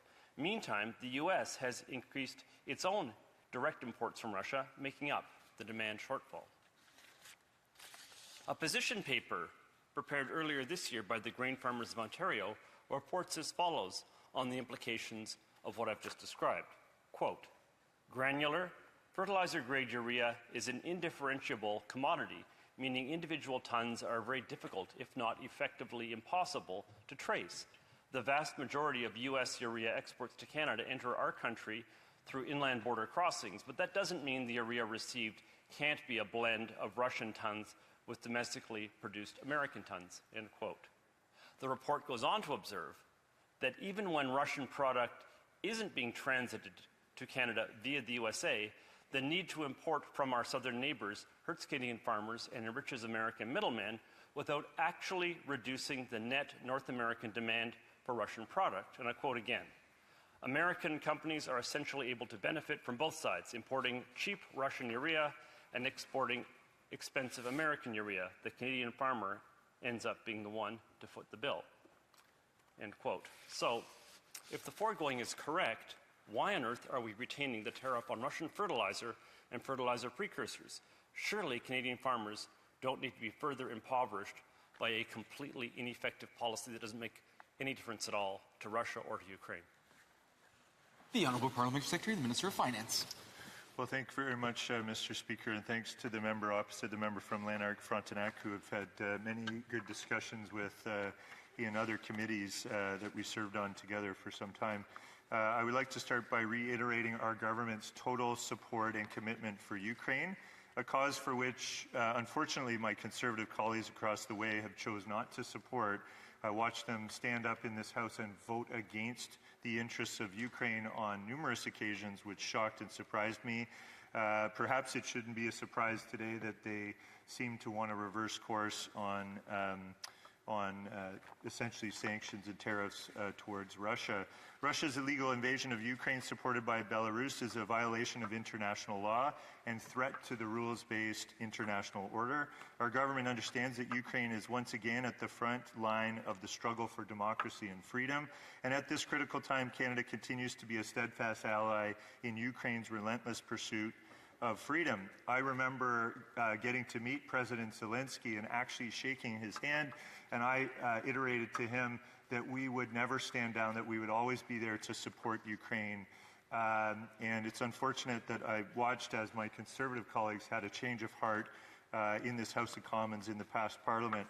Just last week, our colleague, the Minister of Finance and National Revenue, chaired a virtual meeting during which G7 finance ministers agreed to bolster coordinated measures to increase pressure on Russia to end its brutal war of aggression against Ukraine. And I'm proud to say that since the start of Russia's full-scale invasion in February 2022, Canada has committed nearly $22 billion in multifaceted assistance for Ukraine, including over $12.4 billion in direct financial support. That, Mr. Speaker, is the largest per capita direct financial contribution among G7 countries. This is one of the ways we are supporting Ukraine in its ongoing efforts to defend itself from Russia. Canada took immediate action to ensure that countries that violate the rules-based international order cannot economically benefit from it. That's why, Mr. Speaker, in March of 2022, Canada withdrew on a temporary basis the most favored nation status for tariff treatment of imports from Russia and Belarus. Since that time, the general tariff of 35% has applied on virtually all imports from these countries, and the government moved forward to make this change permanent as announced in Budget 2023 and enacted in June of 2023. This permanent withdrawal reflects the enduring nature of Russia's illegal invasion of Ukraine with support from Belarus. It is important for the Government of Canada to send a signal to Canadian importers to incentivize sourcing away from these two countries. To reiterate, the general tariff of 35% continues to apply to virtually all imports from Russia and Belarus, including for imports of fertilizers. As such, Mr. Speaker, I would like to note that there have been no commercial imports of Russian fertilizer since June of 2022. That, to me, speaks of the effectiveness of this measure. This means that Canadian importers have indeed moved away from Russia to alternative sources of supply. Thank you very much, Mr. Speaker. The honourable member for Lanark Frontenac. Well, of course, Mr. Speaker, my honourable colleague has no specialized expertise in agriculture and is reading pre-prepared remarks which ignore everything that I just said about how Russian supply still comes via the U.S., an upcharge occurs, no demand for Russian worldwide demand, North American demand remains the same, prices remain high. This is a completely futile policy. I just want to take a moment, though, to make another point. I am so sick of hearing these self-righteous liberals talking about what great things they've done for Ukraine and lecturing conservatives about how we are not supportive of Ukraine. You know, Mr. Speaker, shortly after the invasion, my family took in a family of 6 Ukrainians from Dnipro in the eastern part of the country, and they were our friends and stayed with us for a year and a half. On the day I raised my question, we had their nephew and niece staying in my house. I had coffee with them that morning. I wouldn't betray my friends. I wonder if this member or any of his colleagues took in a Ukrainian family. I sincerely doubt it. They're full of hypocrisy. They do not help Ukrainians any more than anybody else, and they should not engage in hollow rhetoric to that effect. The Honourable Parliamentary Secretary to the Minister of Finance. Well, Mr. Speaker, I don't consider it hollow rhetoric when I watched in the last Parliament the Conservative Party take a turn where this House stood together on supporting Ukraine over and over and over again for months, and then all of a sudden, shortly after the new leader of the opposition took power, that there was a change in tone, there was a change. We watched the Conservative Party stand up and vote against the Canada-Ukraine Free Trade Agreement. We watched them vote against more support for Operation Unifier. And again, I watched them at least 4 or 5 times that I can remember. And I was embarrassed to watch that, I have to say. So good on the member opposite for supporting a Ukrainian family that was displaced as a result of the war. But don't lecture me on who stands up for Ukraine, because we have stood steadfast behind Ukraine from day one and will continue to do so. Thank you, Mr. Speaker. Order. Accordingly, the motion is deemed adopted. The House therefore stands adjourned until tomorrow at 10 a.m. Pursuant to Standing Order 24-1.